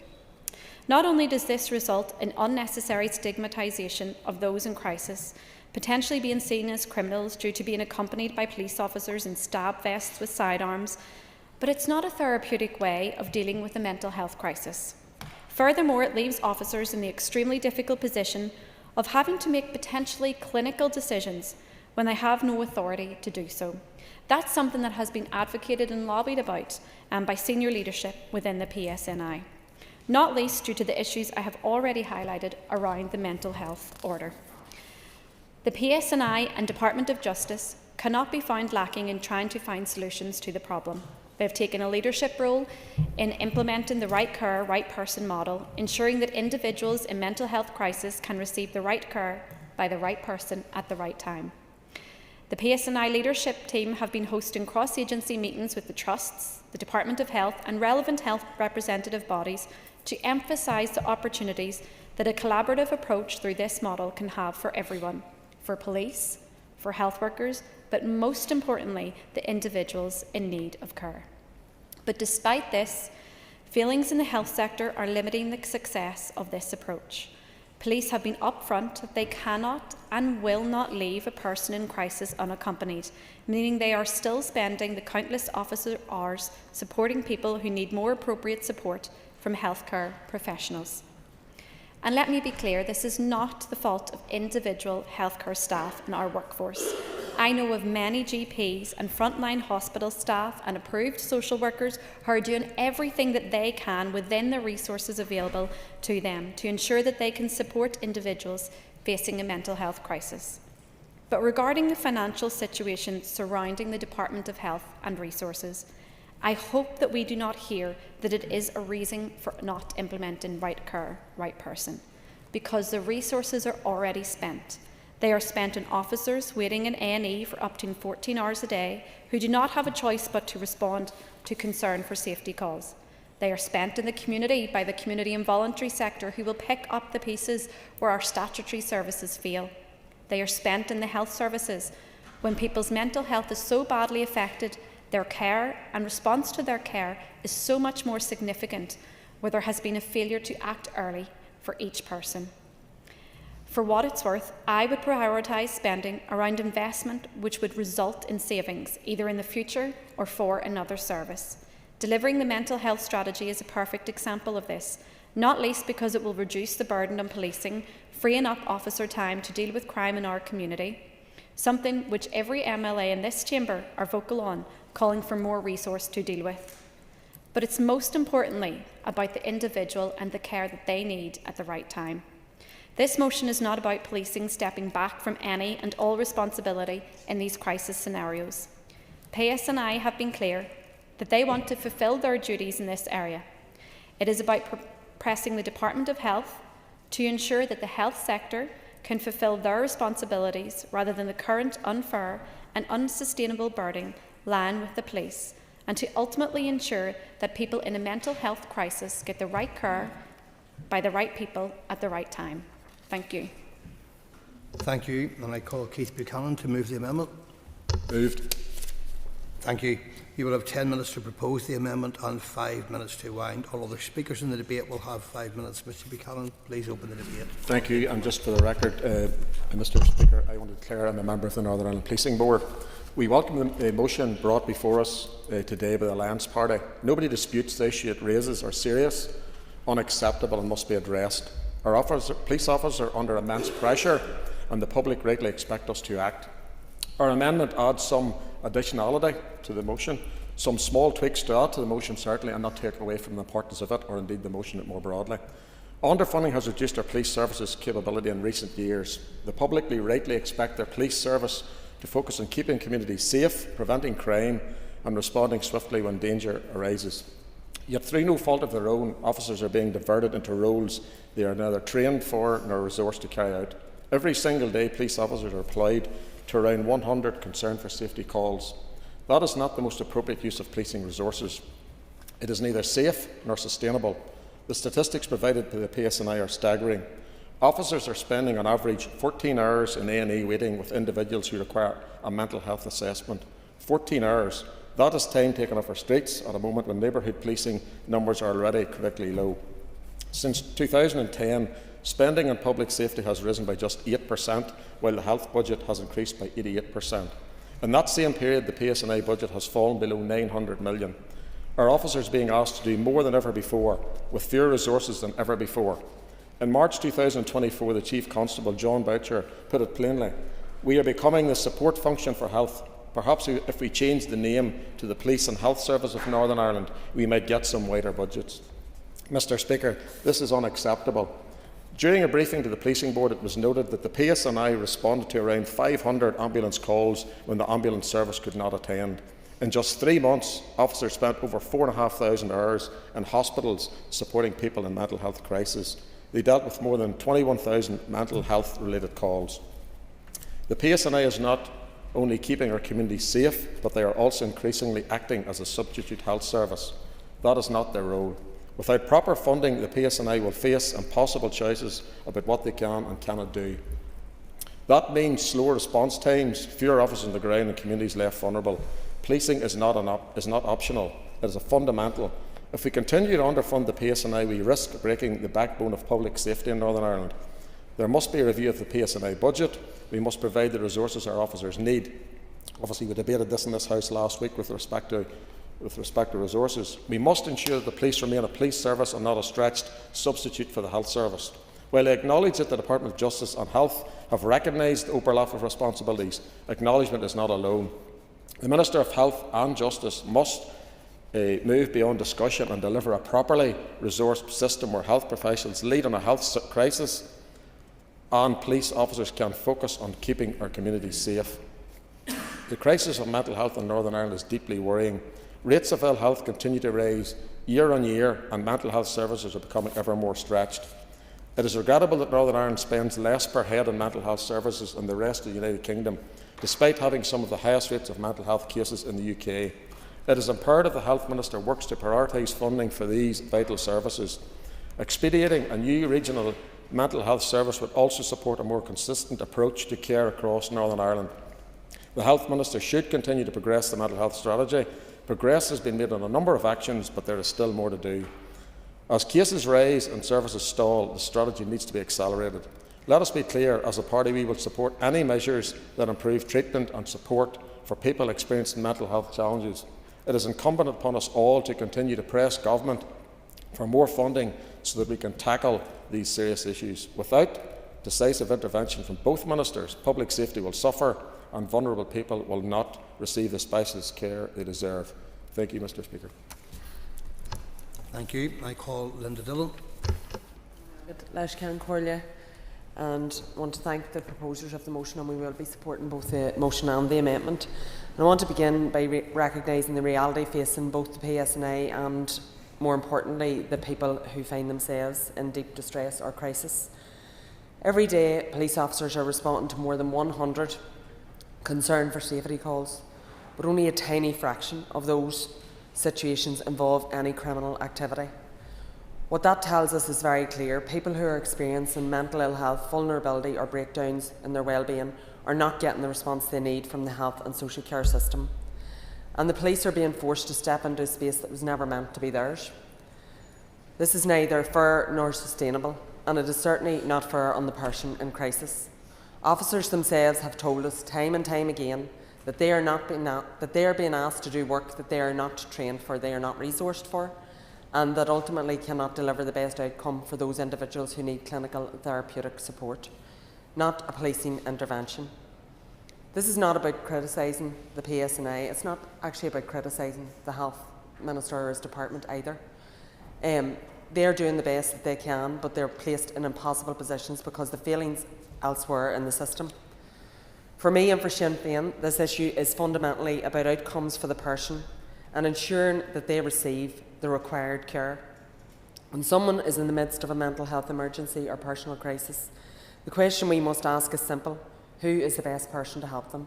So I probably disagree slightly with the speaker before in terms of, the policing and being a health service. They absolutely can't be, because they're not the right person. They are not able to help those people in crisis. The answer is simple: trained health and social care professionals, not the police. We need the right care delivered by the right person at the right time. And I know that the Minister and his departmental officials are bought into this, but we need to accelerate it. I have said in this chamber before, and I repeat it again today because it is the core of what needs to change.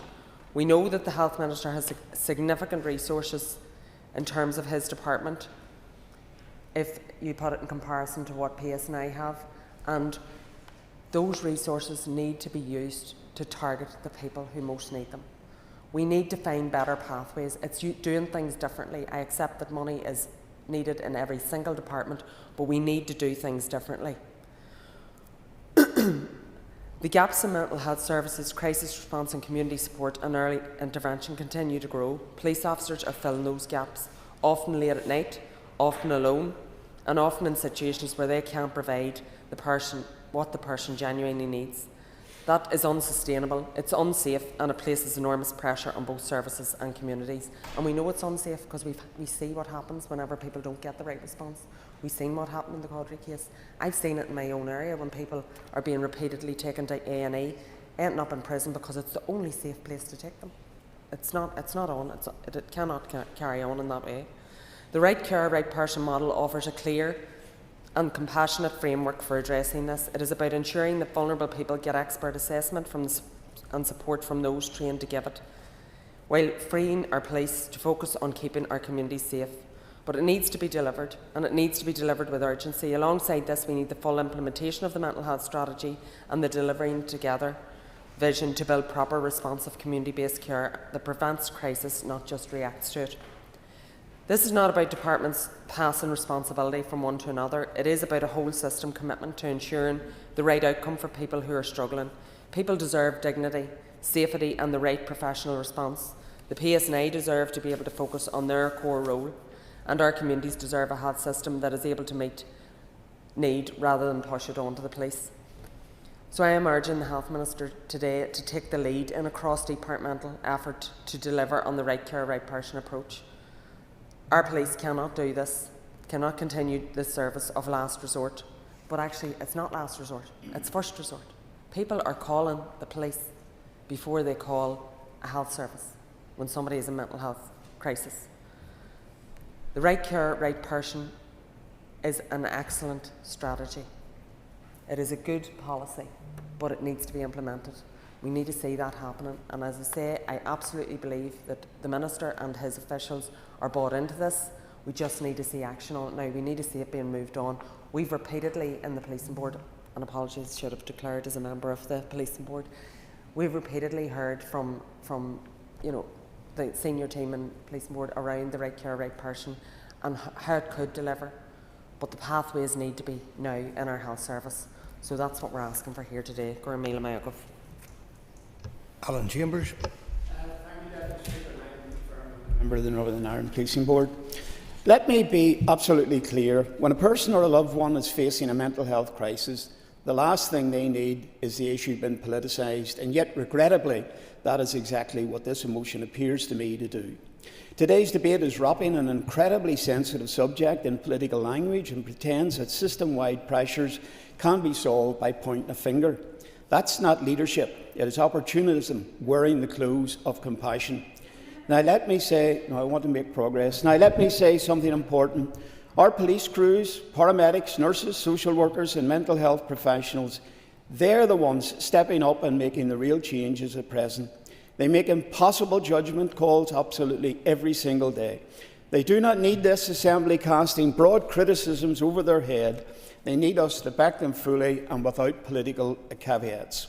Yet the motion is filled with caveats. It implies that the Northern Ireland health and social care system is failing in some collective sweeping way. That casual disrespect might help some members land a political punch, but it does nothing, absolutely nothing, to improve outcomes for people in crisis.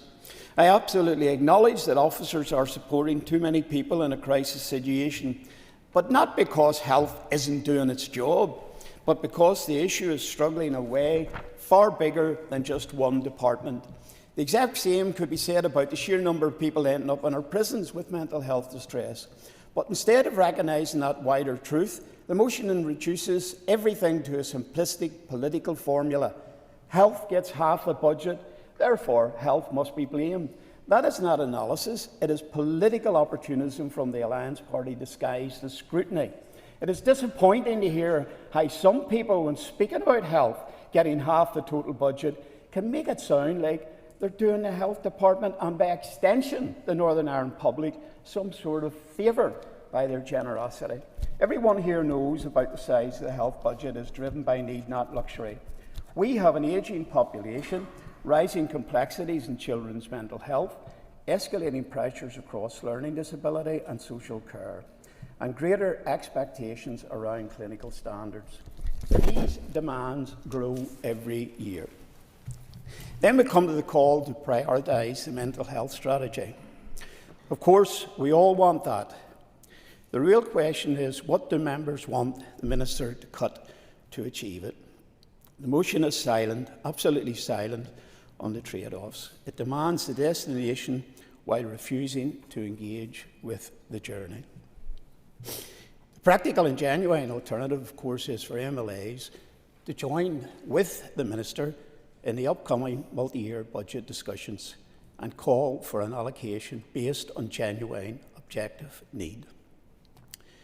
On right care, right person, I absolutely support the idea and I fully support the intention, and I hope it is something that will be implemented as soon as it's safe to do so. But we cannot simply instruct police officers to step back unless there's something or someone else fully equipped to step forward. If we move too fast, create a gap, there is a risk that someone will fall through it. Responsible government requires care, sequencing and realism, not bulldozing your way towards an artificial deadline because it suits a particular political narrative that some are trying to paint. So let me end on this. This motion simplifies an incredibly complex issue. But if we are serious, then let us work together honestly and responsibly. Let us stop using our health service as a platform for political posturing. People in crisis deserve better. The system deserves far better. In conclusion, I would once again place on record my party's full support and appreciation for the work of the police alongside all the staff working across the health and social care sector. We owe them all a huge debt. Thank you, Mr. Deputy Speaker. Hear, hear. I welcome the debate today, but I do so, I suppose, with a sense of deep concern, sympathy and frustration at the position that the Executive continues to place both our police officers and some of the most vulnerable in our society in. It's simply astounding that, for example, the police respond over 100 concern for safety calls every day, and that more than 97% of those incidents have no link to a crime at all, and 1,600 per month have a mental health component. And I'll segue in there the fact that I know that by being a member of the policing board, which I would like to declare an interest in as well for that. Every one of those calls does take time, it takes resource, it takes officers off the street and pisses them into situations that they're essentially not trained for and should never be expected to handle as primary responders. And I think we're starting through some of the noise to get that is an agreement right from everybody that has spoken so far. And I think it's clear as well to say that it's not the police's fault. They are stepping into the breach because they care deeply about public safety and they cannot in good conscience simply ignore somebody that is looking for help. But it is an impossible place for us to actually place our police, because they should not be left to take clinical judgments at a roadside. And they shouldn't have to sit for 6 or 7 or 8, or as been referenced, 14 hours in an emergency department waiting for somebody in their care to have a mental health assessment. And they should not be the first port of call for someone experiencing suicidal thoughts or overdoses or acute psychosis. But this is because there are gaps in other parts in the system that they're being left to do it. I say it hasn't arose because of a surge in crime. It's not because of poor policing, it's because the health and social care system is under extreme strain and vulnerable people are falling through the gaps. And those gaps have widened, and we've had many debates right across the past number of months about the under-resourcing of our community mental health teams, about delays to the implementation of the mental health strategy, about inconsistent out-of-hours provision, the lack of crisis services that are available, and how we remove funds from those that are actually providing, which are alternatives to emergency departments, that we have insufficient social care capacity, and we also have those fragmented pathways between various agencies where people are looking for help. And because of all of those failings taken together, the police, already stretched at breaking point, are being asked to hold the system together. But as is referenced in the motion, there is a solution, and it's not one that we actually need to invent. It's there, it's the right care, right person. It's a model that ensures when someone is in a mental ill health, the responder is a mental health professional, not a police officer.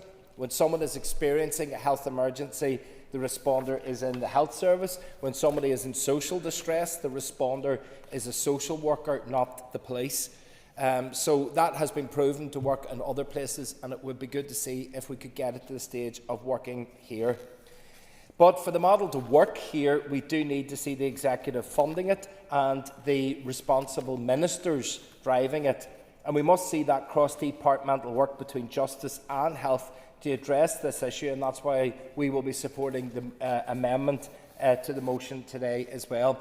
But it's not lost to me in that old line that I haven't trotted out in a while, so I'll revisit it, that we have a motion from one party in the executive criticising another executive party with an amendment from another executive party, and all as part of a non-binding motion.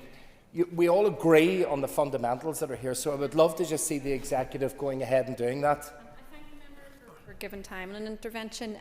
I think it is important, though, to acknowledge that in a power-sharing executive, we do have to advocate and speak up for individual issues right across each department in the executive. But you do raise the issue, and we will also support the DUP amendment with no problem with it. That we have had the Department of Justice and the PSNI supporting this model, running with it, but it's been years now to get everyone else on board, and that's just a realistic factor that we need to achieve. There's an extra minute. Thank you very much. And look, I appreciate that. As I say, it's the old line that I trod out, and it's not meant in an individual party here, but I suppose it's that frustration that even the public manage to feel whenever they say, stop talking about things and get on with doing it. But I suppose if we're raising the awareness and we're pushing the executive towards some sort of delivery on that front, that has to be something that is positive. I have a number of other pages in the speech to talk about how if we don't change this, we're simply going to push our police especially to burnout, because they are undertaking roles that they feel that they're not trained to do, that's putting them under pressure. It's been done because the entire system isn't been examined and dealt with properly. I think that it's good that we have the model that is there. It would just be so good to see that model implemented, allow our police to police, allow our medical staff to carry out their medical work, because fundamentally, if that's all done and done properly, it's for the good of the community as well, and I think that's what we would all like to see. Thank you. Thank you. Conor Leah Flynn. Goramy Agat, a Concordia, and a Sinn Féin spokesperson for mental health and as chairperson of the all-party group on suicide prevention. I want to start by saying this very plainly, that it is not sustainable and it is not acceptable that the police have become the default response to mental health crisis in our society. And that's not to pin the point of blame specifically on the Minister of Health. I think we all understand that these issues cut across every single department and the responsibility of every single department at some level. So we all have a role to play in this, but I do think that it's fair, the motion that's been brought in terms of what the police are having to try and deal with and cope with at present. It's not fair on them as an organisation in terms of what duties they should be freed up to carry out, but it's also not fair on the person, the individual who is in that state of mental health crisis, psychosis, whatever the situation is. It's not appropriate that that's being dealt with by a police officer as opposed to a healthcare clinician. Would the member take an intervention? Yep. Appreciate the intervention. Previous member, when they spoke, said that right care, right person would be a good thing as soon as it is safe to do so. Do you agree with me that it is not how we are currently operating is not safe? It is very unsafe, and people are actually dying because of what is happening at the moment. Extra minute. Yes, I thank the member for intervention, and sadly that is fact and that is reality. There is too many people that, because they're not receiving that right and appropriate care at that point in time, people are losing their lives as a result. And again, it's not to pin it all back to whether they haven't been handled appropriately or properly by the PSNI if they've been dealing with them. It's not to pin it specifically due to emergency department waits or mental health wait lists. This is a problem that we all need to take acceptance about. Do you know what I mean? You can't pin it on health or justice. And hopefully, because obviously Alan spoke very passionately on behalf of his party, and conscious that it's his colleague that holds the health minister portfolio at present, and I understand where he's coming from, and we all understand it, that he hasn't got enough money to simply put into crisis services, and to put in some of these models in place. But then it needs to be, coming out of tonight's motion, what can be done at whatever level, if it's executive level, you know, different parties, ministers coming together to see how we can make this work better and maybe try and bring forward this the right person, right care approach, how we can maybe speed that up a wee bit so we aren't losing lives in the meantime, as Linda had pointed out. And Colin had referenced the that stat around the PSNI responding to over 100 concern for safety calls a day. You know, when you think about it, that's per day. So it's obviously taken up a massive amount of police time. But again, it comes back to the point, is the person who needs the help and the support, are they receiving it regardless of what police time it's taken up? Probably not. So the points have been made around the strategy, and again it comes back to the funding, and you know, the Minister I suppose can only fully implement the mental health strategy, the Protect Life 2, if his budget is going to allow him to do that, but it still needs to be, you know, yeah, I will. Member, as the mental health lead in discussing this issue, spent any time on patrol with the PSNI officers to see how they encounter with mental health emergencies? Thank the member for that intervention, and what I would say is I spent a bit of time with them when they were introducing the multi-agency triage teams, which have been fantastic, where the police will work alongside the mental health practitioners and the ambulance service. Also conscious of the pilot that was very successful around the custody suites, where a mental health practitioner, you know, was assessing the prisoners coming in, as opposed to I think it was a CMO would have originally done that. So I was actually going to make that point in my remarks, and I'm not sure if the custody suite pilot has since fallen because we couldn't get match funding. I'm not sure if it was match funding, but I know that Health and Justice were funding that together at one stage. So there is really, really good examples and models of practice that we can look to, and that we can hopefully, you know, if we could even be expanding them on a regional basis, and if it's Health and Justice working in tandem to do some of these things, they have an impact on the patient and the person that's in mental health distress. So while we can talk all night around things that might be holding the Minister back in sort of, you know, moving forward with some of this stuff, because funding is a problem, then how do we build on the good pilots that have already been in place? And just last week the Health Committee visited the Mater Hospital and the PATH project, and I know we're going to be writing off to the Minister on it anyway, but again, another wonderful example of what they're doing in the Mater Hospital when people have been assessed and when they're suffering with really, really poor mental health.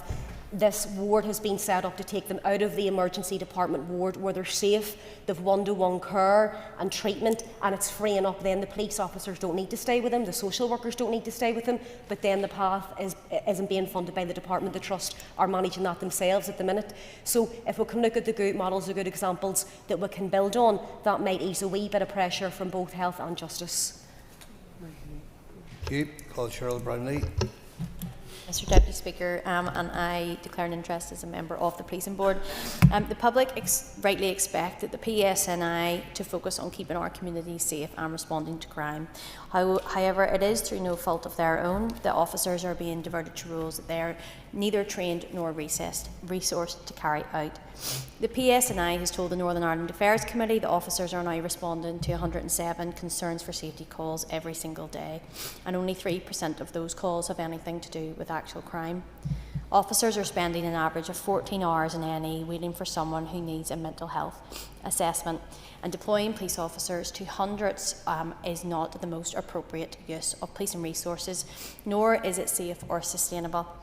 At the Policing Board, I know all members have repeatedly raised concerns about the unsustainability of pressures on the front line, and we all know the PSNI cannot continue to act as the service of last resort simply because other parts of the system are not functioning.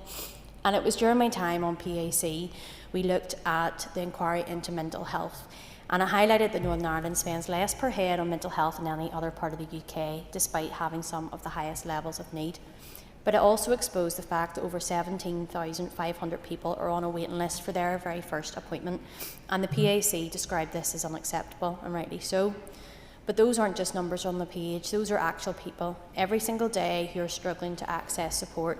And then whenever a crisis worsens, in some cases, this will fall at the door of the PSNI. It also highlighted a number of things within that provision, particularly around services for those who have had a dual diagnosis with mental health and addiction issues. Again, it is something that we haven't really came to dealt with effectively.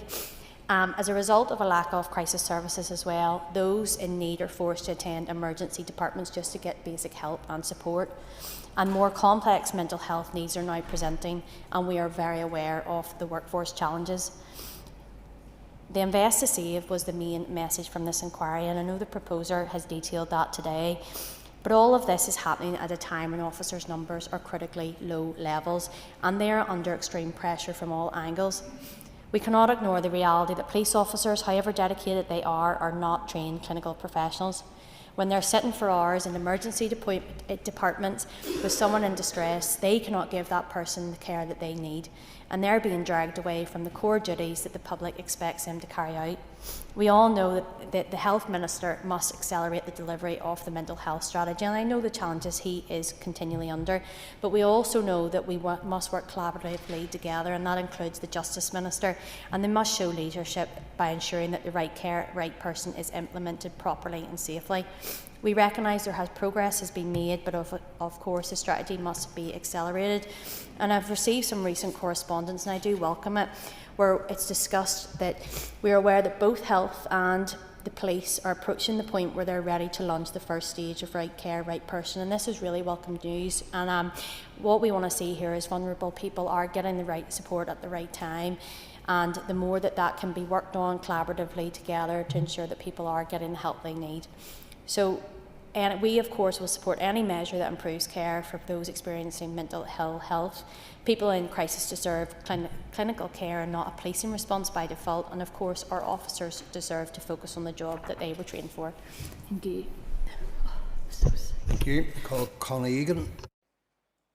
Deputy Speaker, I rise today supporting our motion, which asks the Health Minister to address the undue pressures that gap filling for the health and social care system has placed on our police service, and the need to ensure that every person across Northern Ireland who needs mental health support receives that care from the right person at the right time. This motion from Alliance is not about resourcing pressures facing the PSNI alone. This is about ensuring that frontline workers, including police officers, are not left to do a job that they do not feel is their best fit for, and that those who need care receive that care from a health care professional that is adequately trained in intervention and support to deliver it. When we put the needs of vulnerable people at the centre, it is clear that action is needed. Members of the public have expectations over the ideal use of police time, and that for the most part aligns with responding to concerns of crime. As our motion notes, instead, the PSNI responds to over 100 concern for safety calls per day on average, with only 3% of those incidents linked to crime. And why has this happened? Because the PSNI time, again and again, are put into the position where they are to act as a service of last resort, gap filling for our health system. There needs to be a joint multi-agency approach to supporting those in mental health crisis. The PSNI can have a role to play in that, and there are instances where this involvement is appropriate. This looks like responding to calls where there is seemingly an immediate risk to life or serious harm of an individual, if a crime or potential crime may take place, or when thresholds set out in the 1986 Mental Health Order are met and it is clear that police should remove a vulnerable person from private or public spaces to a place of safety for support and assessment. What this doesn't look like, however, is PSNI officers sitting in emergency rooms for long periods of time because of the lack of resource to hand over to relevant personnel in A&E for triage. In the 2023 January to April period, more than 4,500 hours were logged by police officers as spending time being on duty in hospitals, whilst accompanying patients with mental health concerns. We now know that total time on cases relating to mental health concerns takes up over 100,000 hours of police time each year. To be clear, this is not the fault of the healthcare workers on the ground in our emergency departments or in our communities. This comes from funding for mental health from the department being lower than actual need. This is why the Alliance motion is calling for the urgent implementation of the right person, right care model amongst the delivery of the Department of Health's other mental health strategies and programmes, to put in place clear roles and responsibilities of the PSNI, trusts and other partners to ensure that vulnerable people receive the most effective and timely help possible.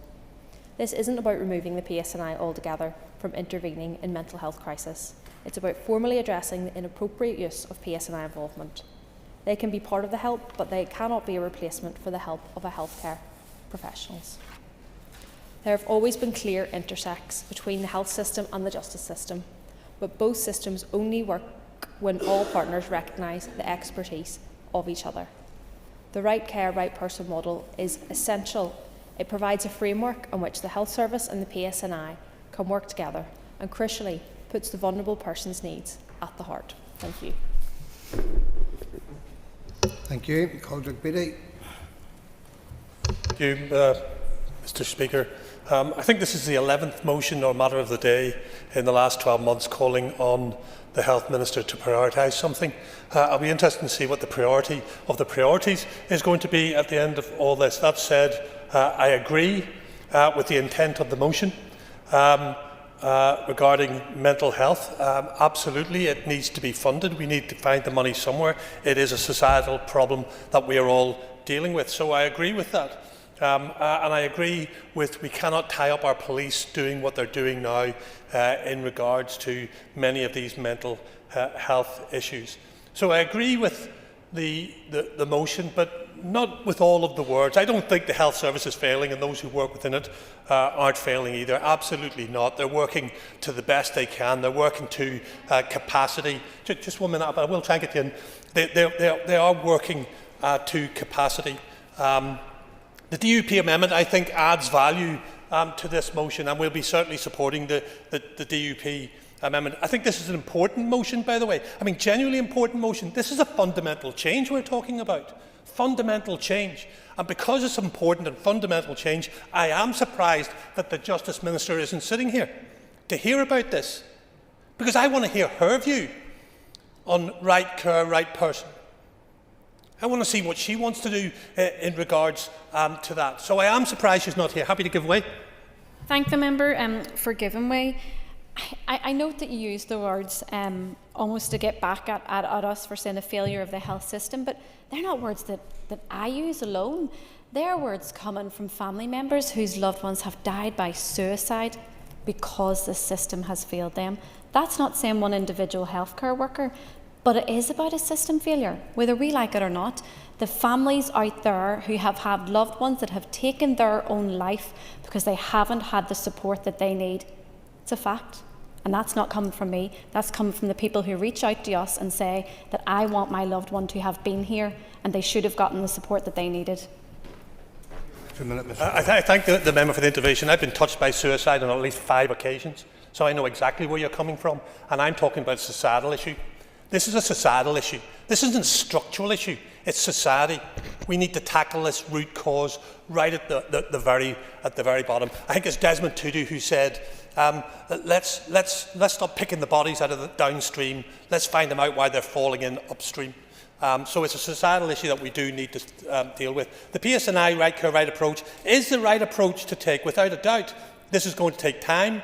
It needs the justice and the police to work in partnership with the health department, clearly, but also with the education department and with communities. It's right across all of our departments. The result will be a huge reduction in calls to the police because they will not attend, saving them time and resources.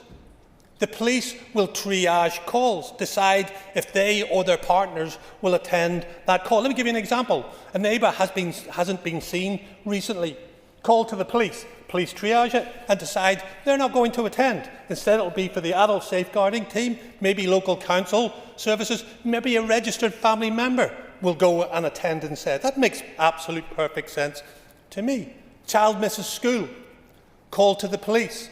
Right care, right person approach is taken, triaged, and the Department of Education decide they're going to look at it with the educational welfare services. You get the system. It's pretty straightforward. The statistics are really stark. The police receive around 38,000 calls regarding concerns for safety a year. The police currently attend about 28,000 of these concerns for safety. That's about 78%. But under right care, right person, the police will attend about 13,000 calls. About 36%. That's a huge change of resource. The remainder will obviously go to other agencies. I know there's some really good work happening in the minute between the Department for Health and the Department for Justice. They need to work at this, but this is going to take time. The motion states quite rightly that the police receive around 100 concerns for safety calls per day on average, with only 3% of those incidents linked to crime. But the police also receive 400,000 phone calls on their 101, and the majority are not crime related. Without a shadow of a doubt, the reduced headcount in the police is having an effect. I think the call about the budget is an absolute red herring, to be perfectly honest. I really do, genuinely do. The Department for Health is the largest department. It's got the most real estate, it's got the most vehicles, it's got the most people, 95,000 employees in the Department for Health. Department for Education, about 45k, Department for Justice, 14k. And remember, the Department for Health also look after the Fire and Rescue Service. I think many people forget about this. We do need a joined-up approach. Remember, of course, we have the judiciary who are putting people with mental health issues into prison. So there's an issue right across the board. This is why I say it is societal.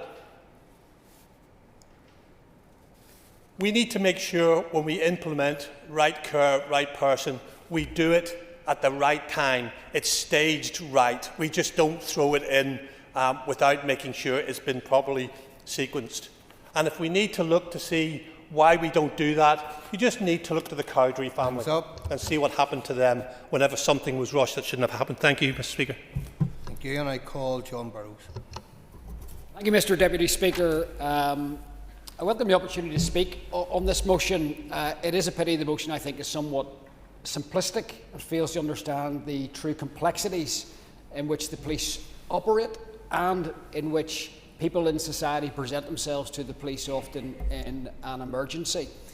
It should be said at the outset, our police service has been under-supported, under-resourced, over-scrutinised and let down by the political class in general in Northern Ireland. It's important to understand that context, and I'll explain as I go through.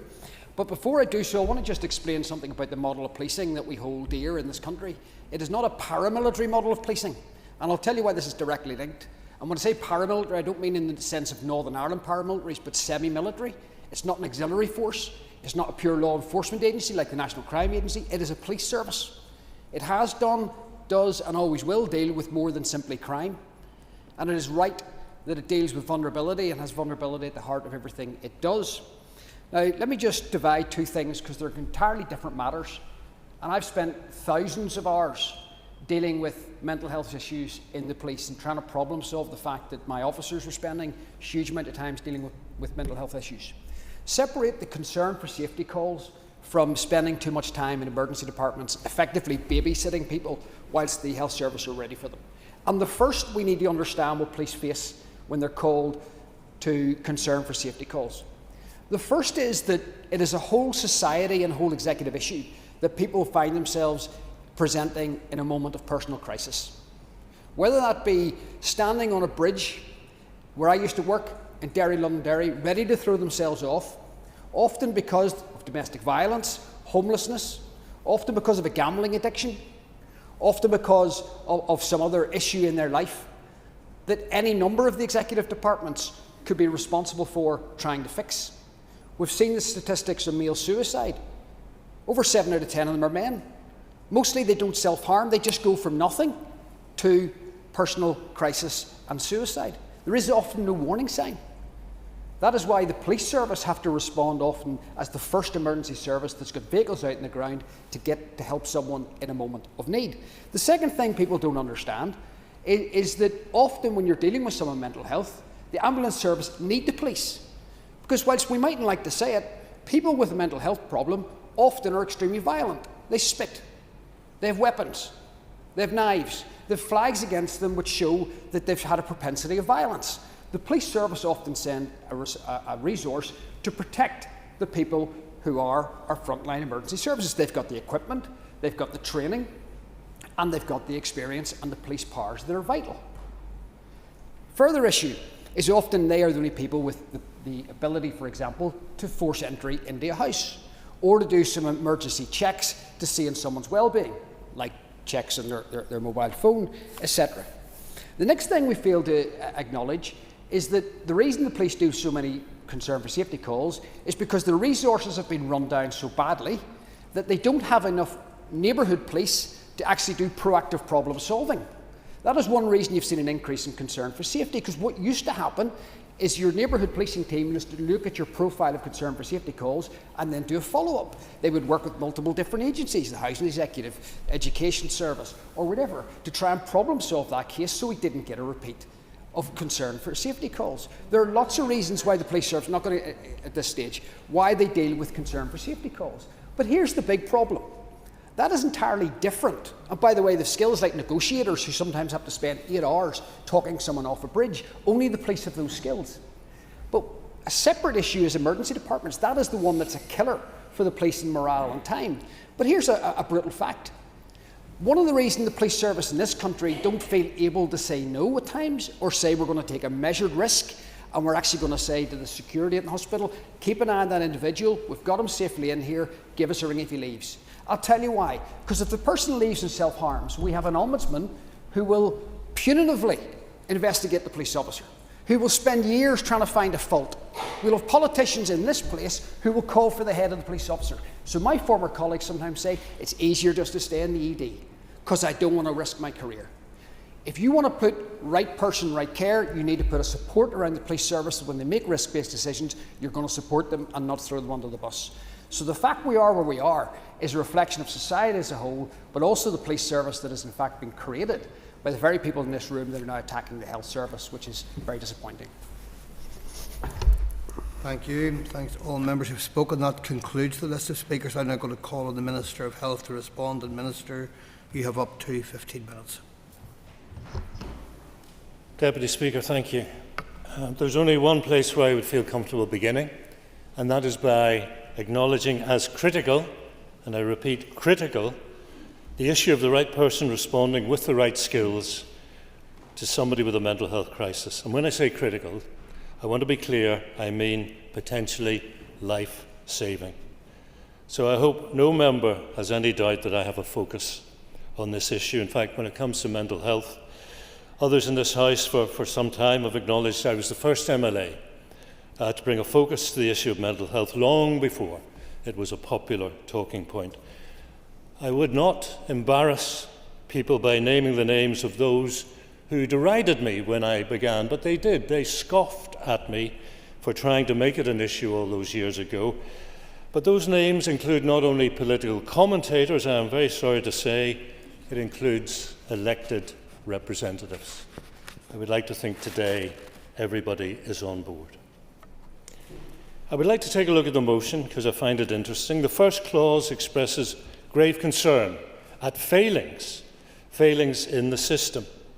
Well, members of the House should be well aware, in my opinion, the HSE system is the workforce, the wonderful 70,000 odd people who deliver health and social care to a truly high standard day and daily. So I'm making no apology in refusing to join the Alliance Party in claiming the health service is broken, and I saw a social media video to that effect yesterday. Pathways may be badly damaged, but when you get to receiving care, you get first-class treatment. The second clause refers to the fact only 3% of the mental health calls the police respond to are linked to crime. I don't dispute that. But what we're not acknowledging in the motion is that the majority of all PSNI responses are not linked to crime. So I don't think it's helpful to isolate the mental health response in a way in which people may consider it as an outlier, because it's not. And then we get to the old trope, health gets over half the executive budget.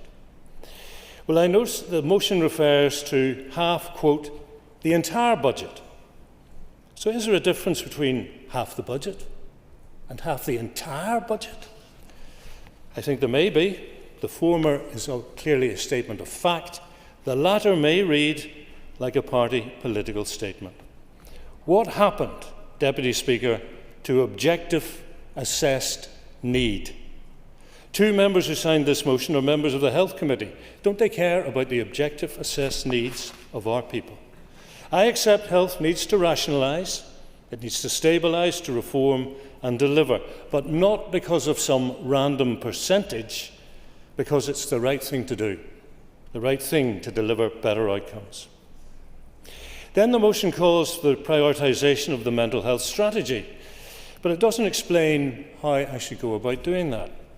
Surely, under Section 29(1)(2) of the Northern Ireland Act 1998, members of the Health Committee have a statutory obligation to, quote, advise and assist me when they call for the prioritisation of a specific health service.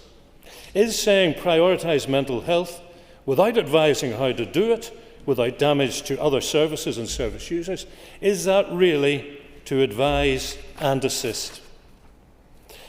I now focus on Right Care, Right Person. I was a member of the policing board when the current Chief Constable first mentioned it. I supported the intention. I accepted the Chief Constable's contention that his officers were not trained to respond. Now, that said, I did question whether it would make more sense to fund training police officers to be those first responders. That argument has been lost. So when I took my current role, I was not only aware of Right Care, Right Person, I wanted my officials to explore the possibilities as a matter of urgency. So I want to touch on the timeline because some members are given the impression that this has been in development for years and years and years. As I say, I only heard about it first when John Boucher became Chief Constable, and that was in late October 2023, so around 2 years ago. Taking up post, as I did at the end of May last year, I jointly chaired an initial meeting between my officials and Assistant Chief Constable Ryan Henderson, and he's the lead officer on Right Care, Right Person for the PSNI.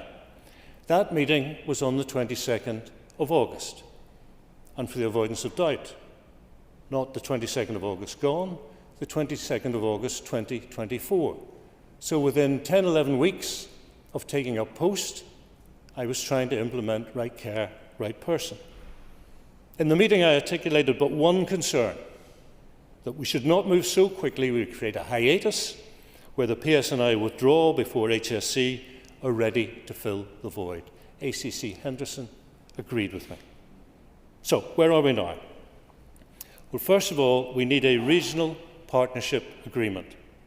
And the status of that is as follows. We've submitted our thoughts, our suggestions and our preferences to the PSNI. So the ball is in their court. But in fairness, I expect the police to take whatever time they need to respond to our suggestions. Members will know these matters tend to be iterative. They go back and forth in search of the best deliverable agreed outcomes. But do the movers of the motion know that? Comments have been made suggesting my department is some way at fault or that nothing is being done. Also, for clarity, and I think this is an important point in terms of the partnership agreement, will the Justice Minister sign it? Will the Justice Minister sign that partnership agreement? Again, for clarity, we've established appropriate governance structures with key stakeholders from across the relevant organisations in order to ensure a coordinated approach to future implementation. This includes the establishment of a Right Care, Right Person strategic group that's co-chaired by the Department of Health and the Department of Justice, and there's a Silver Operational Group co-chaired by the Department of Health and the PSNI. There have been no fewer than 10 subgroups established which report to the Right Care, Right Person Silver Operational Group. Each subgroup has been tasked with considering the implications and preparing for the introduction of our CRP. The subgroups include interagency working, the issues associated with walkout and missing from healthcare, restraint, acute care pressures, issues relating to places of safety, approved social workers, how medical assessments are carried out, evaluations and outcomes, Mental Capacity Act considerations, and very importantly, training. Work's well advanced to develop and agree memoranda of understanding between agencies which set out clear roles and responsibilities for each agency in responding to emergency calls for assistance. I'm grateful to HSE colleagues for rising to this challenge, and again I reject the accusation of failure It's vital we monitor the impact on HSC services when we begin to implement RCRP, and we'll do that on a phased basis, beginning with the response to calls relating to concern for welfare. I'm also appreciative that PSNI has been working in partnership with us to agree a date to begin implementation of the policy based on assessment of readiness. The motion also refers to the department receiving more than half the Executive's resource budget. The health budget was 50.5% of the 25-26 Northern Ireland bloc, but this is in fact representing a small reduction in health relative share of the bloc grant from previous years. The level of additional spending on health over that in England is now projected to be at a 10-year low in 25-26, with it well below the 4 to 7% that the Fiscal Council reported may be necessary to meet the additional health need in Northern Ireland. That includes maintaining services, meeting demographic growth, and increasing clinical standards. So while England is ramping up the level of capital investment in the NHS to stimulate productivity, our investment in that area is also lagging well behind. There's clear evidence in the HSC of further expected growth in demand in both acute and community services associated with an ageing population and year-on-year increases in demand for mental health, learning disability and children's services.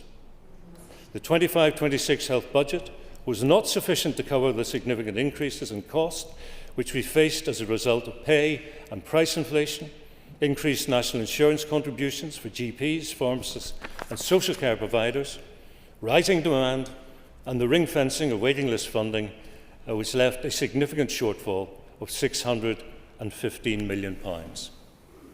I thank the Minister for taking an intervention. And earlier on today, I was on a panel actually with your party colleague, and I was the only person on that panel who said, when we were discussing PSNI resources, that I actually agreed that the Health Department and the Education Department should get the budget they get, because we do not want to see our children and young people or anybody in our community ending up in having to come into contact with police or our justice services because they're not getting the services they need.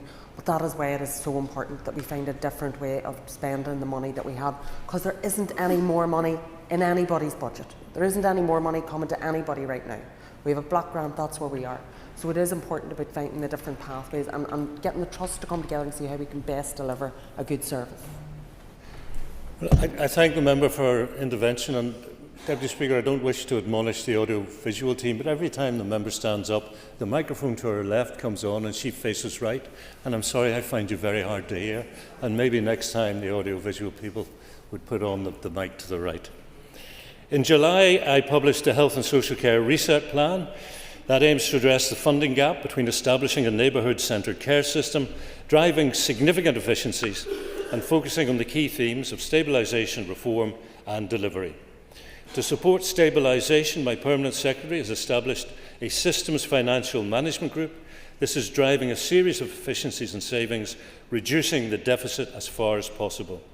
The plan was to deliver some 300 million internally, 300 million, unprecedented, while seeking executive support for the remaining 300 million, with the hope this will secure the financial wherewithal to balance our budget and to stabilise. To date, Health have received 25 million from June monitoring. We've identified saving plans of 300 million, but despite this, we're unable to fully eliminate the overspend.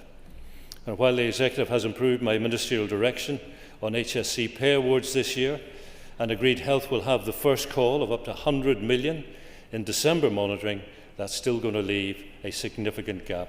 But I'll continue to make every endeavour to reduce this figure further through efficiencies and savings right across health and social care. But our assessment is clear: without further support, which is not currently expected, we will not be able to break even. So mental health services in particular have faced historic underinvestment, and that's over decades. The strategy identified an additional funding requirement of over 1.2 billion over the 10 years to effect the transformation needed. To date, only a fraction of that has been invested, and that resource has had to be found from within our existing budgets. Now, members of the Health Committee are free to not only advise me to prioritise delivery of the strategy and assist me in understanding how to do it without disadvantage to other areas of health and social care. So, in conclusion, Deputy Speaker, I want to be clear. Mental health will remain a priority, not because a motion instructs it, but because it is the right thing to do. So I will continue to drive reform and support the implementation of right care, right person in a safe and responsible manner, beginning with concern for welfare calls, following with walkouts and missing from healthcare facilities, the transportation of patients with mental health needs, and Article 130 of the Mental Health Order, those cases and voluntary mental health patients. And if this House is willing to set aside the political rhetoric, then we can work together to deliver the improvements that our citizens both require and deserve. Minister, thank you for that response. I now call Trevor Clark to wind on the amendment. And Mr Clark, you have up to 5 minutes. Thank you very much, Deputy Speaker. And not usual form for me to commend the Minister, but I commend the Minister for actually the insight that he has given us today in terms of where this is at, in terms of right care, right person. That said, and I sat beside, sorry, I should declare an interest has been a member of the Policing Board as well. Indeed, whenever the Minister was there, we sat beside each other.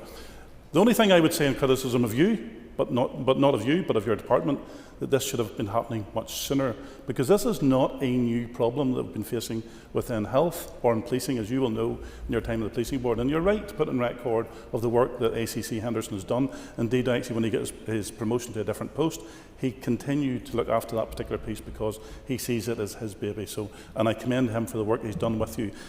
If you look at our amendment, Minister, the reason we have amended this motion is obviously to tie in the Justice Minister. Acknowledgement has been made today that the Minister is not here and probably could have added to this debate, because we talk about a tripartite agreement within policing, but obviously the Minister has a big part to play within the resolution of this within policing itself.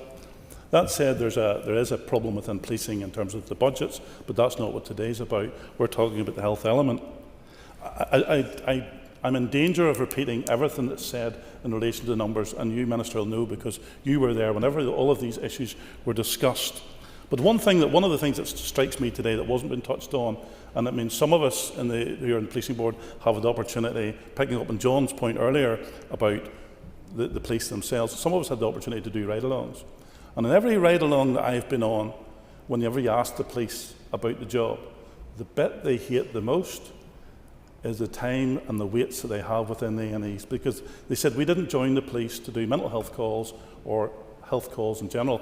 Now, one of the other dangers with this and the stats around this is we're talking purely about mental health, but those calls, as you will know, Minister, are not only about mental health. Many of those are other health-related calls, whether they're heart attacks or other reasons whenever the ambulance service is unable to attend. And I'll give an example of one of those.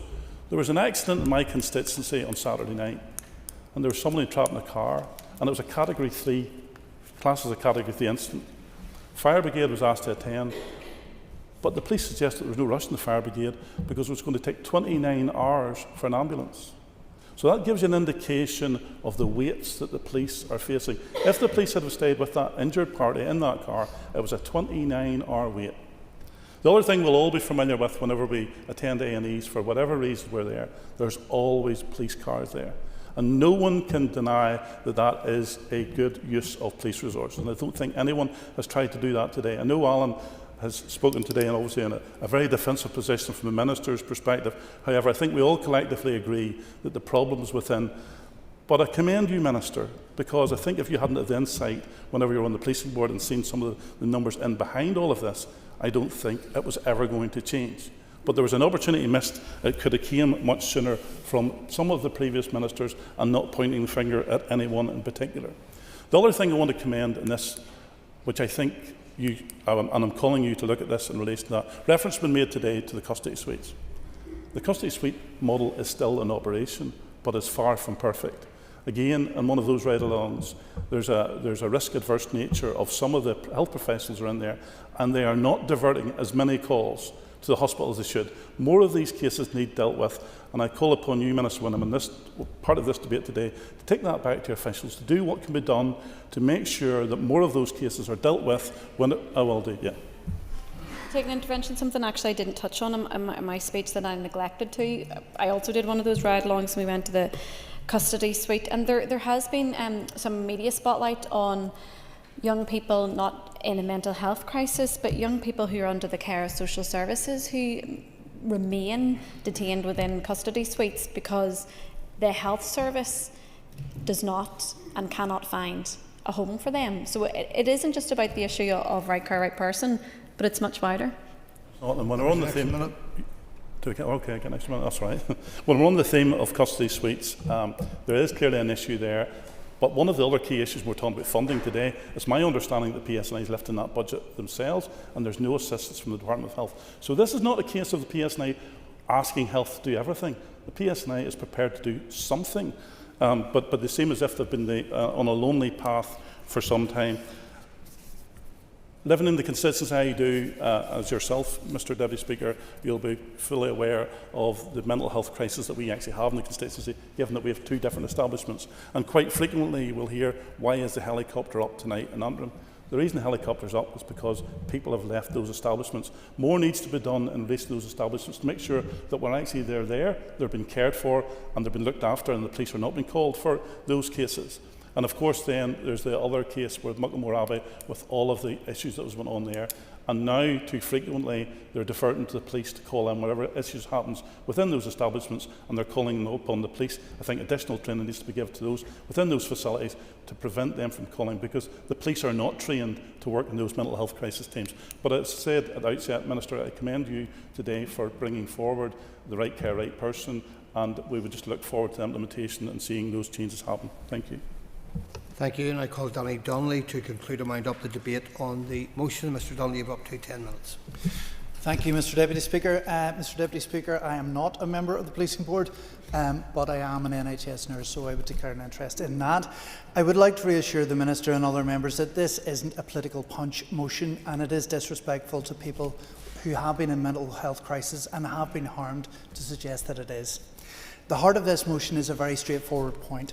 When someone is in mental health crisis, they should be met by trained mental health professionals, not police officers who, through no fault of their own, are being sent to situations that require specialist clinical care. Right now, that is exactly what is happening. As members have noted, the PSNI is taking more than 100 concerns for safety calls every single day, and almost none of those calls involve crime. They involve people who need mental health care, and instead of getting the mental health support they need, they are getting a police response because there is no one else available. I have personally seen many PSNI officers spending long periods with people in crisis in noisy A&E departments, and this is totally inappropriate, and I would agree with what Trevor said about it being a bit of the job that they don't feel that they should be doing, and it's not their favourite bit. I can probably hazard a guess as to the Minister's response was going to be here today for calls to fund a mental health strategy. Workforce shortages, funding pressures, competing priorities, no magic overnight fix, and yes, these are real issues, but they cannot be used as a catch-all forever. If workforce is the point, we need to look honestly at the evidence. In 2013, the Northern Ireland Audit Office reported that mental health conditions were the leading cause of sickness absence across the entire public sector, including the trusts. And they warned that this long-term pattern was putting huge pressures on staffing levels. That was 12 years ago. We have not suddenly discovered this problem. Between 2018 and 2022, the Royal College of Nursing found exactly the same trend. Mental health was again the main reason for sickness absence. None of this is new. So what is new is the scale of the crisis, and that is only continuing to grow. On funding, as has been mentioned several times today, Health receives more than half of the Executive's budget and is already £100 million into next year's allocation. Now, I do not underestimate the challenges facing the Minister. Departments are already stretched to their limit, and we do need joined-up working. One of the examples of joined-up working is that we have seen as the Health Committee when we visited the Ambulance Control Centre was the South and Eastern Trust and the Ambulance Service working together in a pilot scheme to redirect and to make sure that mental health calls do get the appropriate care that they need. They talk to the appropriate person, and this has reduced the amount of mental health admissions by 40%.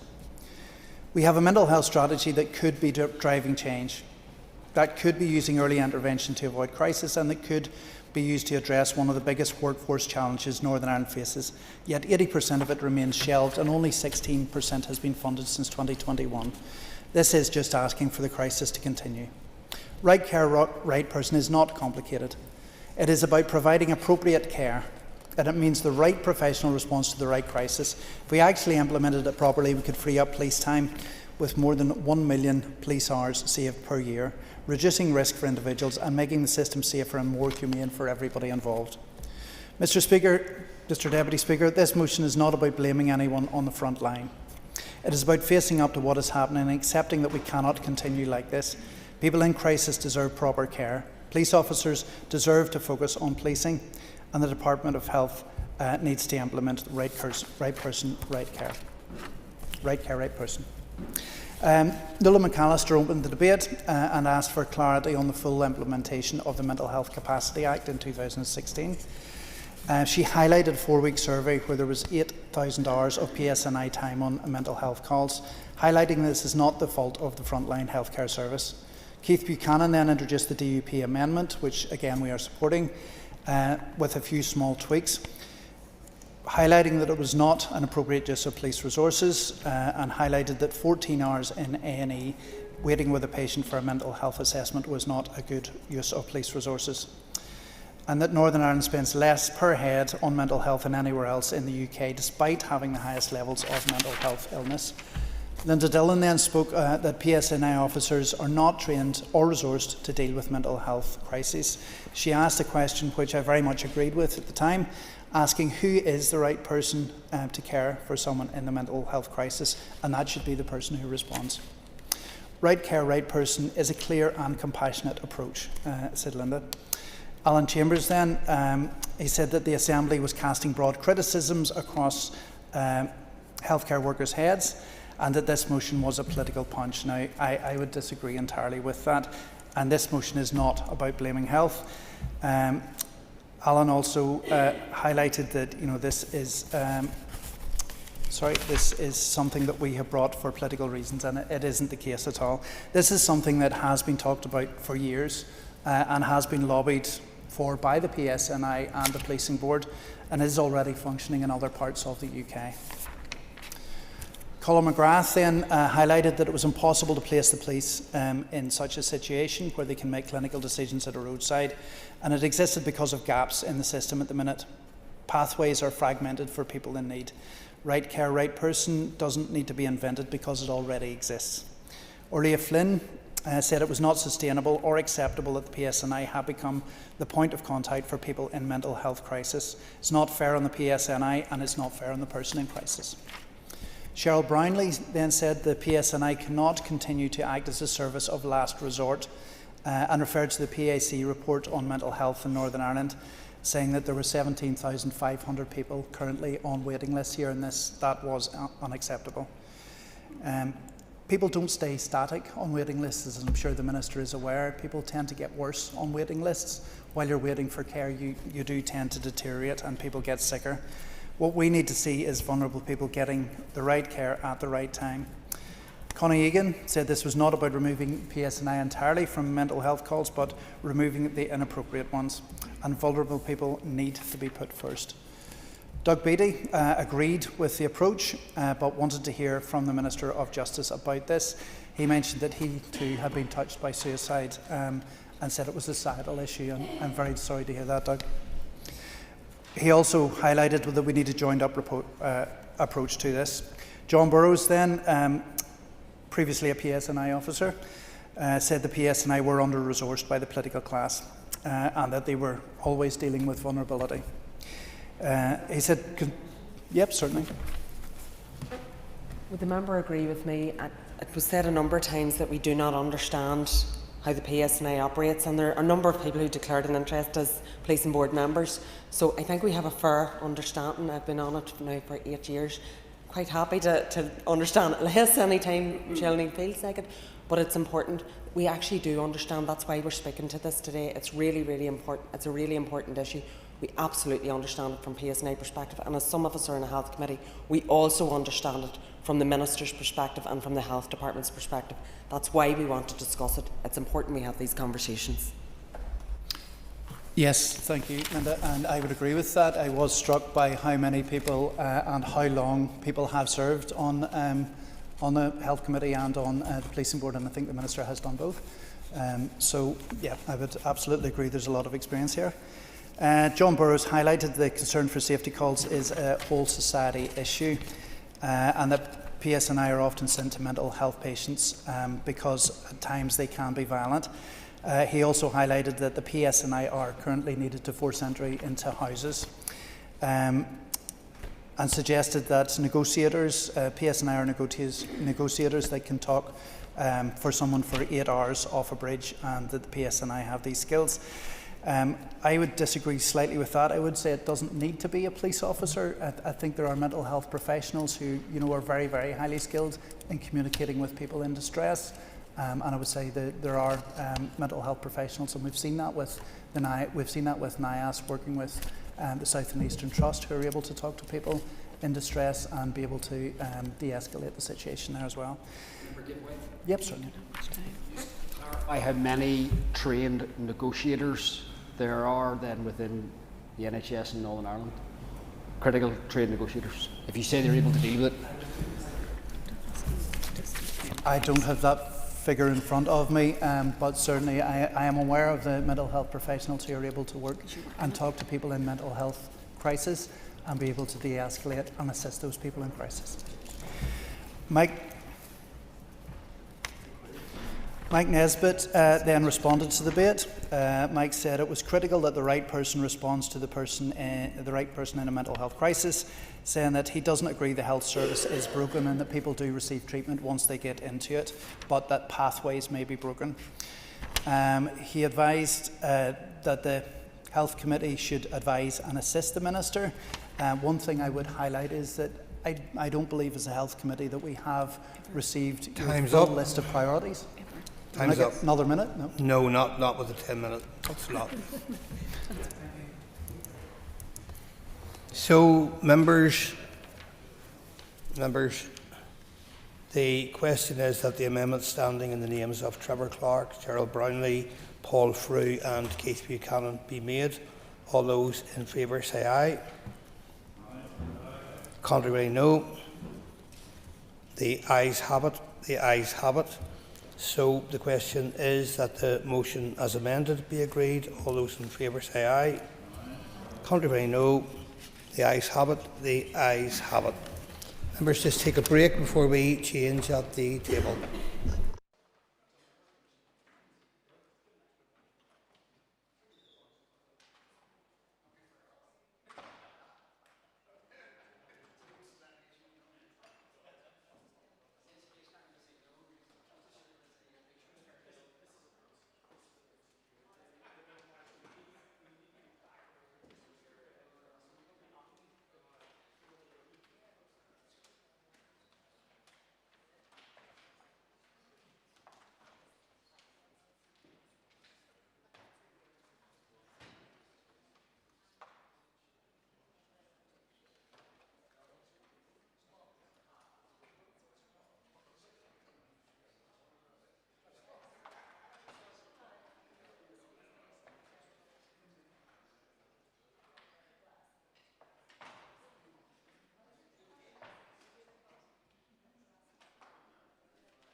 Okay, members. The next item of business is a motion on recognising the importance of food security. Clerk, could you please read the motion?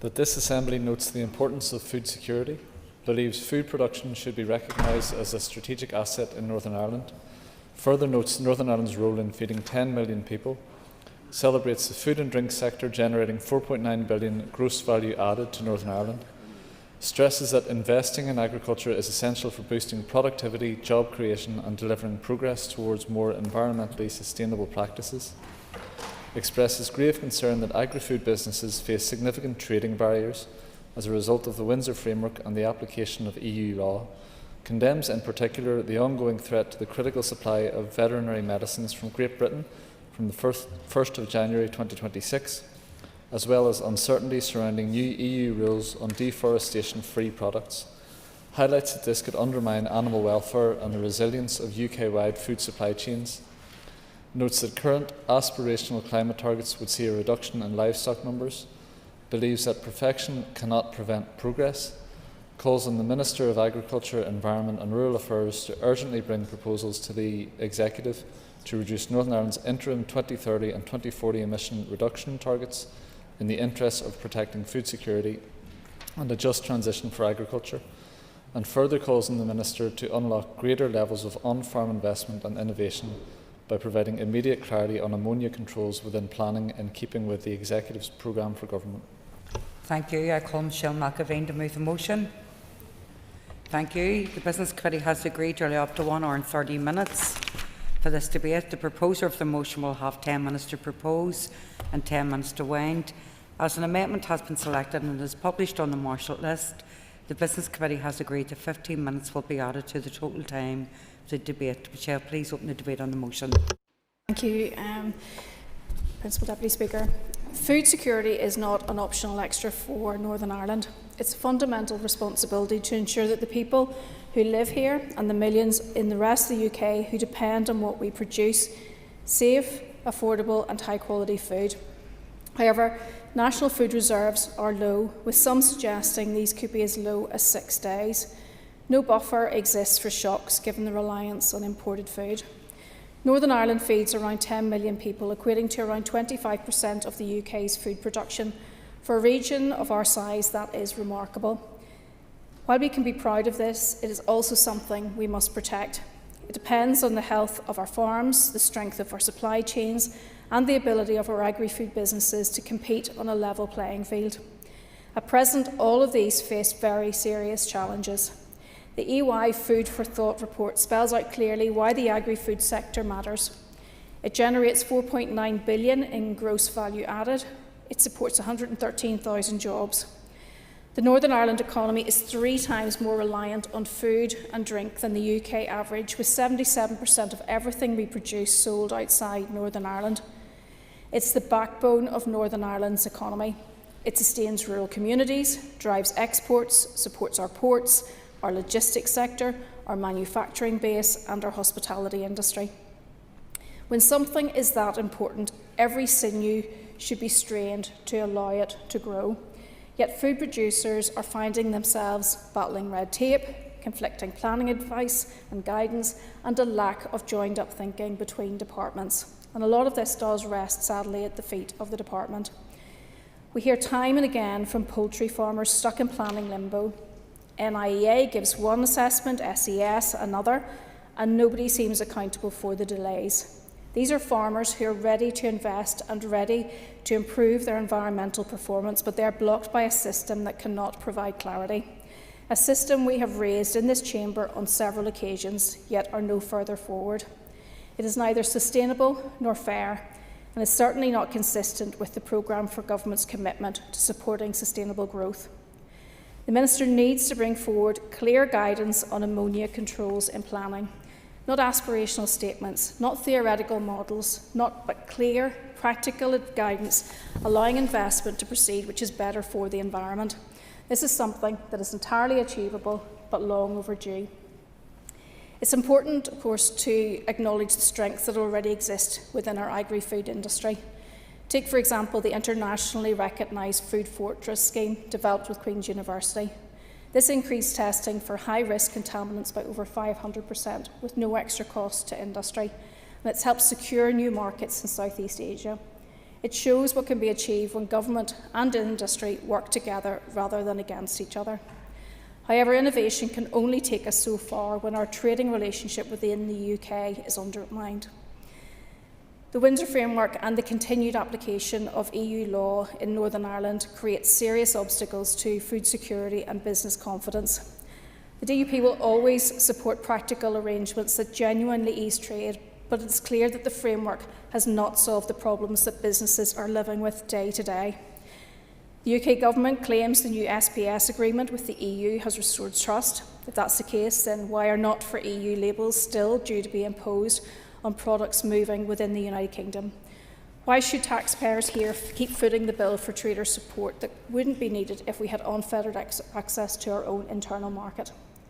Most concerning of all of this is the threat to veterinary medicines. From January 2026, when the grace period expires, Anywhere between 10% to 40% of veterinary medicines currently supplied to Northern Ireland could be discontinued because Great Britain suppliers simply can't justify the cost of meeting EU rules for such a small market. This affects farmers, feed manufacturers, pet owners, vets, processors, in fact everyone who depends on the health and welfare of animals. It has been suggested that the government has decided to simply wait and see how serious the situation becomes before acting, and that's not acceptable when animal health, food safety and public confidence are at stake, particularly when it's blindingly obvious how dire the situation will be. We need only consider feed producers who produce medicated feed for the pig sector on advice from vets. These businesses will need to be informed of what veterinary medicines are available or what alternatives they should use. The absence of action is an abdication of responsibility. Certainty is needed now, and there need to be assurances that Northern Ireland will not be left at the bottom of the priority list for access to essential medicines. We also need the government to take a genuinely radical approach to actually resolving the structural problems within the framework rather than tinkering around the edges.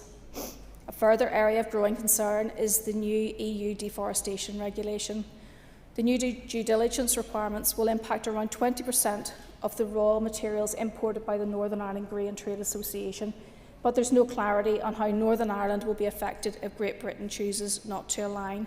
And it's not a stretch to presume that this could result in shortages, which in turn will cause costs to rise for feed companies and ultimately for consumers.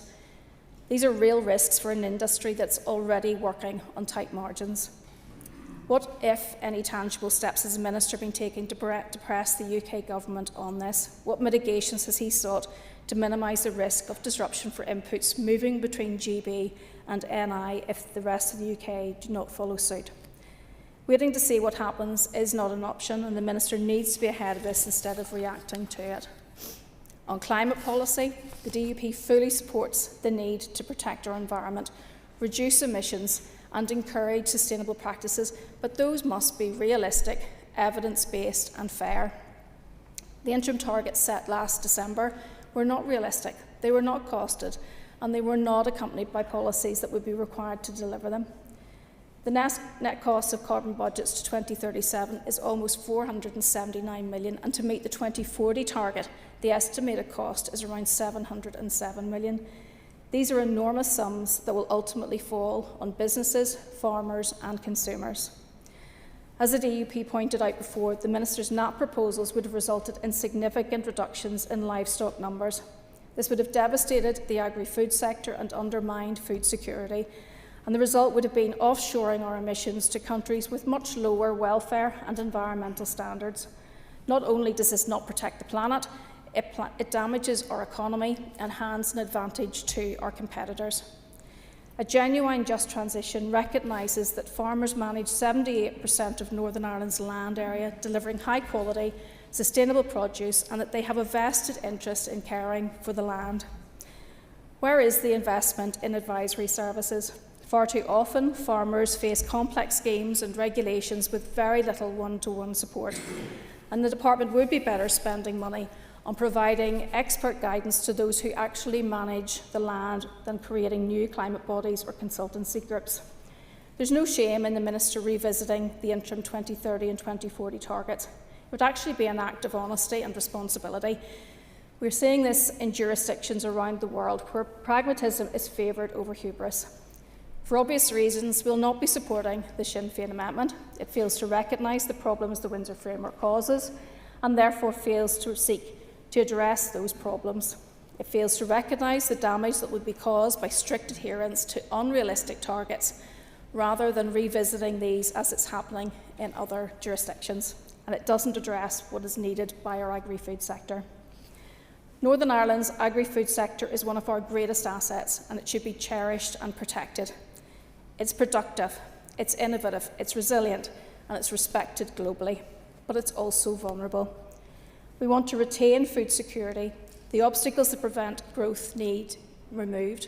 The lack of clarity on planning and ammonia needs to be addressed. The looming crisis in veterinary medicine and the regulatory divergence created by the Windsor Framework all need to be addressed. but we must also adopt realistic climate targets that protect the environment and protect the farms and businesses that feed us. Food security is not delivered by overburdening the very people who provide the food and sustainability. And this is not delivered, sustainability is not delivered by driving production elsewhere. Economic growth is not delivered by allowing bureaucracy, whether that's from London, Brussels or our own agencies, to choke off investment. Food security isn't an issue just for DAERA. There must be an executive-wide approach, and the Minister must, as a priority, establish formalised discussions with the Department for the Economy on the development of a food strategy which places food security at its heart. This motion recognises those realities and identifies the steps to be taken. It sends a message that this Assembly values our farmers, our processors and the tens of thousands of families whose livelihoods depend on the agri-food sector. Thank you. Thank you. I call on Declan McAleer to move the amendment. Moved. Thank you, Declan. You'll have 10 minutes to propose and 5 minutes to wind. All other speakers will have 5 minutes. Declan, please open the debate on the amendment. I welcome this opportunity to speak in support of our amendment, which seeks to place clarity, balance and reality at the centre of our discussion on agriculture, food security, environmental sustainability and the future of our rural communities. The amendment before us recognises not only the challenges but also the enormous opportunities that lie ahead if we choose to take them. Our amendment begins by recognising environmentally sustainable practices, but it also sets out truths that can no longer be avoided. And the first of those truths is that Brexit has had a significant destabilising impact on our agriculture and agri-food sector, and by extension on our farmers, our processors and the rural communities that rely on them. Our agri-food sector is one of the greatest economic success stories. It grew by 7% alone, 7% in 2018 alone, rising to over 5 million in value. A figure that makes it clear that the agri-food is not just another part of our economy, it is a key catalyst for growth in manufacturing, logistics, hospitality, retail and exports. The sector does not operate in isolation. It is part of a finely balanced all-island system with supply chains, processing networks and labour flows that simply cannot be separated by lines on a map. Free trade agreements struck by the British Government with third countries, often negotiated without sufficient regard for the specific structure of our agri-food market, poses real risks. Cheaper imports from countries with lower environmental and welfare standards have the potential to undercut our farmers, particularly in their major market, Britain. This is not scaremongering, this is what is already happening, and our farmers are competing with products from across the world produced at lower cost and often lower standards. Even more pressing has been the loss of labour. For decades, our food processing plants, mushroom farms, dairy operations and horticulture businesses were able to rely on a steady stream of EU workers. Post-Brexit, this workforce has drastically reduced and COVID-19 only intensified the problem. The problem of labour shortage is far more acute here in the north, and this is because just a few miles away in the south of Ireland, firms continue to enjoy full access to EU labour and operate a general employment permit scheme for third country nationals. It's against this backdrop that our amendment emphasises the all-island nature of the agri-food sector. This is not a political statement, it is a statement of economic and agricultural reality. Livestock do not recognise when fields are cross-border, and raw milk does not require customs paperwork as it moves from processing. Our agri-food systems operate seamlessly across the island. Animals and raw ingredients move freely across the island because that's how the industry was designed to operate. Yes, of course. Thank the member for giving way. Would the member agree with me that, but for that all-island economic approach to agri-food, that the North would be a less successful place in terms of its productivity? Yes, I absolutely agree with you, Mr Malone. And even if we take the example of the dairy industry, a third of the milk that we produce here in the North is exported across the border for further processing. And if we did not have that seamless processing trade across the island, our dairy industry would collapse overnight, for example, as one sector. So recognising that reality does not undermine anyone's constitutional position, it simply means acknowledging how the sector works in practice. The amendment also makes clear that the Windsor framework, whilst not perfect, provides a workable way of managing the new trading realities created by Brexit. It prevents the emergence of a hard border on this island, and it preserves dual market access for our produce. That dual access into both the EU single market and the UK internal market is a competitive advantage that no other region in these islands enjoys. It is already opening doors for exporters, particularly in dairy and meat, and we should be doing everything we can to maximise that opportunity. But we must also acknowledge the concerns that exist, such as the serious concerns among the farmers about the future access to veterinary medicines and about the implementation of emerging regulatory requirements. At the Area Committee just last week, the North of Ireland Veterinary Association warned of serious pressures on the supply of veterinary medicines. Brexit has created significant uncertainty, and vets still have no official guidance on which products may be withdrawn, increasing the risk of shortages of essential treatments. Some supplies are now being routed through the south, which is helpful, but concerns remains about NI-only pack sizes becoming more expensive and hitting smaller farmers the hardest. We urgently need clear guidance from vets, proper communication from the British Government, and a practical plan to avoid supply gaps. And importantly, we need clear guidance from the Veterinary Medicine Directive. And importantly, we need to see a continued constructive negotiation between the EU, the British Government and all stakeholders to secure a long-term workable solution that protects animal health and our farming sector. Our amendment also places emphasis on the path towards emissions reduction.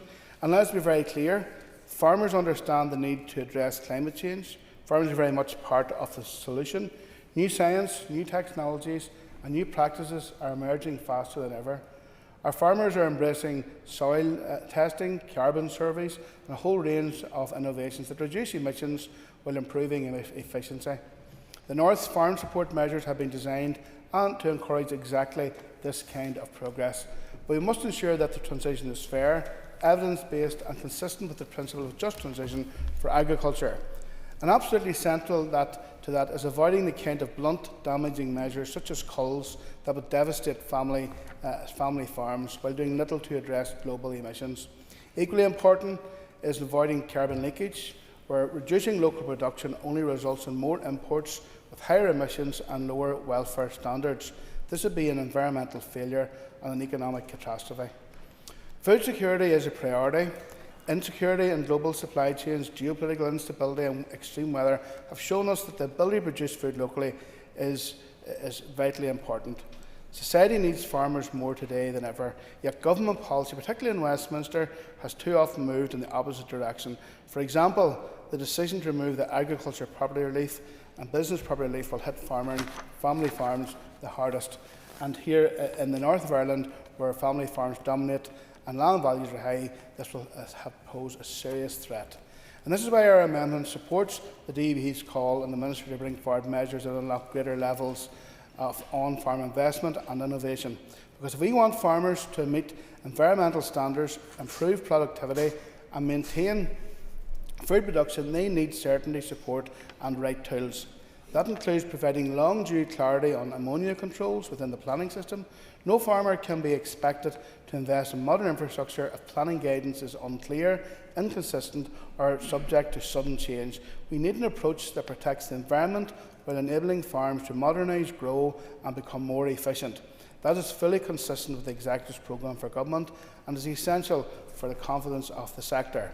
Our amendment acknowledges the challenges of Brexit. It recognises the opportunities of the Windsor framework. It defends the interests of farmers. It promotes sustainability without sacrificing food security, and it calls for clear, practical action to support innovation and investment. I commend the motion. Thank you. Declan, I call Sean Mulholland. Thank you, Principal Deputy Speaker. Excuse me. We are a region with a very proud agricultural heritage, and I have such a deep respect for our farmers who work every single day in every season to feed the rest of us and those countries further afield where our food is exported to. But they do deserve honesty, and this motion, I do not believe, provides it.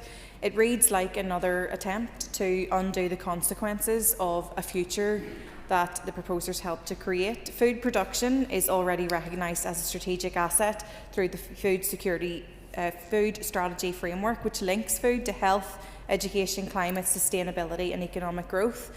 And the truth is this, without the Windsor framework, there are sectors within our agri-food that would collapse. They would simply collapse. If anything has held our agriculture back, it was Brexit and it was bad trade deals that the DUP actively welcomed. This motion takes a real concern, food security, and it uses it as a vehicle to roll back on climate ambition and to reopen political arguments about the Windsor framework, rather than genuinely addressing how we ensure people here access good food in the years ahead. Scrapping the protocol would not be a solution, it would actually be an act of self-harm. As agri-food leaders have said themselves, Brexit created major frictions and challenges, most of which were resolved by the protocol, which now offers new opportunities. Another stakeholder put it plainly when I spoke to them that their members benefit from unfettered trade to GB and onwards to the EU, and they want those benefits to be protected. And it's not just trade. The DUP backed the UK government's migration white paper despite years of warnings that the agri-food sector, like our mushroom growers, need that access to labour. It is absolutely critical. It is deeply hypocritical to claim that to defend farmers whilst also supporting policies that leave farms without workers on a seasonal basis. The architects of Brexit are now protesting the barriers that were helped to build. I also want to put on record in my own community's perspective that food security, while we talk about it here as the production, is also about the depth of poverty in this country, and food security is not only about what we produce, it's also about what people can afford to put on their plates. And there are ministers in this executive that belong to DUP who have the power to ease food security more effectively than any change to climate targets or legislations. The Minister for Communities holds the pen on the anti-poverty strategy. The Education Minister also holds major responsibility for food security through free school meals and holiday hunger provision. So let us talk about food security, but let's talk about it honestly. It won't be secured by lowering our climate ambition. It won't be secured by ripping up trade agreements. And that's why I do support the Minister doing whatever he can to enable farmers to invest in technology and practices that future-proof agriculture, but also future-proof our environment, rather than rolling back on our environmental ambition. Lowering emission targets would undermine Northern Ireland's climate commitments and our global reputation. Progress has to be fair, it has to be evidence-based, and it has to avoid carbon leakage. We know that, and the amendment set before us from Sinn Féin reflects a more balanced approach, and we will be supporting it. Ensuring food security and sustainability can go hand in hand. That's the reality, and that's why I will be opposing, and we will be opposing this motion and supporting the amendment. The motion as it currently stands looks at food security in the rear view mirror, when what this region actually needs more than anything else is a vision for the future, and a vision that the Minister has clearly set out. But to deliver that, he needs the support of all of his executive colleagues to make that vision a reality. Thank you. Thank you, Sian. I call Robbie Butler. Thank you, Madam Principal Deputy Speaker, and I welcome the opportunity to speak on this motion. And I want to begin by acknowledging something, the one thing that we all will agree on, and that is that food security matters. But I think that's where the motion and the amendment, that's where the similarities end. Because in Northern Ireland it means more than a few lines on a page or a few words in a speech. Food security is our strategic asset. As has already been said, we do feed around 10 million people across these islands. We sustain rural communities, and our agri-food sector contributes, as has been said, nearly around £5 billion GVA to Northern Ireland's economy. And we do know that when our farmers thrive, Northern Ireland thrives. And I want to offer some qualified support to the DUP motion, and we will be opposing the Sinn Féin amendment. The DUP motion we will offer some support to, but I do want to highlight that the protection of our ability to produce our food, of investing in agriculture, and of ensuring that regulations enable rather than paralyse innovation are at the centre of our support. But I also want to put on the record that we must remain ambitious in terms of our climate and environmental ambition, and that pragmatism must prevail. Many of the challenges referenced in the motion, however, did not appear out of the blue, and nor were they created by the Windsor framework alone. As has been picked out, they were and are the symptoms of a Brexit that was missold. A Brexit that promised frictionless trade, a Brexit that insisted there would be no borders on this island, nonetheless in the Irish Sea. A Brexit that was presented as cost-free for farmers, for processors, for the rural supply chain and for industry. That Brexit never existed.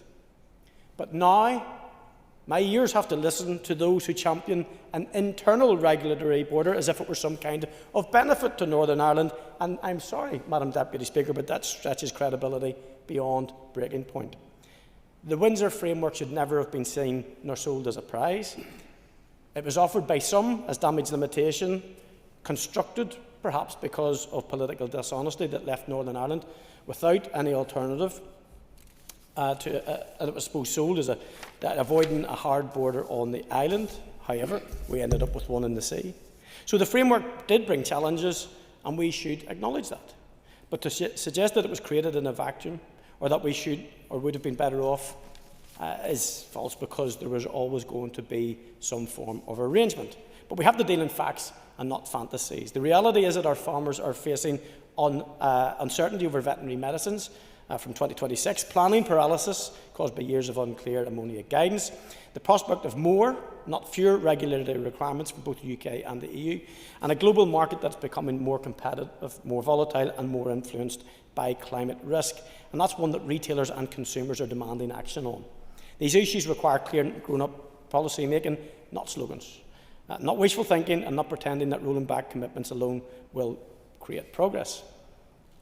I want to talk just for a second or two about emissions targets. And we should remain ambitious in there, but we also have to tackle it with realism, fairness and be pragmatic. Madam Deputy Speaker, Northern Ireland has committed itself to some of the most stretching emissions targets anywhere in these islands, but targets alone do not deliver progress, and it's the approach that matters.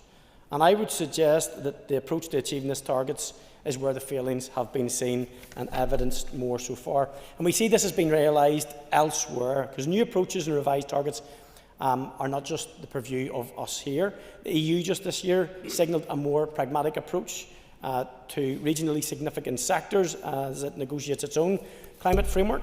And then Scotland, faced with its own ambitious but unrealistic pathway, has adjusted its interim targets in recognition that progress must be fair, deliverable and rooted in evidence, not aspiration alone. This is not abandoning climate action, it's aligning ambition with reality. It's ensuring that we do not force cuts in local production only to replace them with higher carbon imports from elsewhere. It's protecting food security whilst moving forward. And we must remain ambitious, absolutely, but we must also adopt balanced, regionally appropriate paths, recognising the unique structure of our agriculture sector and its essential role in feeding millions. And I'll just finish with this Madam Deputy Speaker. Our agri-food does not sit in isolation, regardless of the top-line figure that we realise, because the rural part of what we do, that rural economy, whether it's the shops, the engineering, the schools, the whole economy is tied to our food security. Thank you. I call Patsy McClone. A recent study by the UK's Constitution Society and the Federal Trust indicated that the widely held opinion before the referendum that Brexit's economic impact would be negative and large has been borne out. The UK GDP has reduced by about 4% compared to a Remain scenario, trade reduced by about 15%, and there's been a sizable impact on investment. Now, just to break that down as to what that quantifies as, that's 92 billion per year in lost output. Break that down further, £1,350 per person per year. The 4% GDP loss means that government collects 30 to 40 billion less in tax each year. The reality is that the DUP campaigned for that Brexit. They got what they asked for, and now everyone else is having to try and pick up the pieces. The motion before us reads like a wish list of reactionary policies that the DUP can't get through the executive. The SDLP doesn't support it. We will be supporting the amendment. We do agree that food security is important. here in the north and across these islands, and I have emphasised earlier the importance of the agri-food sector within the entire 32-county context. That's where the economy in that is. That's how it has developed and evolved naturally within this island. That's why it is so successful. We also celebrate and congratulate the food and drink sector on generating $4.9 billion gross value added to Northern Ireland. Of course, we want to see more investment in agriculture to support improved productivity, job creation and more environmentally sustainable practices. However, the DUP want to return to the failed policies of the past, whether it's Brexit or whether it's agriculture, as with so many other issues. We're living with the implications of the intensification of farming without any environmental remediation. In my area, Loch Ness, each year, the blue-green algae, that has to be addressed by new farming practices. A strategy has caused damage to the environment and, in remediation terms, may cost us millions. The DUP motion also complains again about the current climate change targets set in legislation by the Assembly. Previously, they did kick the can down the road in the hope that a technological solution would appear, and still they have their fingers crossed on that one. Mr. Speaker,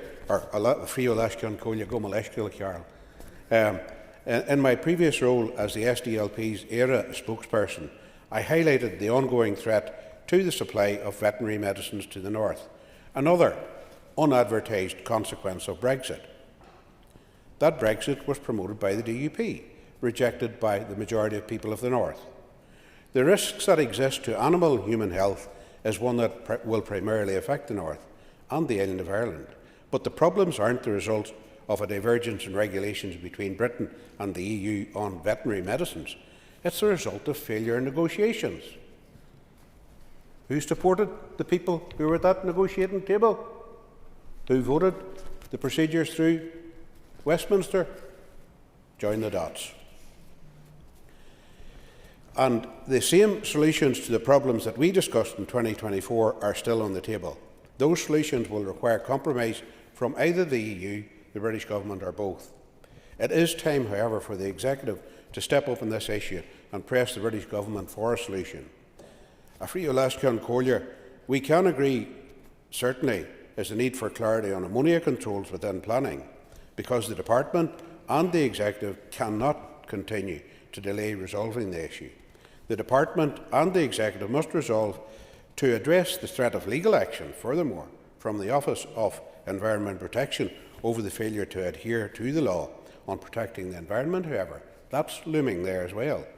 It's the job of governments and executives to consider the demands of lobbyists, including ourselves in here, whenever we're in here debating these issues, within the demands and with the demands of the law. We in the SDLP believe it's possible to improve productivity and job creation through more environmentally sustainable practices, which in itself becomes a major selling point on the world stage. Having that product with those credentials is a bonus for any market that you're trying to sell into. That's what the public want to see in executive delivery. Patsy, I call David Honeyford. Principal Deputy Speaker, as we approach Christmas, it's another Christmas where families across Northern Ireland are struggling with food prices, with energy bills and with the rising cost of living.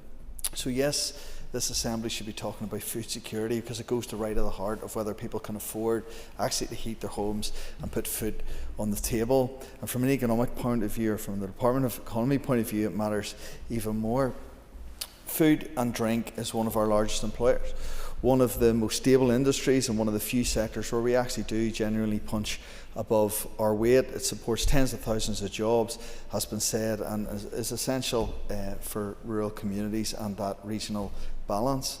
But this is a hugely important industry. It's real money, it's real jobs, it's real security, and it's about families in our community. And we are having a debate after years of rising food prices. But one of the biggest drivers to food prices is energy costs. And our bills are still tied to global gas prices, which are shaped by wars around the world, instability and international politics. Those shocks feed directly into farm and business costs and directly onto the price of goods for our supermarket shelves. And we have the ability on this island to become self-sufficient in energy. That is the transition we need to be focused on, and what we want the long-term lower costs, if we want the long-term lower costs to deliver real energy security. So alongside food security, we need a proper master plan from the Department of Economy for renewables, biogas and all those future technologies. And that links in with the wider rural community. But on this motion, once again in this chamber, we get the DUP bringing a motion that chooses division. Instead of focus on what actually makes people's lives better, we yet again get dragged back into yet another debate on another week about the Windsor Framework, which is a direct consequence of the very Brexit that they championed. You can't push for Brexit, create all the barriers, and then act like you're shocked whenever the consequences land. Nor can you set fire to regulatory frameworks and then complain that there's smoke in the room. The business tell us every time that they want stability, they want certainty, they want clear, easy access to information, and they want support for investment. Our agri-food sector thrives because food can move seamlessly across this island. The final product can trade to both the UK and the South and into EU markets. Again and again, through these negative DUP motions, they talk Northern Ireland down every single time. Because the fact is fact. Dual market access is growing our economy. We are different than the rest of the UK with our growth figures. We are seeing it with real jobs, with growth, and we're seeing our economy starting to pick up and grow, and we're seeing jobs created. You're shaking your head across the chamber like you don't live in the world that the rest of us live in the community out there. The people in my constituency live in where they have a job today because they have dual market access, where we have food producers creating jobs today because they have dual market access. The facts are absolutely clear. You can shake your head and bury your head in the sand, but that is actual fact. It actually strengthens food security by keeping our supply chains open in every direction. We should be building on that advantage and not talking it down or trying to tear it down. And if we're serious about growth, the Department of Economy needs to bring that master plan for energy through to allow investors and local communities in the rural areas to have confidence in not a strategy but actual plan of action. And farmers need to be part of that solution, and they must be part of it. I see in their commitment every day. I live in the rural community. I married a farmer's daughter, and my brother-in-law and my wider family still farm, but they are really been badly let down, not only by the authors of this motion, who it's another Grand Duke of York, you march them to the top of the hill and then you leave everybody to land, but also by, and let's be frank, the Ulster Farmers Union as well, who continue to choose outrage rather than outcomes. So inclusion, farm and food security is important, and it needs to be prioritised as an issue, but not as a political stunt, and not to raise stuff around the Windsor Framework. Our people deserve much better than this, and they don't deserve division dressed up as debate. Thank you, Principal Deputy Speaker. Thank you, David. I call John Blair. Principal Deputy Speaker, thank you. I rise, like Alliance colleagues, to oppose this DUP motion, which in our view is not only an attempt to shirk responsibility, but also risks undermining crucial ambitions for climate and environmental progress, ambitions essential to safeguarding both our farming community and our food security. Despite the motion's rhetoric, and there's much of it, food security is already a key policy focus in Northern Ireland. The motion itself indicates how our agricultural sector is already seen as a strategic asset, employing thousands, adding 4.9 billion to gross value added and producing enough food for 10 million people when there are only 2 million of us. Additionally, the motion conveniently perhaps fails to acknowledge the fact that the Minister has secured significant support for the agriculture sector in this mandate already. For example, he has secured ring-fence funding of over $300 million for the sector and $12.3 million for a Just Transition Fund. He is progressing our Sustainable Agriculture programme and actively engaging with the Finance Minister to pursue further support for the industry. The main challenges are ensuring the sustainability and resilience of our food system against threats like climate change and poor policy choices of the past. Principal Deputy Speaker, instead of learning from mistakes, this motion seems intent on ignoring the impact of past choices. It was, after all, the DUP who championed Brexit, which brought UK trade deals with countries such as Australia and New Zealand, but they are now raising alarm about the trading reality that these choices have ushered in, including the very Windsor framework that they now criticise in this motion. While concerns about regulatory changes to veterinary medicines and on-farm practices are indeed real, let us not forget who helped create those circumstances in the first place. On the specific issue of veterinary medicines and regulatory clarity, I want to acknowledge the active engagement of the Alliance Dairy Minister with the UK Government. Schemes have been developed to maintain access to critical products and support farmers as they navigate changing requirements. And I know the Minister is continuing to push for greater clarity as the deadline approaches.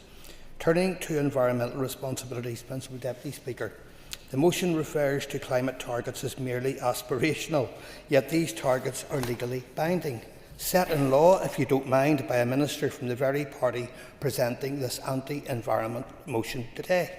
Climate action and food security are not in conflict, and to suggest otherwise is simply wrong. Northern Irish farmers are some of the best custodians of the land. Many of them know too well the mounting risks climate change brings, from extreme weather to threats to soil health and also biodiversity.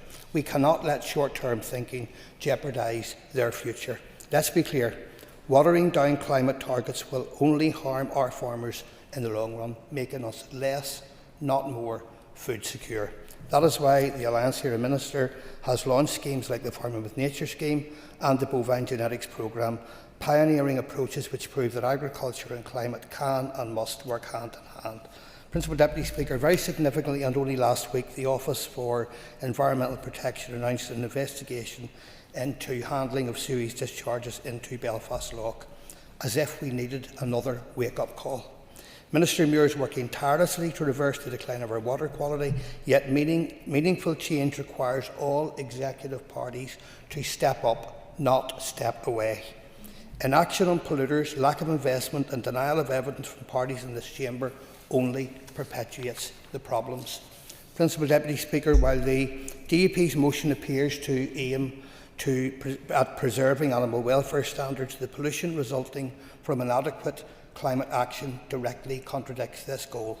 Ignoring pollution harms both animal health and ecosystems as more species decline and our natural environment deteriorates even further.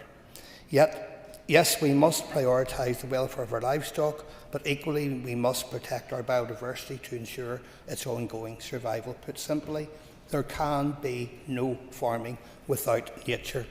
Continuing on that theme and on the subject of pollution, the Minister has consistently proven how committed he is to delivering clarity on ammonia controls, and I am hopeful that future imminent progress in air quality will help with this. Ammonia pollution has real and immediate impacts on public health and the environment. Will the member give way? Yes, of course. Would the member also acknowledge that the issue of ammonia is actually complex and the Office of Environmental Protection has set that out? Absolutely, of course, and that guidance is essential to the Minister, to his officials and also to us. But those issues have been ignored for far too long by previous ministers. Turning to the amendment, Alliance is able to support this, particularly its recognition of the destabilising impact of Brexit and the opportunities that dual market access offers. We agree there must be no calls and that a just, evidence-based transition is critical.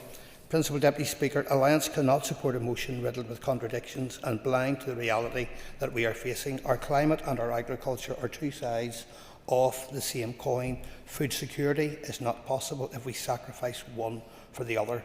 Our focus needs to be on solution, not on scapegoats. Thank you. Thank you, John. Our next speaker is the Minister of Agriculture, Environment and Rural Affairs to respond to a debate. And Minister, you have 15 minutes. Thank you. Thank you, Madam Principal Deputy Speaker.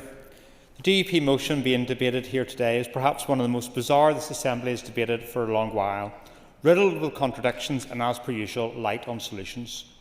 Bemoaning the outworkings of Brexit, a cause they championed, which has damaged the UK economy and resulted in appalling trade deals, negotiated by Boris Johnson, Liz Truss and then endorsed by the DUP, which put our farmers under the bus. Wanting to support the agri-food sector, but willingly pulling the rug from under it after gleefully supporting the White Paper on immigration, and indeed calling for the UK Government to go much further, clear in the knowledge of the serious impact this is having on labour supply for local agri-food businesses. Complaining about climate change legislation, their own minister progressed and they all voted for at final stage. Calling for a just transition, but yet failing to acknowledge that there is their own party that is holding up moves to set up a Just Transition Commission designed to ensure the very thing that they want, and all disingenuously framed within the issue of food security. I acknowledge the importance of food security, but as we all know, it's a complex topic with a range of risk factors, most notably geopolitical, as well as the very real impacts of climate change and biodiversity loss. While there are many definitions, the most widely used one is from the 1996 World Food Summit, which defines food security as, and I quote, "when all people at all times have physical, social and economic access to sufficient, safe and nutritious food to meet their dietary needs and food preferences for an active and healthy life." There are many interacting factors that shape and determine the stable relationship between people and food at the core of this definition. Food security, therefore, cannot be reduced to a single metric or concept. It is complex and multifaceted. Northern Ireland's agri-food sector is indeed a strategic asset, employing around 80,000 people, with a gross value added of around £2 billion per annum, accounting for 36% of total manufacturing sales. I've clearly set out my vision for the sector, where financial and environmental sustainability go hand in hand, and I want to reaffirm my commitment to building a thriving, resilient and environmentally sustainable future. We are a proud food-producing region, recognised internationally for our high-quality produce, most notably milk and meat products, which command significant premium in export markets. But we also rely heavily on importing significant quantities of other food products such as fruits and vegetables, which is why I remain committed to expanding our horticulture sector. Farmers are central to our future food security, but food security isn't just about farms. It includes our fisheries and aquaculture sectors. Foods from aquatic sources, both wild caught and farmed, generally have a significantly lower carbon footprint than terrestrial animal source foods, offering an opportunity to deliver low carbon food security, support rural economies and contribute to Northern Ireland's decarbonisation commitments.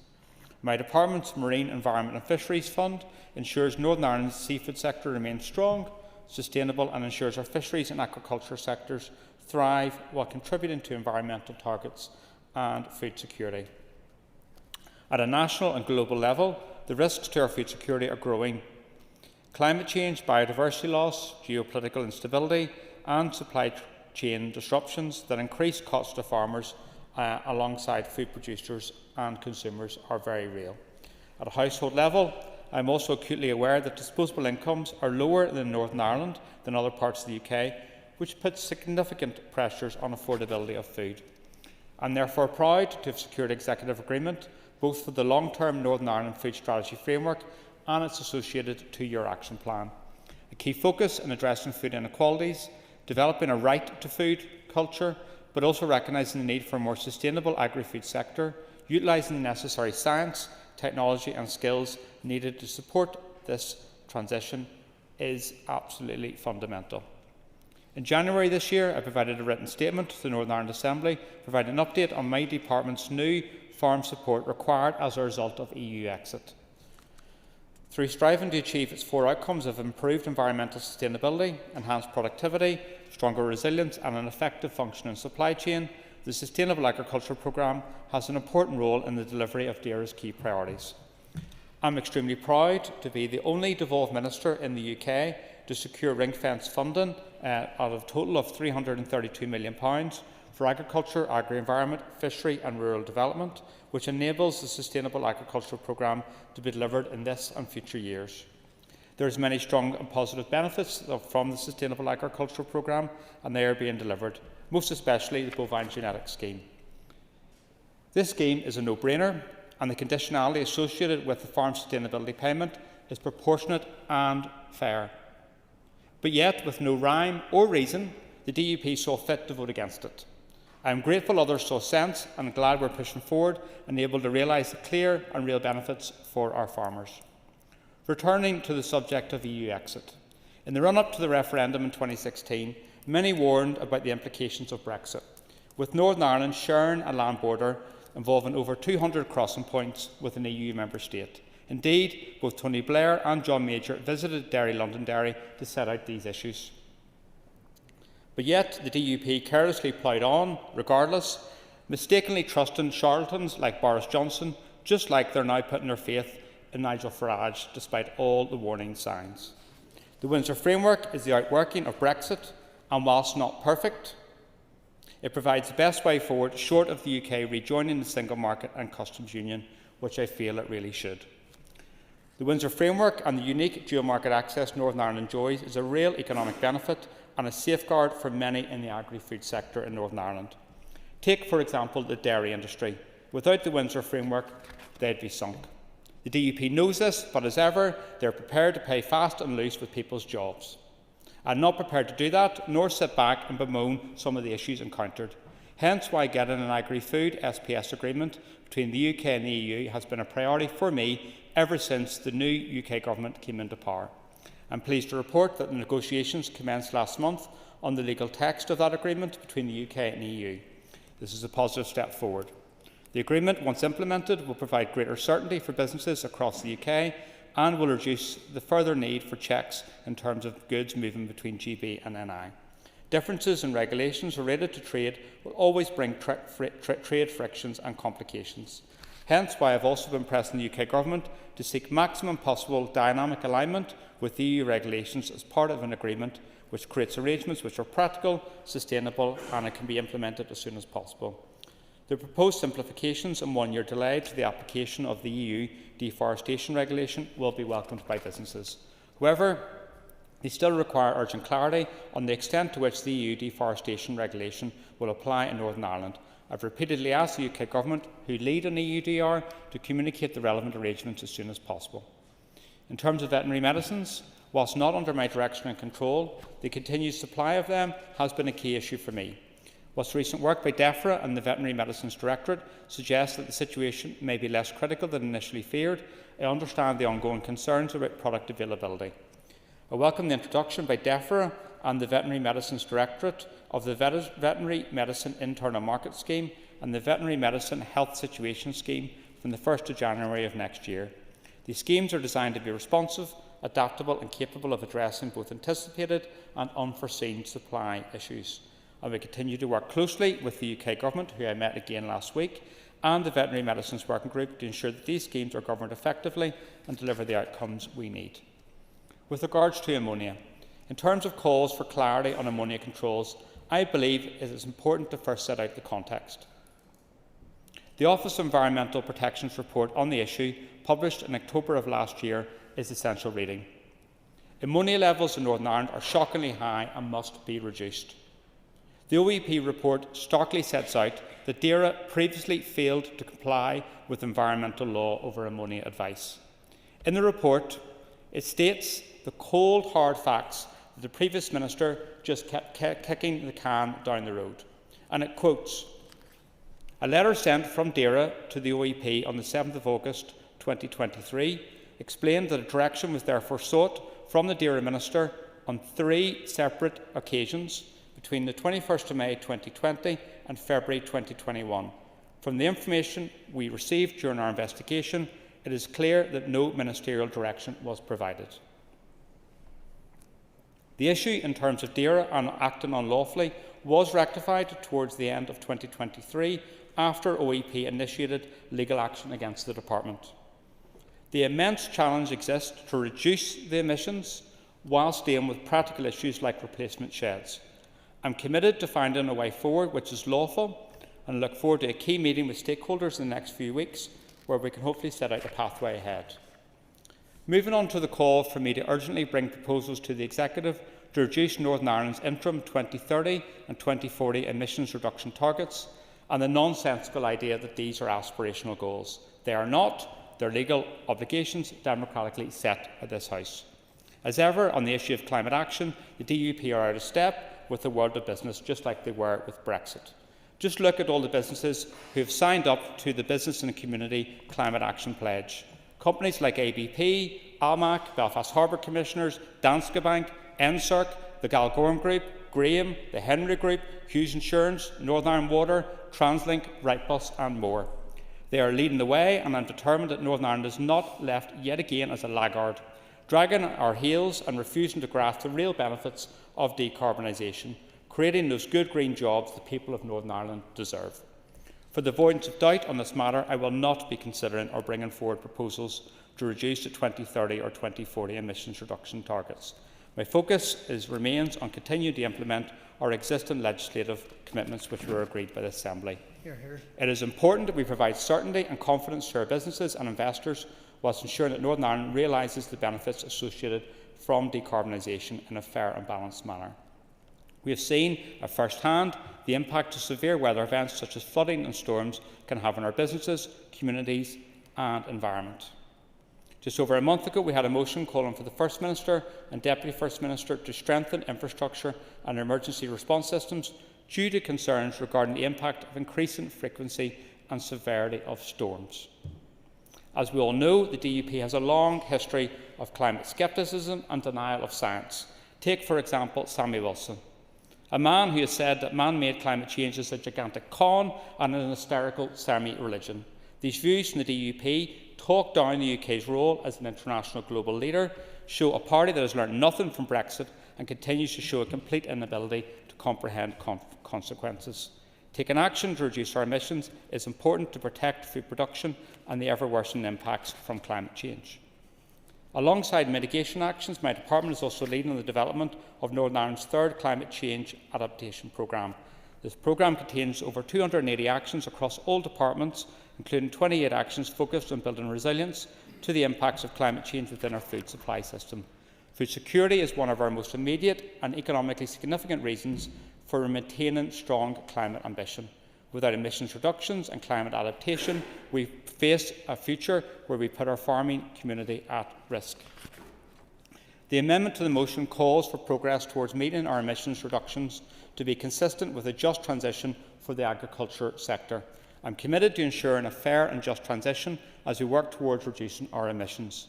A key part of this transition will be supporting sectors. I am pleased to have allocated funding to a dedicated Just Transition Fund for Agriculture and will continue to seek further funding for that. This is not about pitching climate against food production.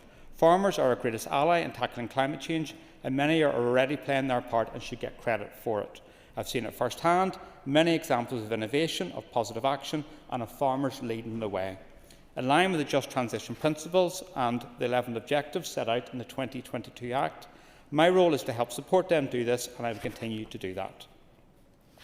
The proposed amendment to the motion states that emissions reduction targets must promote food security, be fair, evidence-based, avoid culls and be consistent with a just transition for agriculture and avoiding carbon leakage. The 2022 Act has measures in place in relation to carbon leakage, and I support that. I continue to seek executive agreement to bring forward regulations to establish a Just Transition Commission, which will provide advice and hold all departments, including my own, to account, ensuring that we have a just transition principle. The Commission will be made up of independent experts and will have representation from the agriculture sector. If the DUP are serious about a just transition for agriculture, then please stop sitting on these regulations that have been with the Executive since September. Agree the paper and let me get on with the job. Holding up tangible ways to safeguard a just and fair transition for agriculture is unreasonable, it's irrational and it's disrespectful. Together we must address the issues in front of us and we must do it together, and I'm committed to doing that. Thank you. Thank you, Minister. I call on Aoife Finnegan to wind on the amendment and advise you, Aoife, you have 5 minutes. Thank you. And I rise to speak in support of our amendment today, which seeks to strengthen this motion by grounding it firmly in the lived experiences of our rural communities and the challenges they face. And the amendment rightly recognises that while our farmers are the backbone of the North's economy, they operate in a landscape profoundly shaped by Brexit, as alluded to by Ms Shannon Holland. Its destabilising impact on our agriculture and our agri-food sector cannot be understated. It has created new frictions, new uncertainties and new pressures on those who already work in the most demanding and essential of industries. And this is especially important when we consider the economic profile of our rural areas. According to a recent analysis by DARA, almost 46% of businesses in rural areas, more than an hour outside of Belfast, have engaged directly in agriculture, fishing and forestry. And when combined with construction, these sectors account for 56% of all rural enterprises.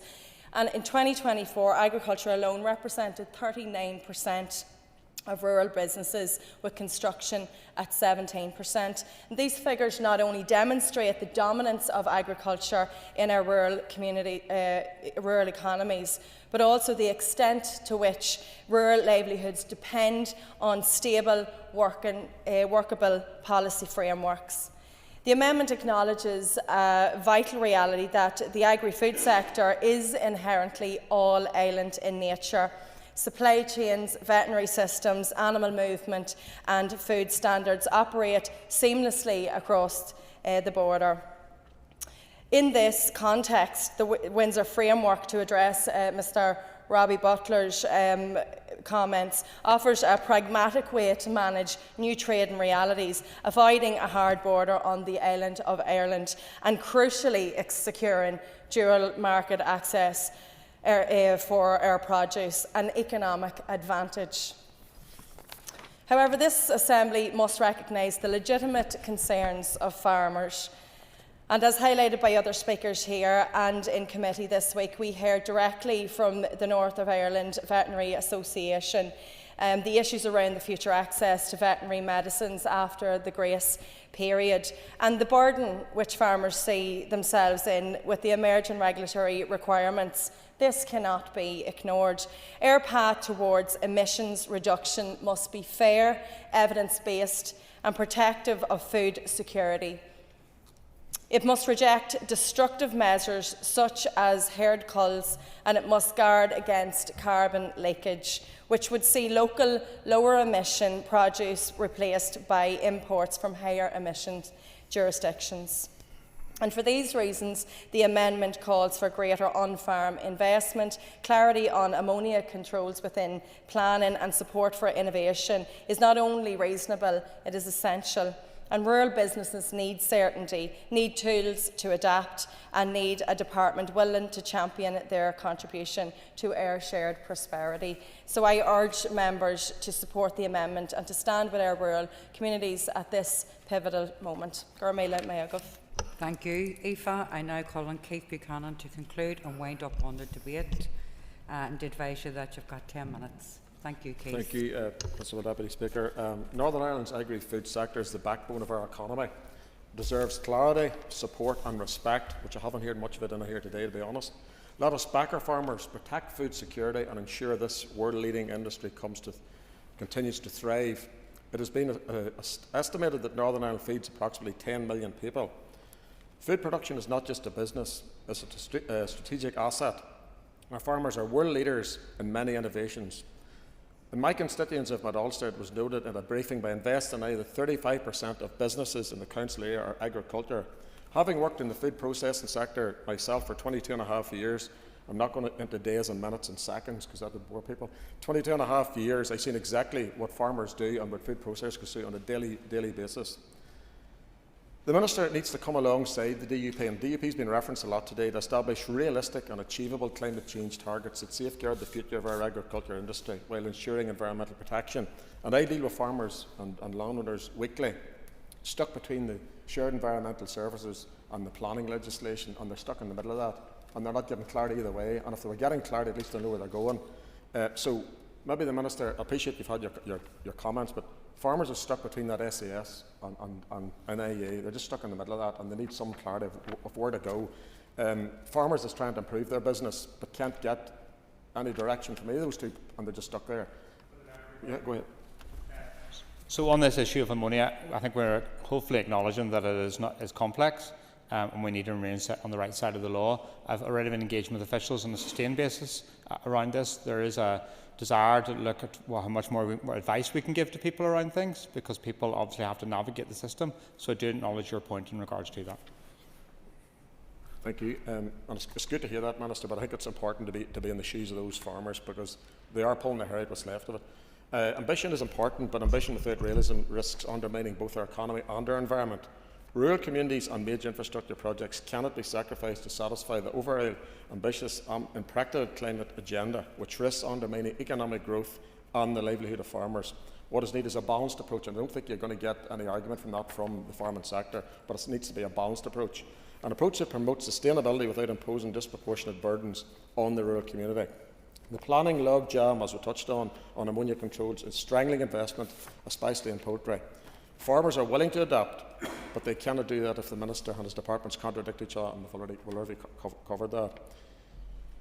We all want sustainability, but this cannot prevent progress. Current climate targets would slash livestock numbers and living over all of these external threats. If you were a farmer today, waking up and living at the side of day 5 or day 32, your part of your land has been taken and it's in devastation.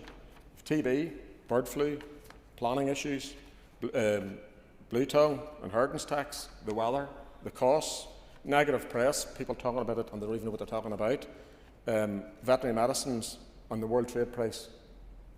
Why would you ever want to be a farmer? I can understand. I have 2 brothers who declare an interest are farmers. Why would you want to be a farmer whenever that looms over you every single day? And there's only so much, to be fair, we can do in here, and the Minister can do. I appreciate that. But the world trade price, when we hear the price coming on milk, it's got an odd detrimental impact on farming. So we have to try and do what we can here, not make it difficult. And they are willing to work, and we've heard that before. We cannot rely on complex fixes. We must restore certainty, fairness and unfettered access across the UK internal market. Northern Ireland deserves nothing less. These are not abstract risks. They hit animal welfare, food security and consumer costs. This is not just a transition, it's a direct attack on food security. I'm just going to go through briefly, if I may, some comments. Michelle originally moved the motion, talking about Northern Ireland producing 25% of UK food production, which is an awful lot for a place of our size. And 70% of it is of our production here is sold outside Northern Ireland. Also talked about veterinary medicine issue, which is a lot of members have covered. Moving on to Declan then, agriculture sector is a growing part of our economy. Talked about other cheaper imports at lower standards. So if our production in Northern Ireland was reduced, where does that produce coming from? Not necessarily to feed Northern Ireland, but it's going to feed UK mainland. Where's that produce going to come from? At what standard are you going to get? He voted for breakfast, or not Brexit. I'm not sure what he voted for or didn't vote for, but we'll leave that there. He did as well talked about veterinary Megxit. Sean Hall then talked about food banks and the impact of that.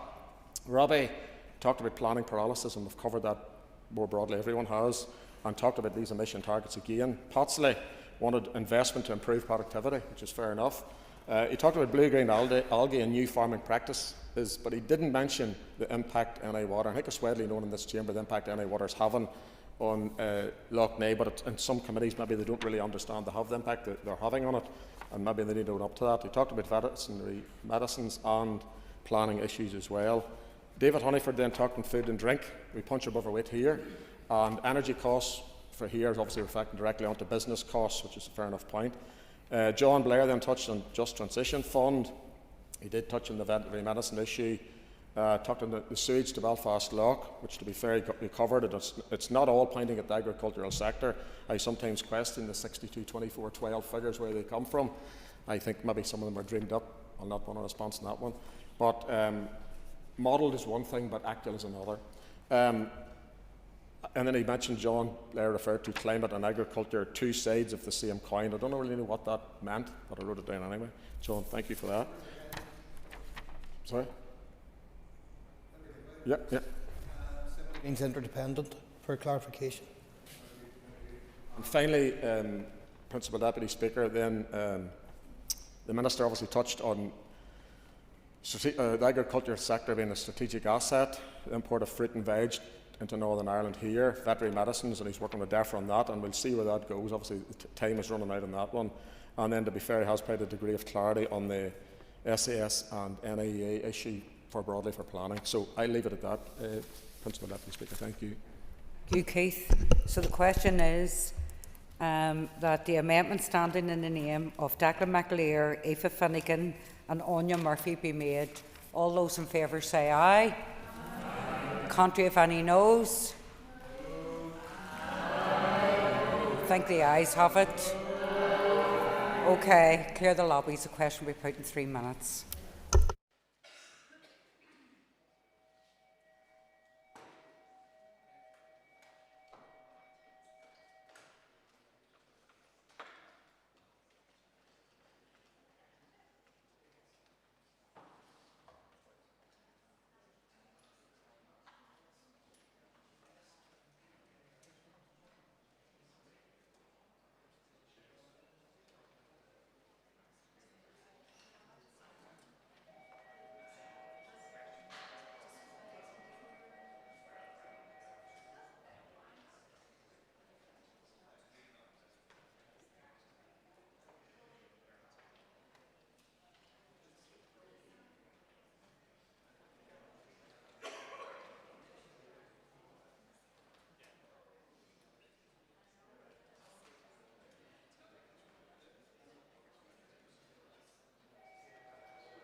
Close the doors. Order, members. Order, members. So the question is that the amendment in the name of Declan McAleer, Aoife Finnegan and Anya Murphy be agreed. All those in favour say aye. Aye. Contrary if any noes. Aye. Okay. Do we have tellers?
Order, members. Order. Tellers have been appointed as follows. Tellers for the ayes are Aoife Finnegan and Anya Murphy. Tellers for the noes are Keith Buchanan and Harry Harvey. Clear the lobbies. The Assembly will divide. Ayes to my right, noes to my left.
Secure the doors.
Order, members. Order, members, would you please resume your seats? Thank you.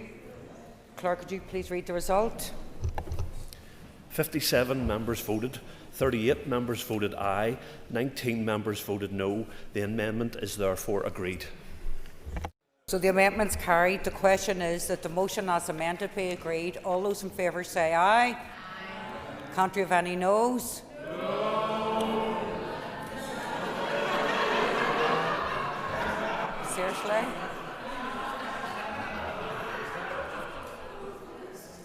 Can the ayes have it? No. Okay, clear the lobbies. Question will be put in 3 minutes.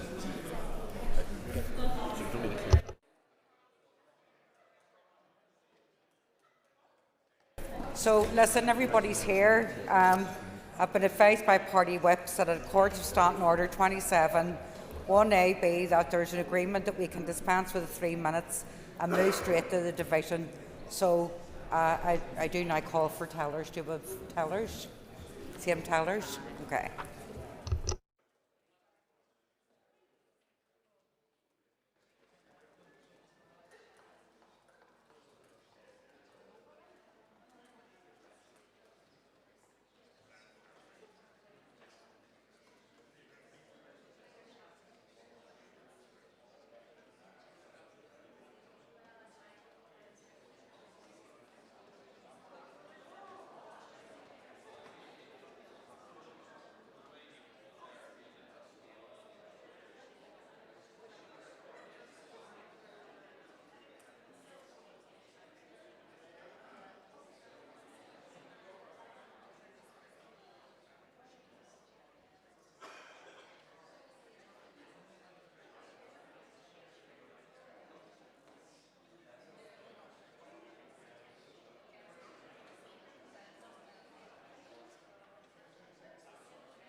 Order. Tellers have been appointed as follows. Aoife Finnegan and Anya Murphy for the ayes. Tellers for the noes are Keith Buchanan and Harry Harvey. Clear the lobbies. The Assembly will divide. Ayes to my right and noes to my left.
Okay, members, could you resume your seats? Or even just resume a seat? Okay. Thanks, lads. Okay, Clerk, could you please read the result? 57 members voted, 38 members voted aye, 19 members voted no. The motion as amended is carried. So the motion as amended is carried. The next item on the order paper is the adjournment. The question is that the Assembly now adjourn. The Assembly is adjourned.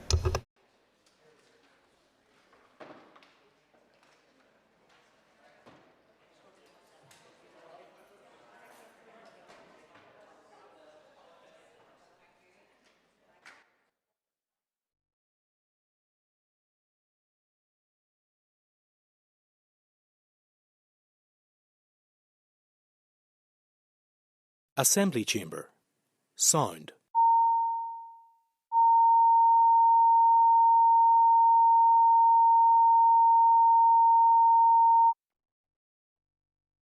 Assembly Chamber.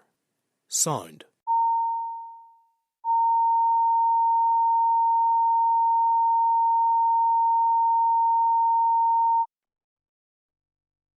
Assembly Chamber. Sound.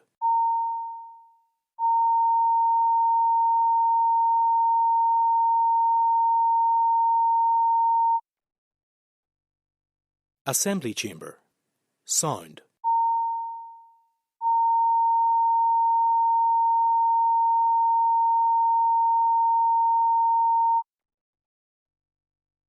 Assembly Chamber. Sound.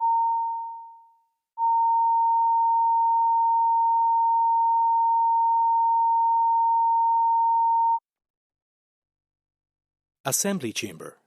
Sound.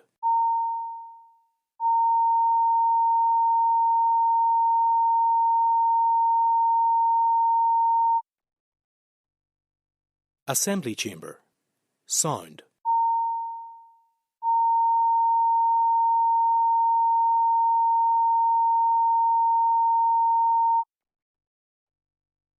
Assembly Chamber. Sound.